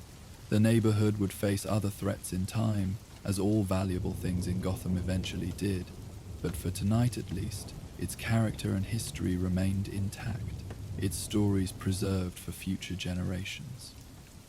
As he launched himself into the night, Batman carried with him an expanded appreciation for the many forms protection could take, from his own direct intervention to Selina's unorthodox approaches to Marisol's artistic activism. Gotham created the defenders it needed, as he had told Gordon, each responding to the city's challenges in their own distinctive way. And sometimes, those defenders took the form of cats, both real and painted, watching over the city's secrets from rooftops and alley walls, silent witnesses to its continuous evolution, guardians of stories that might otherwise be forgotten in the relentless pressure to replace the old with the new. In their silent vigilance, they embodied a truth Batman himself understood intimately, that protection didn't always announce itself with sirens and spotlights, but sometimes worked most effectively from the shadows, seen only by those who knew precisely where and how to look. As Batman continued his patrol through the now protected streets of Old Gotham, his thoughts drifted to the complex web of allies and adversaries that defined his mission. The unexpected cooperation with Catwoman had proven effective, their different approaches ultimately serving the same goal of preservation. Such alliances were rare in his experience, moments when the line between opponent and ally blurred into something neither could easily define. The painted cats would remain as silent guardians of the district, their artistic vigilance a reminder that protection took many forms in Gotham City. But as the night deepened and clouds gathered on the horizon, Batman found himself drawn back toward the outskirts of the city, where his own sanctuary awaited. Wayne Manor, standing in solitary splendor against the darkening sky. Little did he know that another unexpected encounter awaited him there, one that would challenge his notions of territory and truce in ways even more personal than the streets of Old Gotham. For while the cat murals had brought Batman and Catwoman together in temporary alliance, the grounds of Wayne Manor would soon become the setting for another uneasy partnership.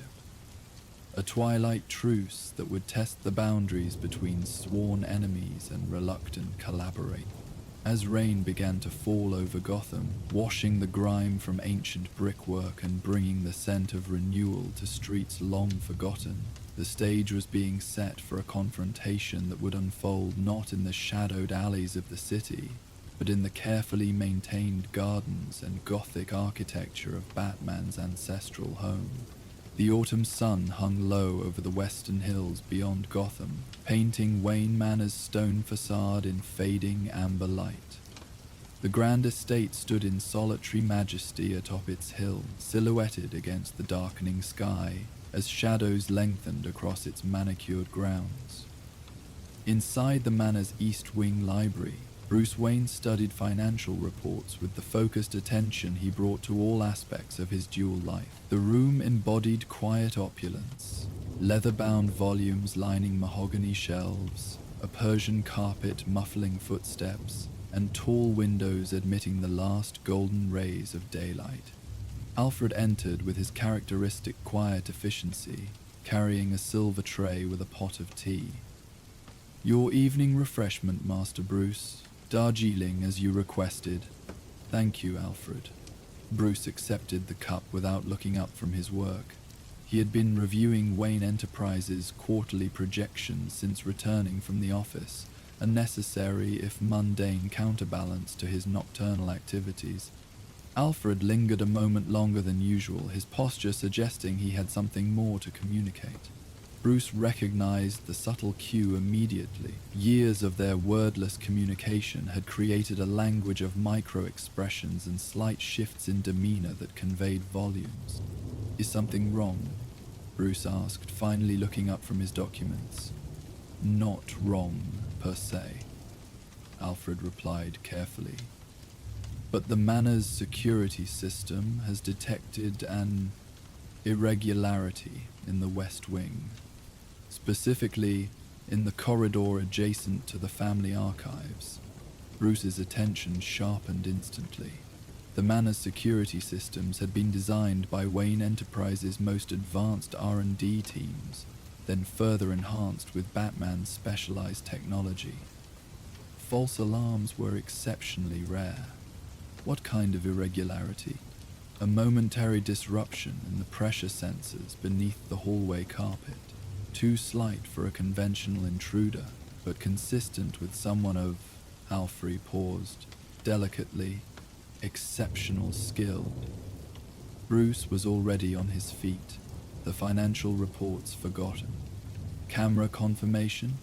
"None," Alfred replied, his expression betraying mild frustration. "The system registered a 3-second blackout in that section's video feed just before the pressure anomaly.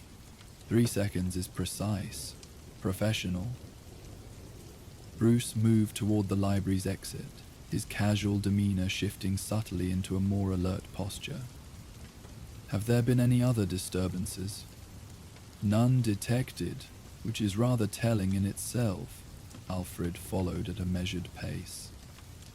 "Shall I initiate lockdown protocols?" Bruce considered the question as they entered the hallway. A full security lockdown would seal the Manor, activating additional countermeasures designed to contain and neutralize threats. But the pattern described, minimal contact, targeted approach, surgical disruption of surveillance, suggested a very specific type of intruder. No lockdown, he decided, but activate silent monitoring on all vault access points and secure the cave entrance. And Alfred, "I remain on comms, sir," the butler confirmed, already retrieving a discreet communication device from his pocket. "And yes, I'll keep my sidearm accessible." Bruce nodded, knowing Alfred's military background made him far more capable than his formal demeanor might suggest. "I'll investigate directly. If our guest is who I suspect, a heavy-handed approach would be counterproductive." "Indeed, sir. Subtlety has always been the preferred approach when dealing with cats. They respond rather poorly to being cornered." The slight emphasis on the word cats confirmed they were thinking of the same potential intruder. Bruce made his way toward the West Wing, moving with the quiet efficiency that carried over from his vigilante activities, even when not in the cape and cowl. Wayne Manor's grandeur, its high ceilings, ornate woodwork, and historical gravitas created an atmosphere of timeless permanence around him. Generations of Waynes had walked these corridors, their legacy embedded in every carefully preserved detail. The West Wing housed much of that legacy in physical form, while the East Wing contained the more frequently used living spaces.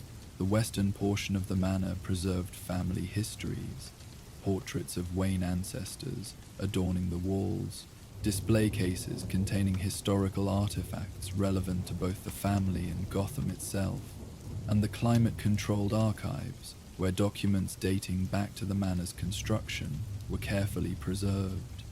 As Bruce approached the archives corridor, he activated a small device in his pocket, a remote interface with the manor's security systems that would provide real-time updates to his phone's display without alerting the intruder to increased surveillance.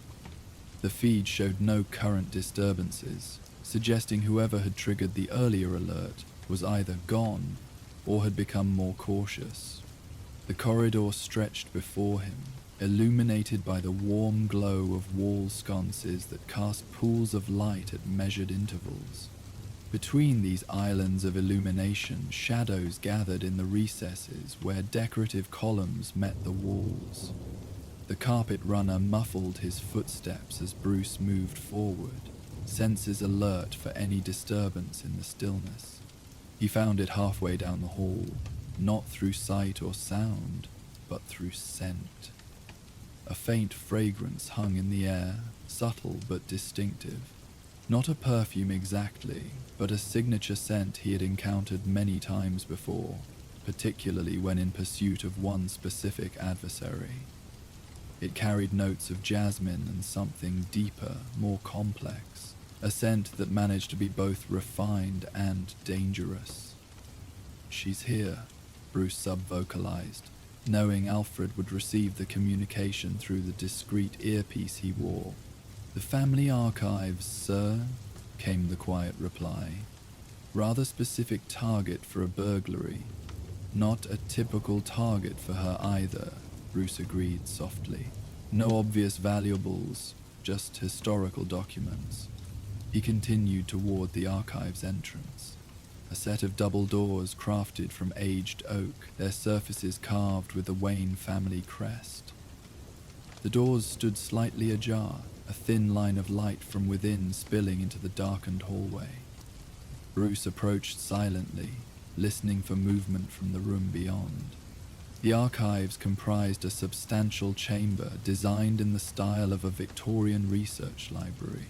Tall shelves of organized documents, glass display cases for more delicate items, reading tables positioned beneath pendant lights that cast warm circles of illumination. The room had been modernized with climate control systems to preserve its contents, but retained its historical aesthetic, creating a space that bridged past and present. Bruce entered without announcing himself, scanning the room with practiced efficiency. At first glance, it appeared empty, the display cases undisturbed, the document shelves in their usual ordered state. Then a subtle movement caught his eye near the far wall, where a section of shelving contained bound volumes of Wayne family correspondence, dating back to the 1890s. A slender figure stood examining one of these volumes, her back to the door. She wore a form-fitting black outfit that was far more practical than her usual catsuit. Designed for stealth and mobility rather than drama, though it still unmistakably highlighted her distinctive silhouette. Instead of her usual cowl and goggles, her short dark hair was uncovered, lending her a vulnerability rarely seen during their rooftop encounters. "Breaking and entering is still illegal, even when you're not wearing the costume, Selina," Bruce stated, remaining by the doorway. Selina Kyle turned unhurriedly, the leather-bound volume still in her gloved hands. Her expression registered neither surprise nor guilt, only a calm assessment that suggested she had been aware of his presence before he spoke. "Bruce," she acknowledged with a slight smile, "I'd apologize for the intrusion, but we both know sincerity isn't my strong suit." "What are you looking for?" he asked directly, noting that she had made no move to flee or to replace the volume she held.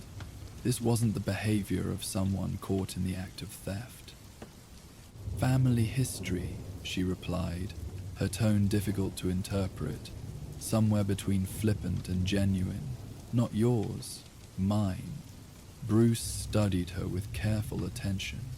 In their years of complex interaction, sometimes adversaries, sometimes allies, occasionally something less easily defined, he had developed an understanding of Selina's expressions and tells.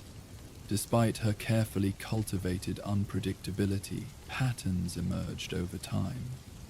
The slight tension in her posture now suggested something beyond her usual professional focus during acquisitions. "The Wayne family archives contain nothing about the Kyles," he stated. "Don't they?" Selina countered, turning the volume in her hands to display its spine label, East End Property Acquisitions 189511901. "Your family's reach extended into every corner of Gotham, including the East End. Before it became the Forgotten District, it was once prime real estate, with ownership records that might interest me personally. Bruce moved further into the room, approaching one of the reading tables but maintaining a calculated distance between them, close enough for conversation, far enough to react if necessary. "You could have asked. Breaking into the manor was unnecessary.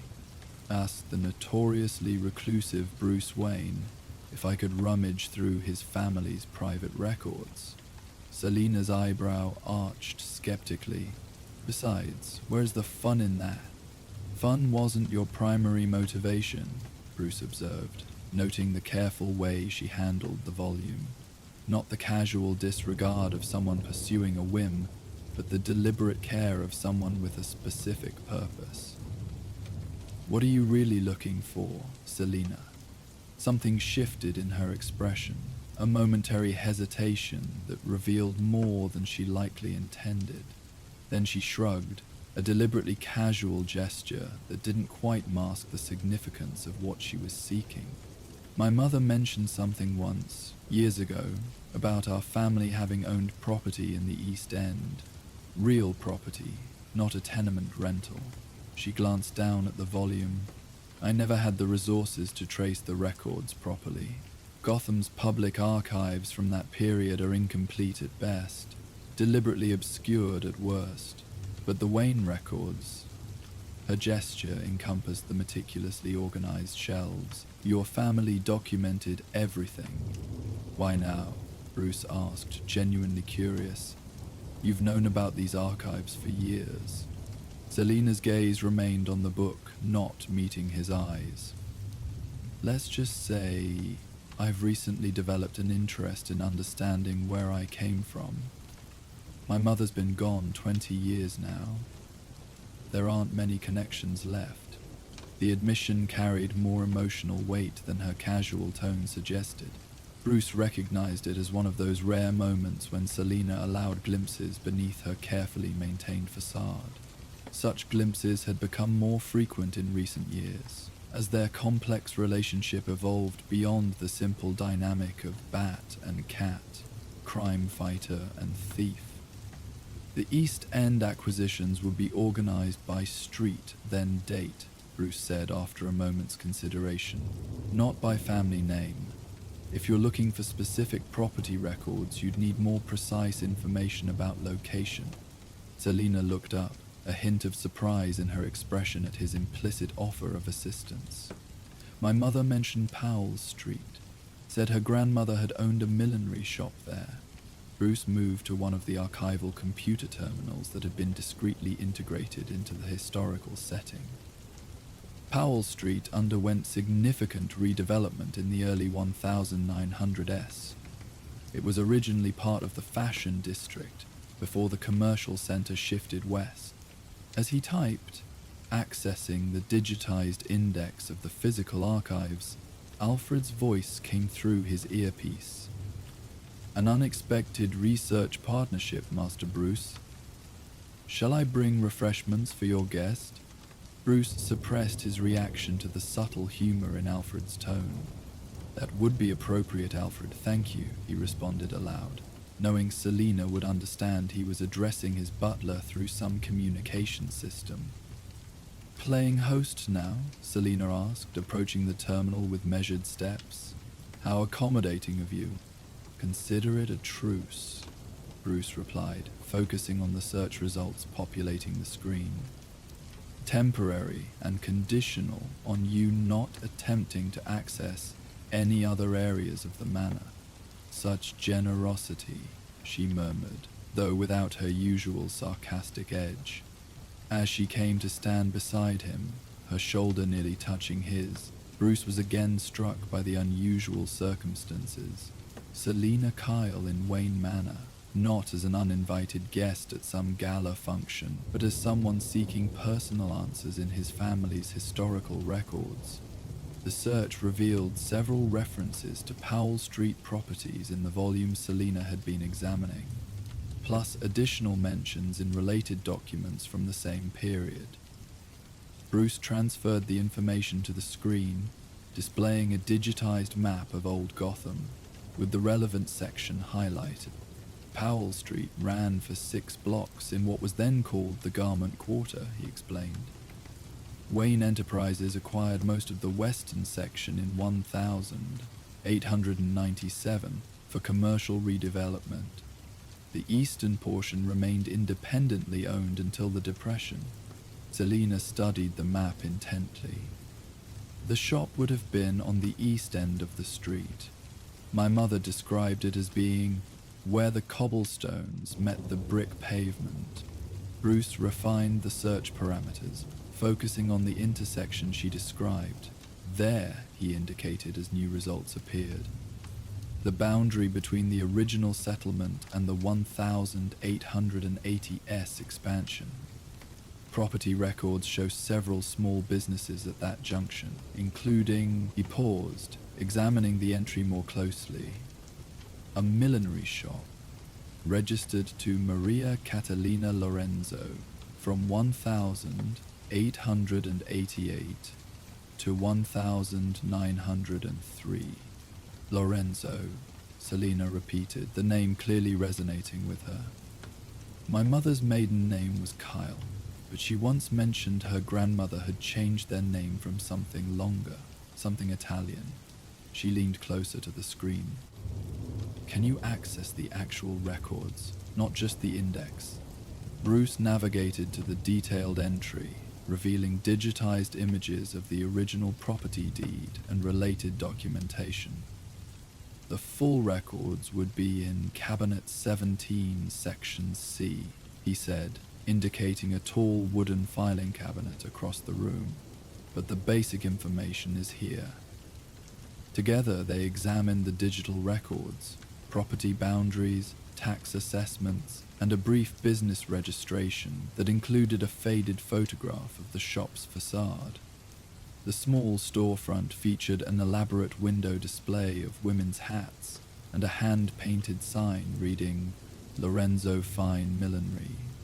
I've never seen this, Selina said quietly, her usual composure momentarily giving way to genuine wonder. My family actually owned something in Gotham. Something legitimate. The significance of this discovery was evident in her expression. For someone whose life had been defined largely by taking what belonged to others, finding evidence of legitimate family ownership represented a different kind of connection to the city. A historical anchor point previously unknown. The Lorenzo shop appears in several Wayne business records, Bruce noted, continuing to scan through the digital archives. Your ancestor supplied hats to Gotham's elite families, including the Waynes. There are receipts for purchases by my great-grandmother, Elizabeth Wayne. Selina's eyes widened slightly. So my family actually had business dealings with yours. That's, she seemed to search for the right word, unexpectedly conventional. Gotham was smaller then. The social and commercial circles intersected frequently. Bruce brought up another document, a newspaper clipping from 1901, featuring a photograph of a society gathering. This might interest you more directly. The photograph showed a formal garden party hosted at Wayne Manor, with dozens of Gotham's prominent citizens in period attire.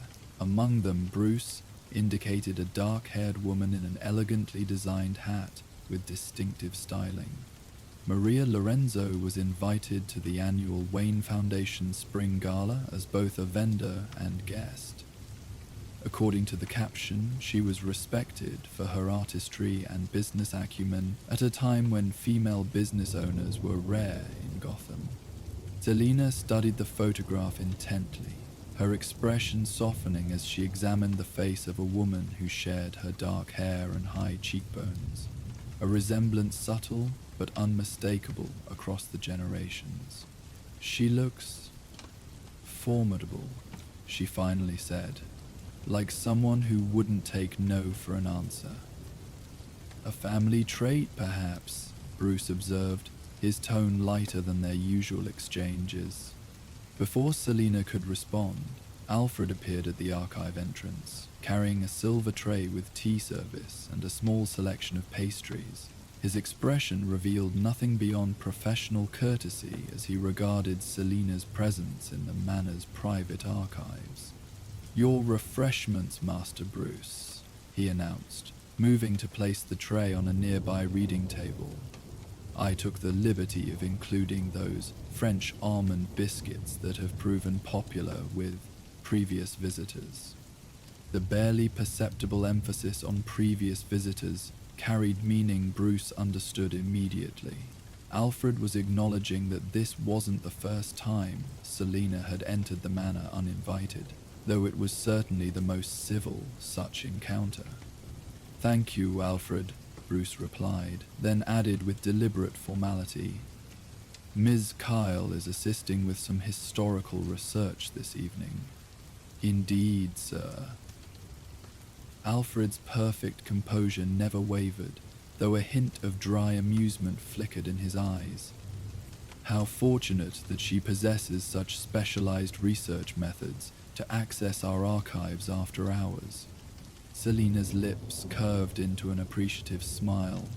"Your security systems are impressive, Alfred, almost a challenge. I shall convey your professional assessment to our security consultants, Ms. Kyle. I'm certain they'll be simultaneously flattered and dismayed." Alfred finished arranging the refreshments and straightened. "Will there be anything else required for your research session? We may need access to the physical records in Cabinet 17, Bruce replied, "and perhaps the Gotham Business Directory volumes from 1880 through 1905. "Very good, sir. I shall unlock the cabinet and retrieve the directories." With a perfect bow that somehow managed to be both proper and slightly ironic, Alfred departed, leaving them alone once more. "He doesn't approve of your choice in research partners," Selina observed, watching Alfred's retreating figure. "On the contrary," Bruce replied, pouring tea for them both with practiced movements. "If he disapproved, you would have encountered a very different reception. Alfred's background includes more than domestic service. Military intelligence." Selina nodded, accepting the offered cup. "MI6, if rumors are correct. I've always suspected those perfect manners concealed something more dangerous." Bruce neither confirmed nor denied her assessment, but the slight lift of his eyebrow acknowledged her perceptiveness. The Wayne family has always valued discretion in its staff. Alfred exceeds all expectations in that regard. They moved to the reading table, where Alfred had arranged the refreshments. The warm pools of light from the pendant lamps created an intimate atmosphere amid the vast archive, the twilight outside now deepening into evening proper. Through the room's tall windows, the last traces of sunset painted the sky in deepening shades of purple and indigo, with the first stars becoming visible above the manor's grounds. "How did you know about these records?" Bruce asked as they settled at the table. "The Wayne archives aren't public knowledge." Selina sipped her tea before responding. "Professional interest. I make it my business to know where valuable and interesting things are kept in Gotham." She set down her cup. "But my specific knowledge about your family's East End records came from a less professional source. My mother mentioned once that her grandmother had kept a letter from the Wayne lady about her hats. I always assumed it was just a story. Until recently," Bruce prompted, noting her use of past tense. "Until I found this while clearing out a storage unit my mother had rented." Selina reached into a concealed pocket and withdrew a small object wrapped in protective cloth. Carefully unwrapping it, she revealed an aged envelope, its paper yellowed with time but still intact. The envelope bore elegant handwriting, addressing it to Mrs. Maria Lorenzo Fine Millinery, at the Powell Street address they had just discovered in the archives. The return address, partially faded but still legible, read, Elizabeth Wayne, Wayne Manor. I didn't open it, Feline said, a surprising admission from someone who made her living accessing things that were meant to remain closed. It seemed important to understand the context first. Bruce studied the envelope with genuine interest. Elizabeth Wayne was known for her support of women in business. She established several funds to provide loans to female entrepreneurs when conventional banks wouldn't consider them.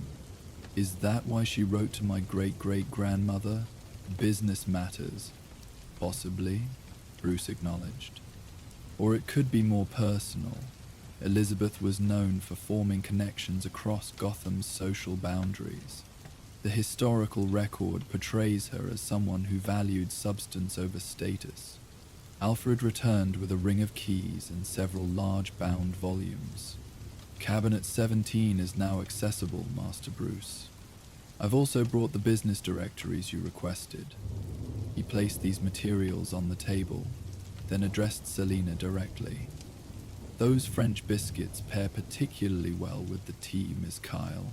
A personal recommendation, if I may.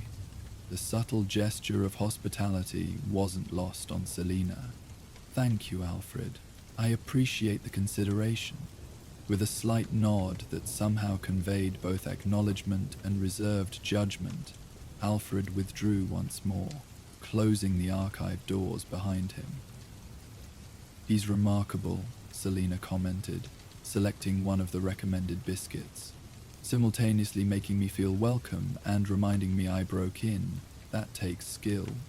Years of practice managing unexpected situations, Bruce replied with the ghost of a smile, including numerous encounters with uninvited visitors to the manor. I imagine I'm not the most challenging guest he's had to accommodate, Selina observed, her tone suggesting curiosity about others who might have tested Alfred's composure over the years. Not even close, Bruce confirmed, though he offered no elaboration on who might have claimed that particular distinction. They turned their attention to the newly delivered materials. Bruce unlocked Cabinet 17, revealing neatly organized folders of original documents, corresponding to the digitized records they had already examined. Meanwhile, Selina began paging through the business directories, tracking the Lorenzo shop's listings over consecutive years. The shop appears consistently from 1888 through 1903, she noted, comparing entries across volumes. Then, nothing in 1904. What happened in 1903 that ended the business? Bruce extracted a folder from the cabinet, opening it carefully on the table. According to these records, there was a significant fire in the East End garment district in December 1903. Several buildings on Powell Street were destroyed or damaged beyond repair. The folder contained newspaper accounts of the fire, including photographs of the aftermath showing gutted buildings with only facade walls remaining. One image clearly showed the Lorenzo shop among those most severely damaged, its distinctive storefront now a blackened shell. Insurance records indicate Maria Lorenzo received a settlement, but it wasn't enough to rebuild completely, Bruce continued, examining the documents. The property was sold to a development company the following year. Celino's expression darkened. Let me guess. A Wayne Enterprises subsidiary. No, Bruce replied, understanding her suspicion but providing the documented facts. The buyer was Cobblepot Holdings, an early venture of the Cobblepot family before their shipping interests became their primary business. Oswald's family, Selina murmured, referring to the man now known throughout Gotham as the Penguin. Somehow that feels worse than if it had been Wayne's. Bruce continued examining the records. There's more. After selling the property, Maria Lorenzo appears to have left Gotham temporarily. Immigration records show her departing for Italy in early 1000. 904, then returning to Gotham 8 months later. Running away, Selina speculated, or regrouping. The latter, it seems. Bruce drew out another document, a business registration form dated March the 9th, 9905. She re-established her business in a new location, Park Row, under the shortened name Lorenzo Designs. The registration lists her as Maria L. Kyle, with a note indicating formal name change documentation was filed with the city clerk. Kyle, Selina repeated, the significance of this discovery evident in her voice. So, that's when it happened. 1905. After the fire, she came back with a new name, a new location, and apparently a new business model, Bruce added, finding additional documentation. The new shop specialized in custom designs for theatrical productions and society events, rather than general millinery, more exclusive higher-end clientele. Selina considered this information thoughtfully. Reinventing herself after losing everything, adapting rather than giving up. A hint of pride colored her voice. I like her style. There's a connection to the letter you found as well, Bruce noted, indicating the envelope Selina had brought. The postmark dates it to February 1904, after the fire, before Maria left for Italy.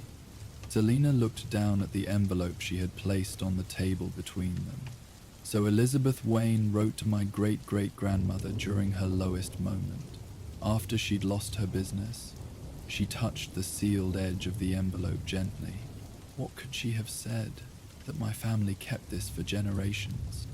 The question hung in the air between them, a moment of genuine curiosity shared across the usual boundaries that separated their lives. Bruce recognized the unusual vulnerability in Selina's expression as she contemplated this tangible connection to her family's past. Would you like to open it? He asked quietly. The manor has conservation tools for handling historical documents without damaging them. Selina hesitated, her fingers still resting lightly on the aged paper. I've spent my life opening things that aren't mine to access, she said with unexpected candor. But this feels different. It's mine by inheritance, but opening it means acknowledging something genuine about my past. Something I can't reinvent or steal or improve upon. Bruce understood the significance of this admission. Selina Kyle had built her identity around flexibility and reinvention, shifting between socialized, thief, occasional ally, and whatever other roles suited her purpose. Confronting an unalterable family history represented a different kind of vulnerability than she typically allowed herself. Your ancestors survived losing everything, he observed, then rebuilt on her own terms. That resilience might be the most authentic inheritance she left you. Selina's gaze met his, a moment of genuine connection in the warm lamplight of the archives. When did you become so insightful about family legacies, Bruce? I thought brooding was more your style than philosophical reflection.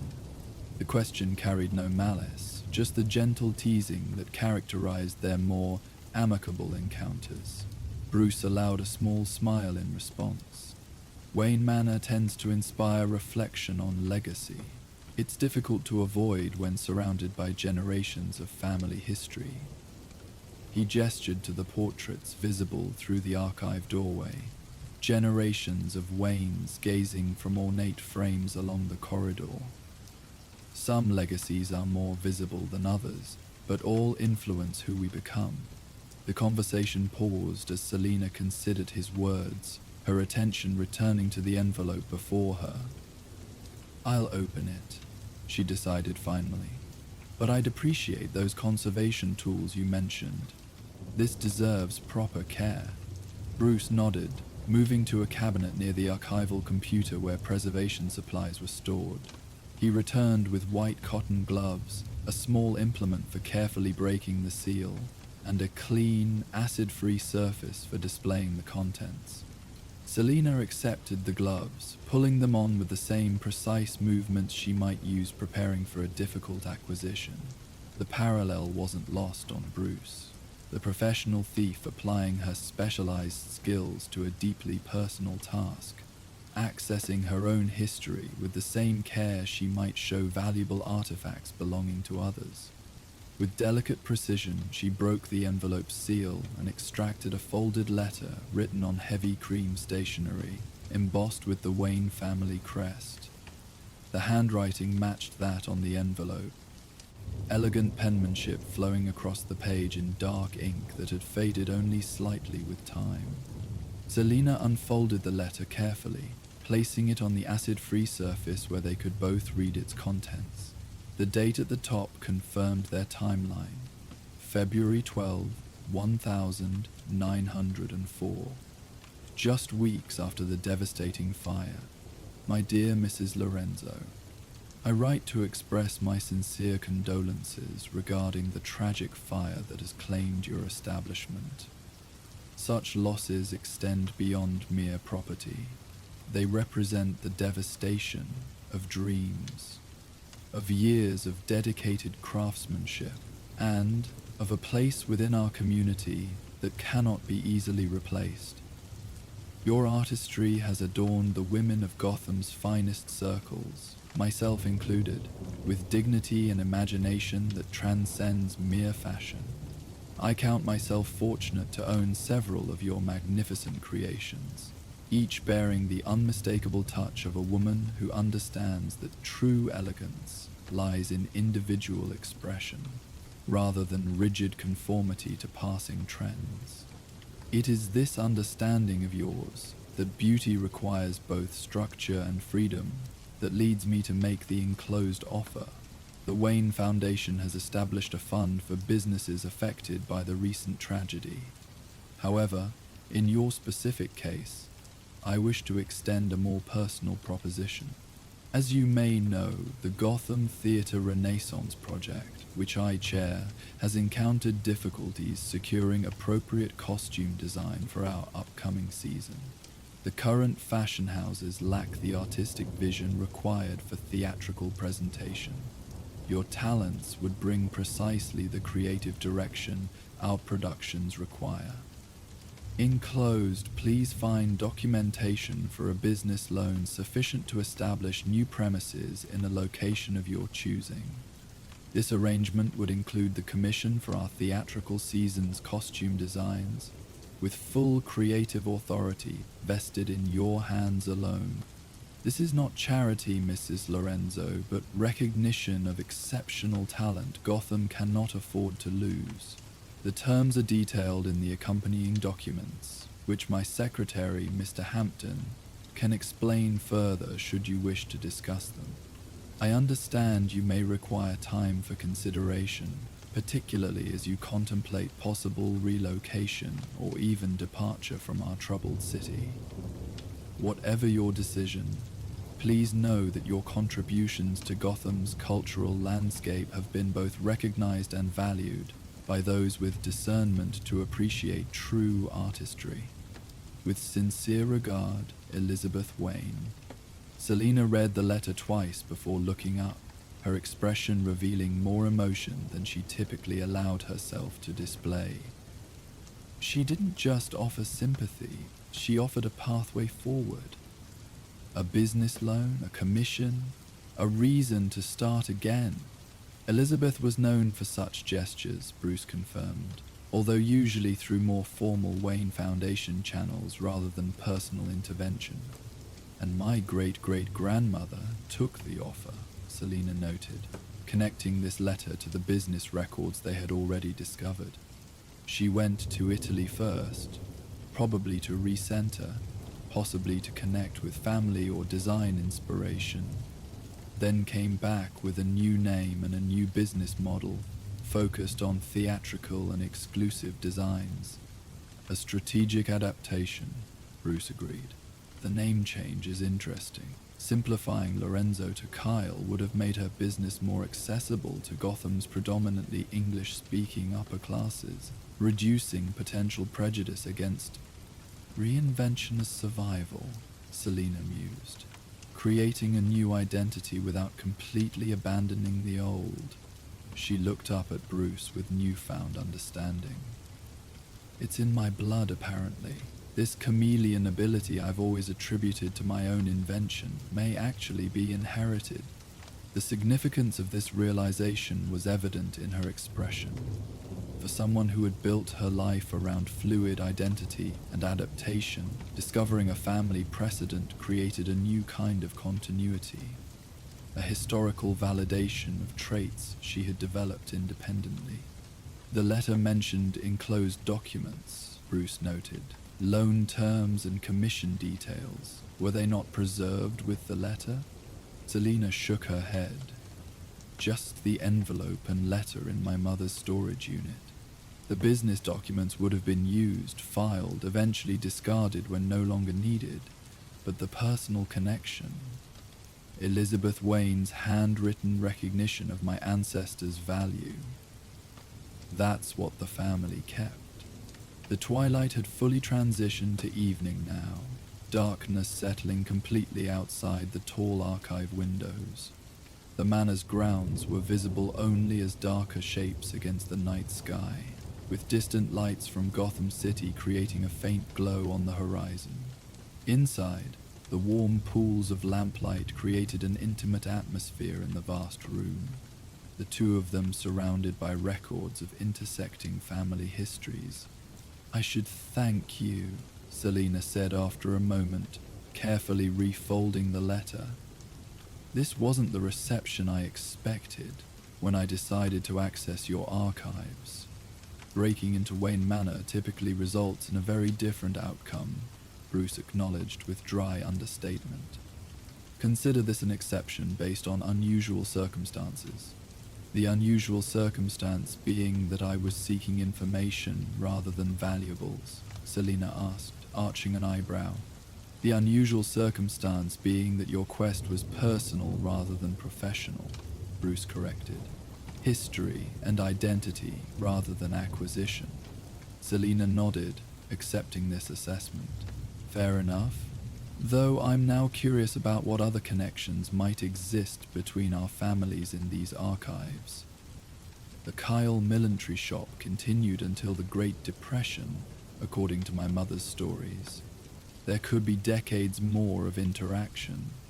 The Wayne Family Foundation records would be the place to look, Bruce suggested. Elizabeth continued supporting women-owned businesses throughout her lifetime, and her daughter-in-law Catherine maintained similar initiatives. Another time, perhaps, Selina said, though whether this represented genuine interest or merely a pretext for future unauthorized visits remained deliberately ambiguous in her tone.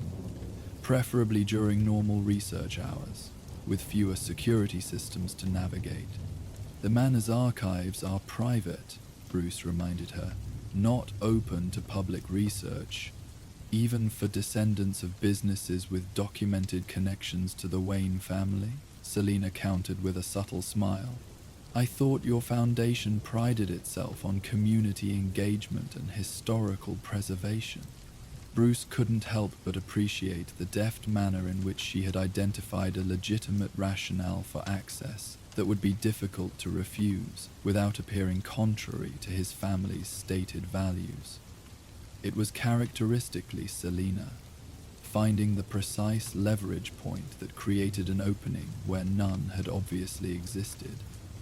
Supervised access could potentially be arranged, he conceded, through proper channels.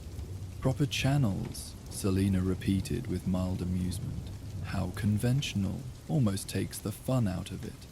Their conversation was interrupted by Alfred's return, his timing as impeccable as always. He carried a small archival box and what appeared to be a camera. Pardon the intrusion, he announced formally. I recalled that the Special Collections Department maintains documentation tools for visiting researchers. Perhaps Miss Kyle would appreciate proper archival photographs of her discoveries before she departs.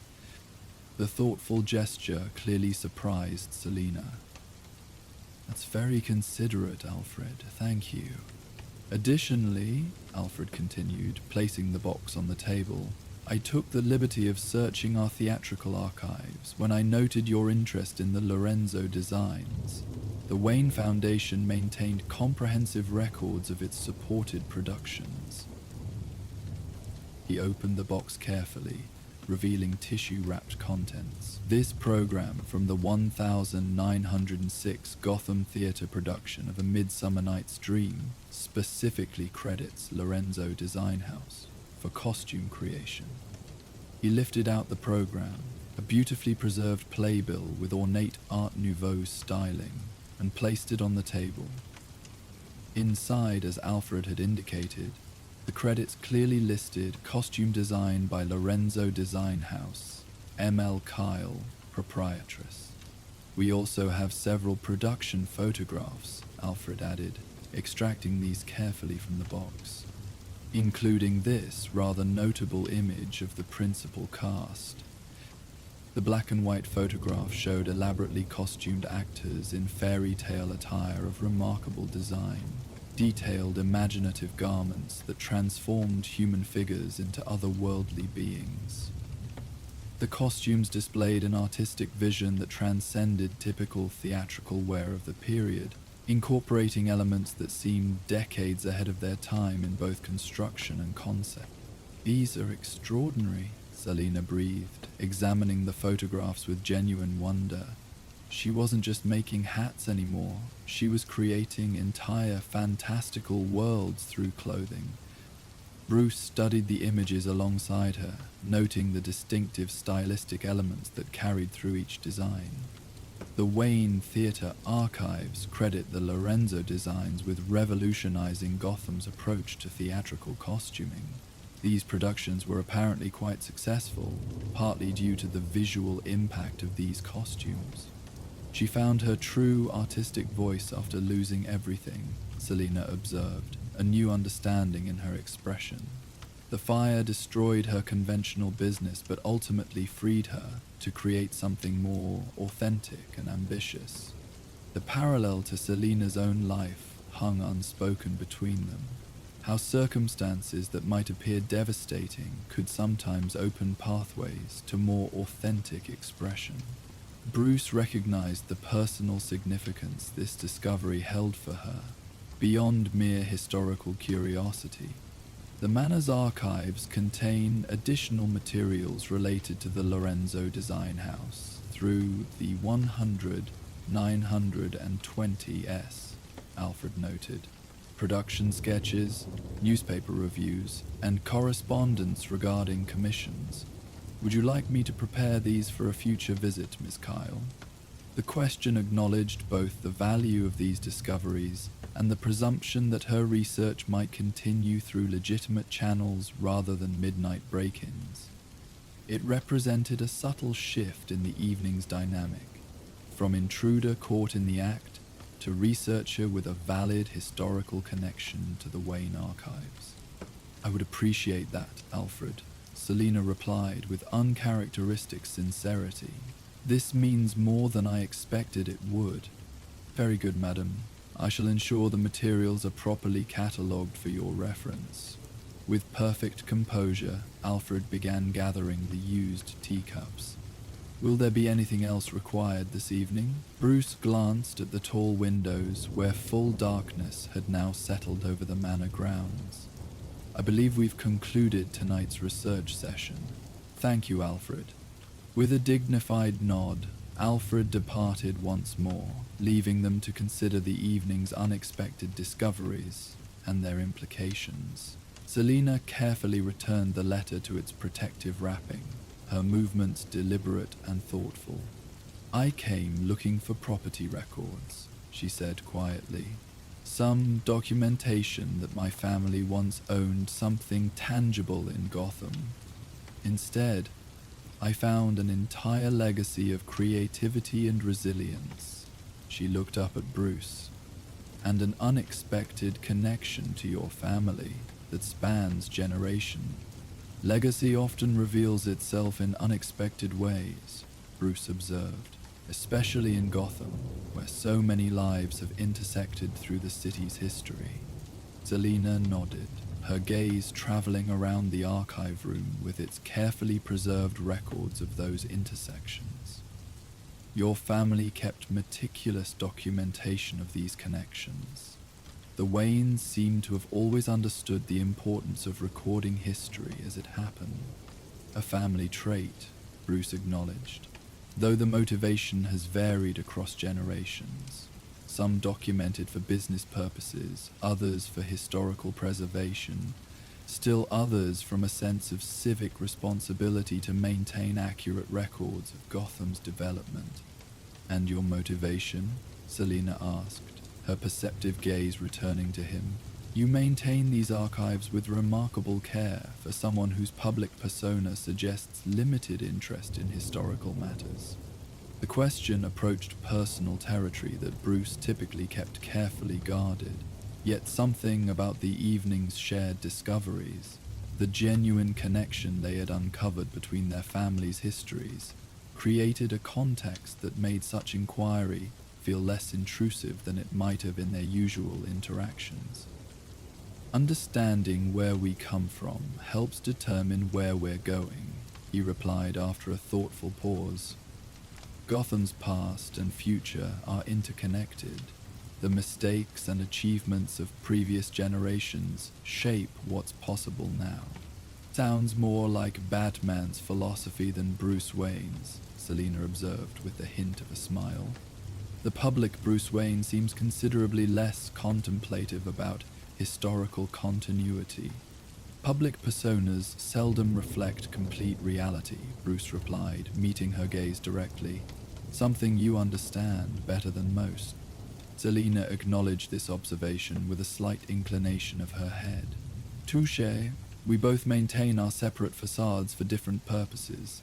She glanced down at the letter and photographs before her, though, tonight, has been an unusual departure from those established patterns. Indeed, the evening had unfolded unlike any of their previous encounters. Neither the charged confrontations of Batman and Catwoman across Gotham's rooftops, nor the carefully superficial interactions of Bruce Wayne and Selina Kyle at social functions. Instead, they had engaged as researchers, historians of their own intertwined family legacies, sharing discoveries that held personal significance beyond their professional personas. It's been enlightening, Bruce acknowledged, choosing his words with care. Seeing you connect with your family's history puts our usual interactions in a different perspective. Discovering I come from a line of creative entrepreneurs rather than just nameless strugglers in Gotham's underclass does change things, Selina agreed. Though I'm not planning to open a millinery shop anytime soon. Some family traditions don't translate across generations. Her attempt at lightness didn't entirely mask the genuine impact of the evening's discoveries. Bruce recognized that something fundamental had shifted in her understanding of her own identity. A connection established where previously there had been only questions and assumptions. Your ancestors' adaptability seems to have been her defining characteristic, he noted. Reinventing herself after disaster, transforming conventional craftsmanship into artistic innovation. That legacy certainly continues, even if the specific applications differ. Selina smiled at this assessment, appreciating his recognition of the continuity between her great-great-grandmother's resilience and her own adaptive skills. A diplomatic way of connecting legitimate business innovation to my less conventional career choices. Different circumstances, similar qualities, Bruce replied without judgment. Maria Lorenzo Kyle built something lasting from the ashes of what she lost. That resilience is evident regardless of how one views the specific paths taken. As they began gathering the various materials they had examined, returning documents to their proper archival storage, the unusual domesticity of their cooperation struck Bruce as remarkable. This was typically Alfred's domain, the careful preservation of Wayne family history.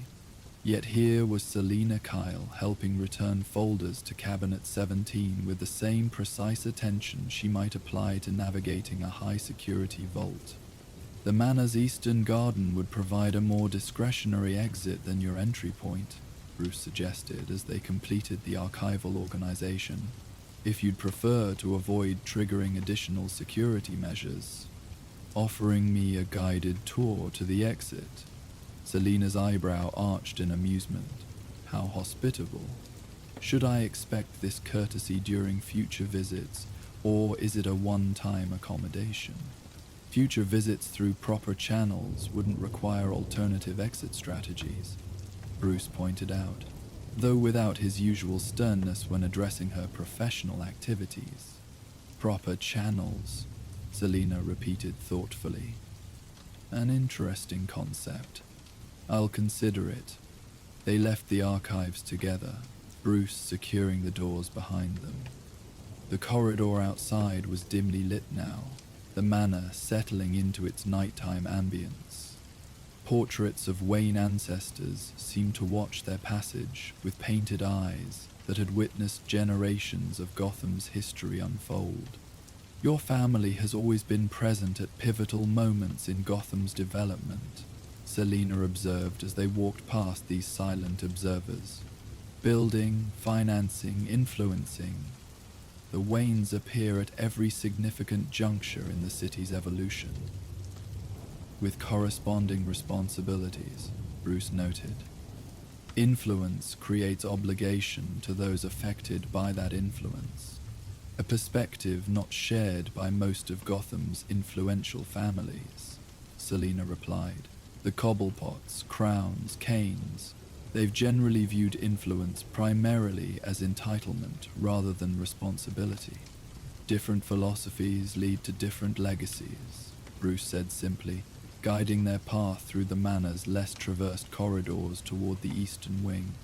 They passed through a gallery lined with landscape paintings, artistic interpretations of Wayne Manor and its grounds throughout different historical periods, showing the evolution of both the estate and the surrounding countryside as Gotham grew from distant settlement to encroaching metropolis. The city is almost invisible in the earlier paintings, Selina noted, pausing to examine a 19th century rendering of the manor grounds with only the faintest suggestion of distant Gotham on the horizon. The manor existed in splendid isolation that changed with each generation, Bruce confirmed, indicating a progression of paintings showing the gradual appearance of the city in the background, first as a small collection of structures, then as a growing urban center, finally as the sprawling metropolis now visible from the manor's highest windows. The relationship between the estate and the city evolved as Gotham expanded, requiring each generation of Waynes to reconsider their connection to the broader community, Selina observed perceptibly, isolation becoming increasingly impossible as the city grew closer.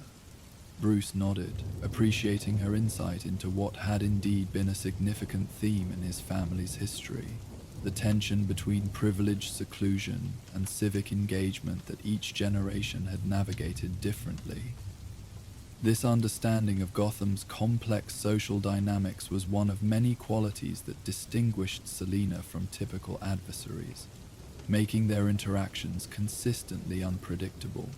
They continued through the manor, passing the library where Bruce had begun his evening, then through a formal sitting room rarely used except during official functions. Their path deliberately avoided both the main entrance hall and the western wing where access points to the Batcave were concealed. Even this temporary truce had its boundaries, existing in the specific context of historical research, rather than extending to all aspects of their complex relationship. Eventually they reached a set of French doors, opening onto a stone terrace that overlooked the manor's eastern gardens. Night had fully embraced the grounds now, but subtle landscape lighting illuminated stone pathways winding through formal plantings and architectural features. The garden represented a more intimate space than the manor's grand western lawns, designed for contemplation rather than impression, with secluded benches and small decorative fountains now silent in the evening stillness. This section of the garden dates back to the original manor construction, Bruce explained as they stepped outside into the cool night air. It's been maintained in its historical design, though the plantings have been adapted to contemporary conditions. Preservation with practical adaptation, Selina noted, drawing her own parallel to their earlier discoveries, a recurring theme tonight. The terrace offered views across the eastern portion of the estate, with Gotham City visible in the distance, a glittering constellation of lights against the night sky. From this elevation, the urban sprawl appeared almost beautiful, its harsher realities softened by distance and darkness. The garden path connects to a service road that exits the estate's eastern boundary. Bruce indicated a barely visible pathway leading away from the formal gardens, toward a wooded area, less monitored than the main entrance. Offering me the secret exit, Selina observed with a knowing smile. How thoughtful. Though I'm curious, are you facilitating my departure because you trust me not to explore further, or because you've already secured anything you don't want me to find? Let's say I'm acknowledging that tonight's circumstances were exceptional, Bruce replied diplomatically, and that proper exits are preferable to improper entries. Selina's laugh was soft but genuine. Ever the strategist, making virtue of necessity by escorting me out through the one route you're confident I haven't already mapped during previous visits. Before Bruce could respond to this tacit admission of prior explorations, Alfred appeared at the French doors, carrying a small archival box. "Pardon the interruption," he announced with impeccable timing. "I've taken the liberty of preparing reproductions of the key materials from tonight's research for Miss Kyle to retain. The originals must remain in our archives, of course, but these copies have been properly certified for historical reference." He presented the box to Selina with formal courtesy.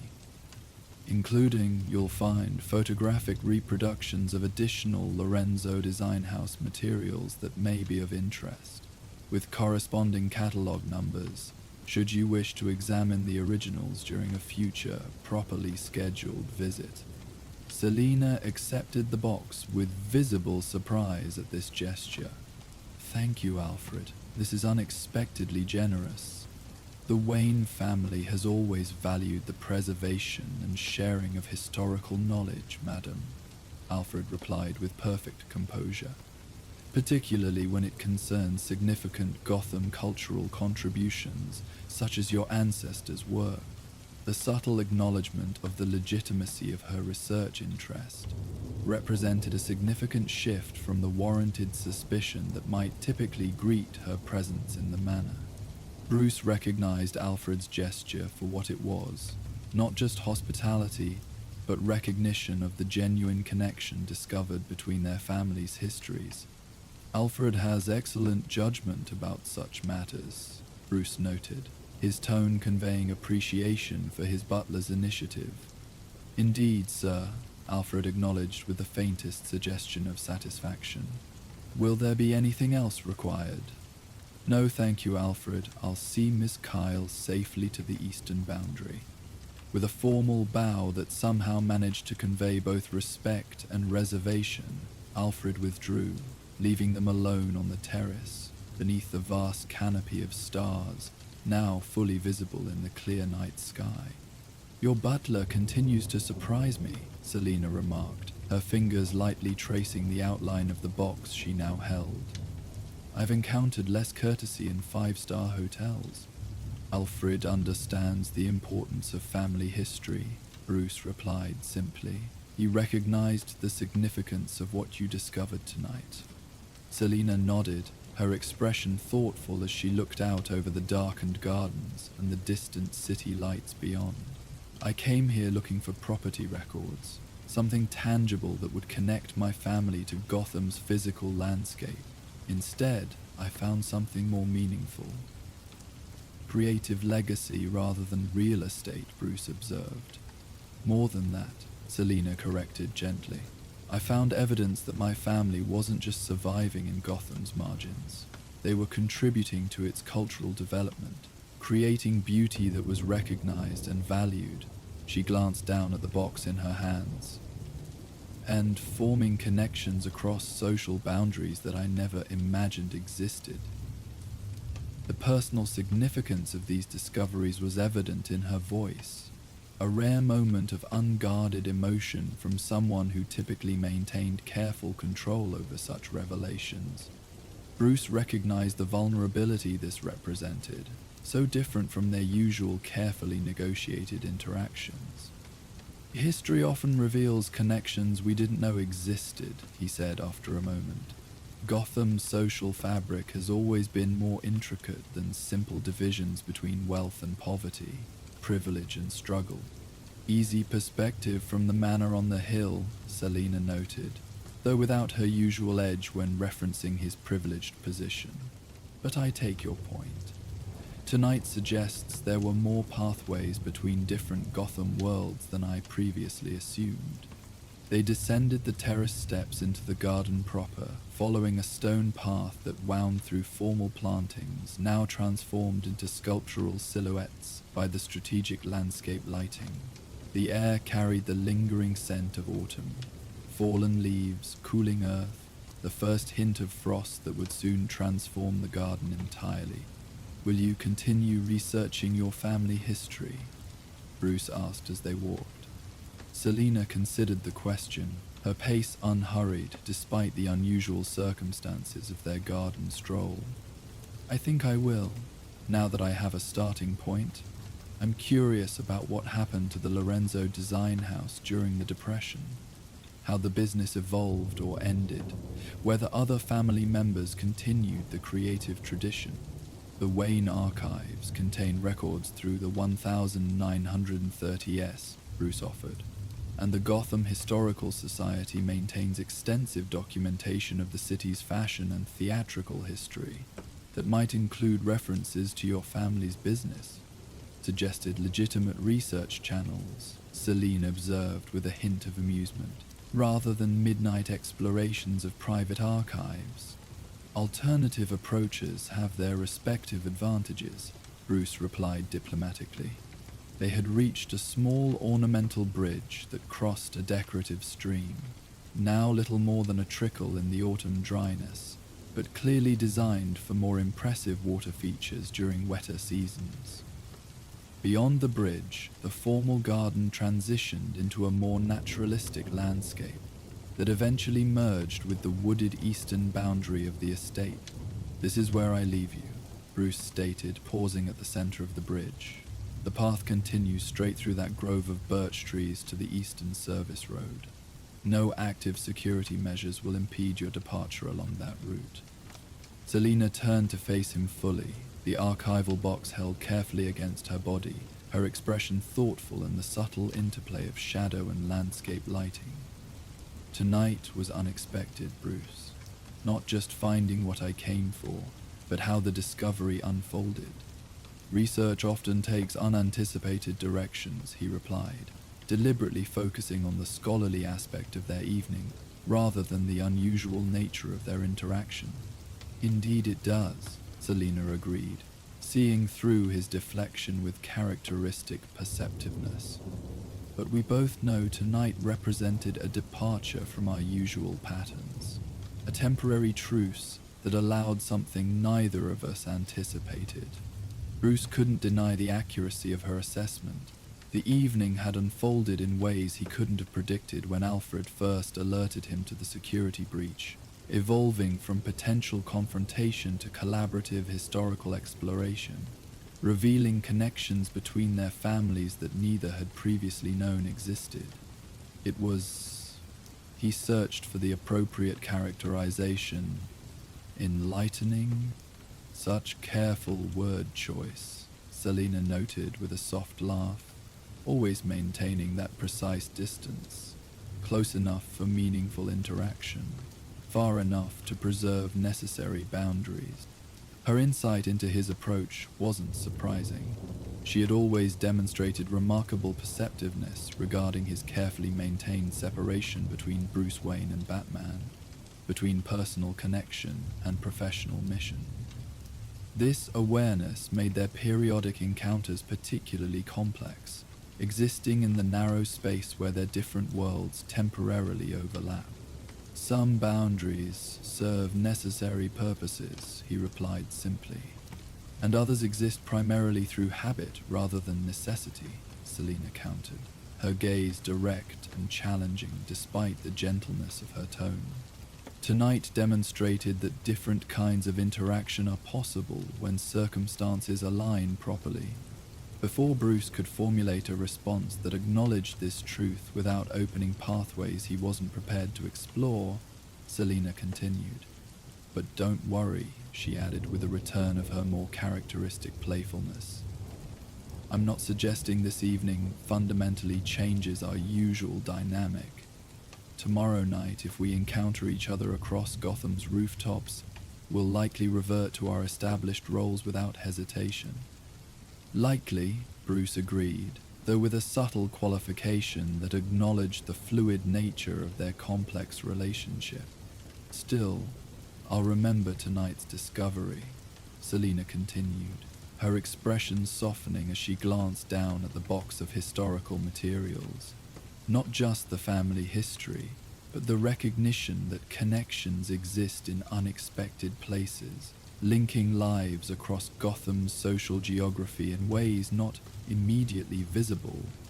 This observation carried implications beyond their personal interaction, touching on themes central to Bruce's dual existence and his understanding of Gotham itself. The city's complex social ecology had always defied simple categorization, with boundaries between justice and criminality, privilege and deprivation, often blurring in ways that challenged rigid moral frameworks. Gotham's history is written in such connections, he acknowledged, for better and worse. Selina nodded, understanding the broader implications of his statement. Then, with characteristic unpredictability, she stepped forward and placed a light kiss on his cheek, brief contact that ended before he could properly respond. Thank you for tonight's unexpected hospitality, she said, already moving past him toward the garden path that would lead to her exit. And please extend my appreciation to Alfred for his consideration. He's truly exceptional. I'll convey your thanks, Bruce replied, maintaining his composure despite the momentary disruption of boundaries her gesture had represented. She paused briefly at the end of the bridge, looking back over her shoulder with an expression that combined genuine gratitude with her more typical mischievous charm. Until our next encounter, Bruce. Whether across boardroom tables, rooftop edges, or perhaps even research archives. With that ambiguous promise of future intersection, she continued along the garden path, her dark clothing soon blending with the shadows between landscape lighting fixtures. Bruce remained on the bridge, watching until her silhouette disappeared among the birch trees that marked the transition to the estate's boundary. Only when she had fully vanished from view did he activate his communication link to Alfred. She's departing via the Eastern Service Road as arranged. Very good, sir, came the immediate response. Shall I deactivate the supplementary security protocols in that sector? Yes, and Alfred, sir. Bruce paused, considering how to express his appreciation for Alfred's handling of the evening's unusual situation. Your archival assistance was perfectly judged. Thank you. Commodores try to maintain appropriate standards even in unexpected circumstances, Alfred replied with characteristic understatement. I trust the research session proved illuminating. More than expected, Bruce acknowledged. The Lorenzo-Wayne connection spans decades, with significant cultural implications for Gotham's artistic development. Indeed, sir, I've taken the liberty of creating a more comprehensive file of these connections for the main archives. History benefits from proper documentation, particularly when it concerns such notable cultural contributions. The subtle approval in Alfred's tone confirmed Bruce's impression that his butler had recognized the evening's significance beyond the immediate circumstances of Selina's unorthodox visit. Alfred's deep understanding of both Wayne family history and Bruce's complex relationship with Selina had informed his measured response, facilitating meaningful discovery while maintaining appropriate boundaries. Will Ms. Kyle be returning for further research through more conventional channels? Alfred inquired, the question carrying multiple layers of meaning. Uncertain, Bruce replied honestly, but possible.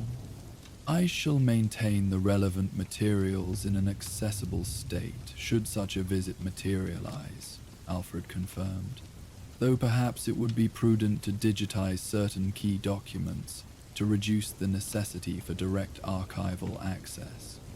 Bruce smiled slightly at this practical suggestion, which elegantly balanced historical preservation with security considerations. A reasonable precaution. Will you be resuming your evening plans now, sir?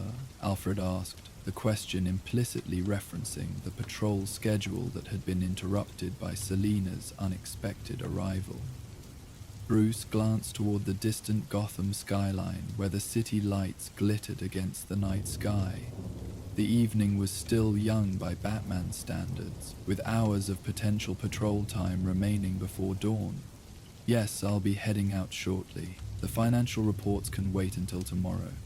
Very good, sir. I'll prepare the usual systems for your departure. The communication ended, leaving Bruce alone on the garden bridge, suspended between the formal structure of the manor grounds and the wilder boundary that separated the Wayne estate from the world beyond. It was an appropriate metaphor for the evening itself, a rare moment of balance between different aspects of his life, between personal history and professional purpose, between connection and necessary distance. As he turned to walk back toward the manor, Bruce reflected on the unexpected discoveries the night had brought. The historical connection between the Wayne and Kyle families added another layer of complexity to his already multifaceted relationship with Selina. Their families had intersected generations earlier, with Elizabeth Wayne recognizing and supporting Maria Lorenzo's artistic talents across social boundaries that typically remained rigid in Gotham's stratified society. The parallel to his own complicated alliance with Selina wasn't lost on him. The continuing pattern of connection across conventional social divisions, recognition of talent and resilience regardless of its origin. Perhaps their periodic cooperation, their unusual understanding despite opposing professional paths, represented not just personal chemistry, but a continuation of historical patterns established long before either of them existed. These reflections accompanied Bruce as he re-entered the manor through the French doors, now moving with purpose toward the study where a concealed entrance would grant access to the Batcave below. The evening's historical exploration had been enlightening, but Gotham's present needs still awaited his attention.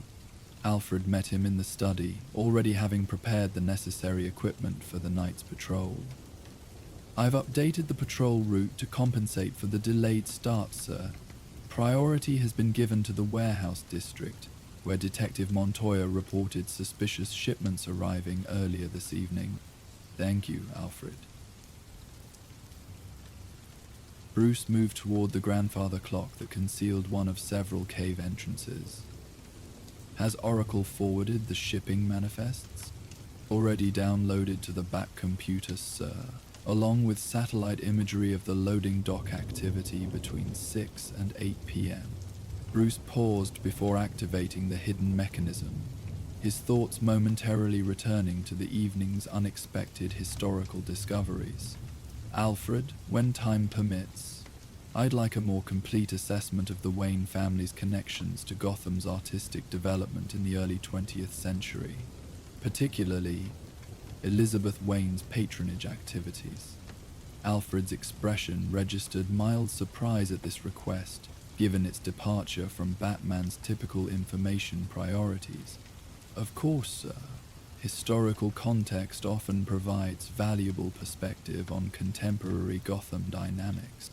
The butler's diplomatic phrasing acknowledged the unusual nature of the request, while connecting it to Bruce's broader mission, a characteristic approach that recognized both the practical and personal dimensions of his employer's dual existence.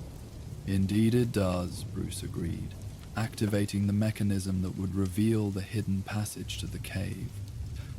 As the entrance opened, Bruce cast one final glance at the manor study. Its comfortable furnishings, family portraits, and carefully curated collection of books representing the civilized world he publicly inhabited as Bruce Wayne. In minutes, he would exchange this environment for the technological command center built beneath the manor, transitioning fully into his role as Batman. Yet tonight, the boundary between these worlds seemed slightly less rigid than usual, the transition less absolute. The historical connections discovered in the family archives had created a bridge between aspects of his life typically kept separate, revealing continuity where he had perceived only division, suggesting patterns of interaction that transcended individual identity to connect generations across time. With this expanded perspective, Bruce descended into the cave, preparing to continue his protection of the city, whose complex history had shaped both his family's legacy and his own chosen path. Tonight's patrol would focus on Gotham's present dangers, but with a deepened awareness of the historical patterns that had created both the city's challenges and its resilience. And somewhere in that same city, Selina Kyle carried her own newly discovered historical connections, fragments of family legacy that might influence her understanding of her place in Gotham's complex social ecology.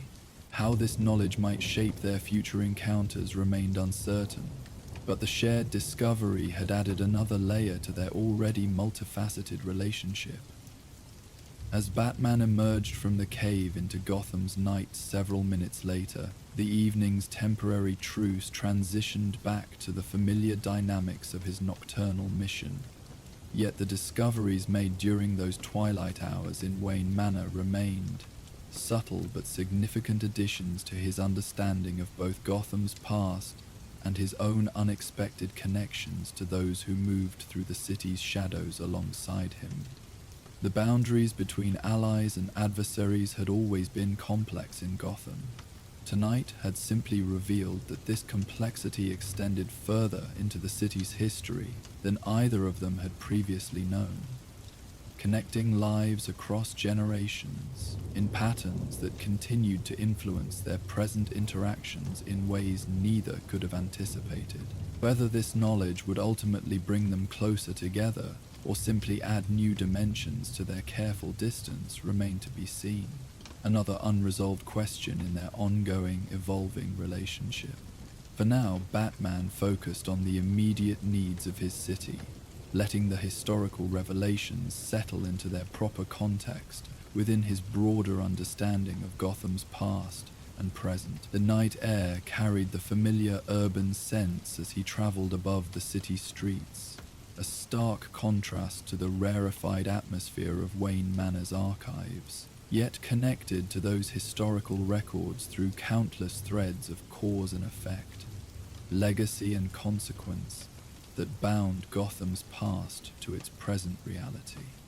The temporary truce had ended, yielding to the established patterns of their professional lives. But like the historical connections they had discovered, its effects would linger, adding another layer to the complex relationship that continued to evolve across their many encounters. Whether as Bruce and Selina in social settings, as Batman and Catwoman across Gotham's rooftops, or perhaps someday again as collaborative explorers of shared historical legacies that neither had previously known existed. And so our tale of Gotham comes to an end. Let the gentle night embrace you as you drift toward peaceful dreams, knowing that somewhere in the darkness, the Dark Knight watches over his city. If you're not asleep yet, we will now play the ambience of Gotham City at night to help you fall asleep. And if you were just listening to our tales, we will see you next time. Good night and sleep well.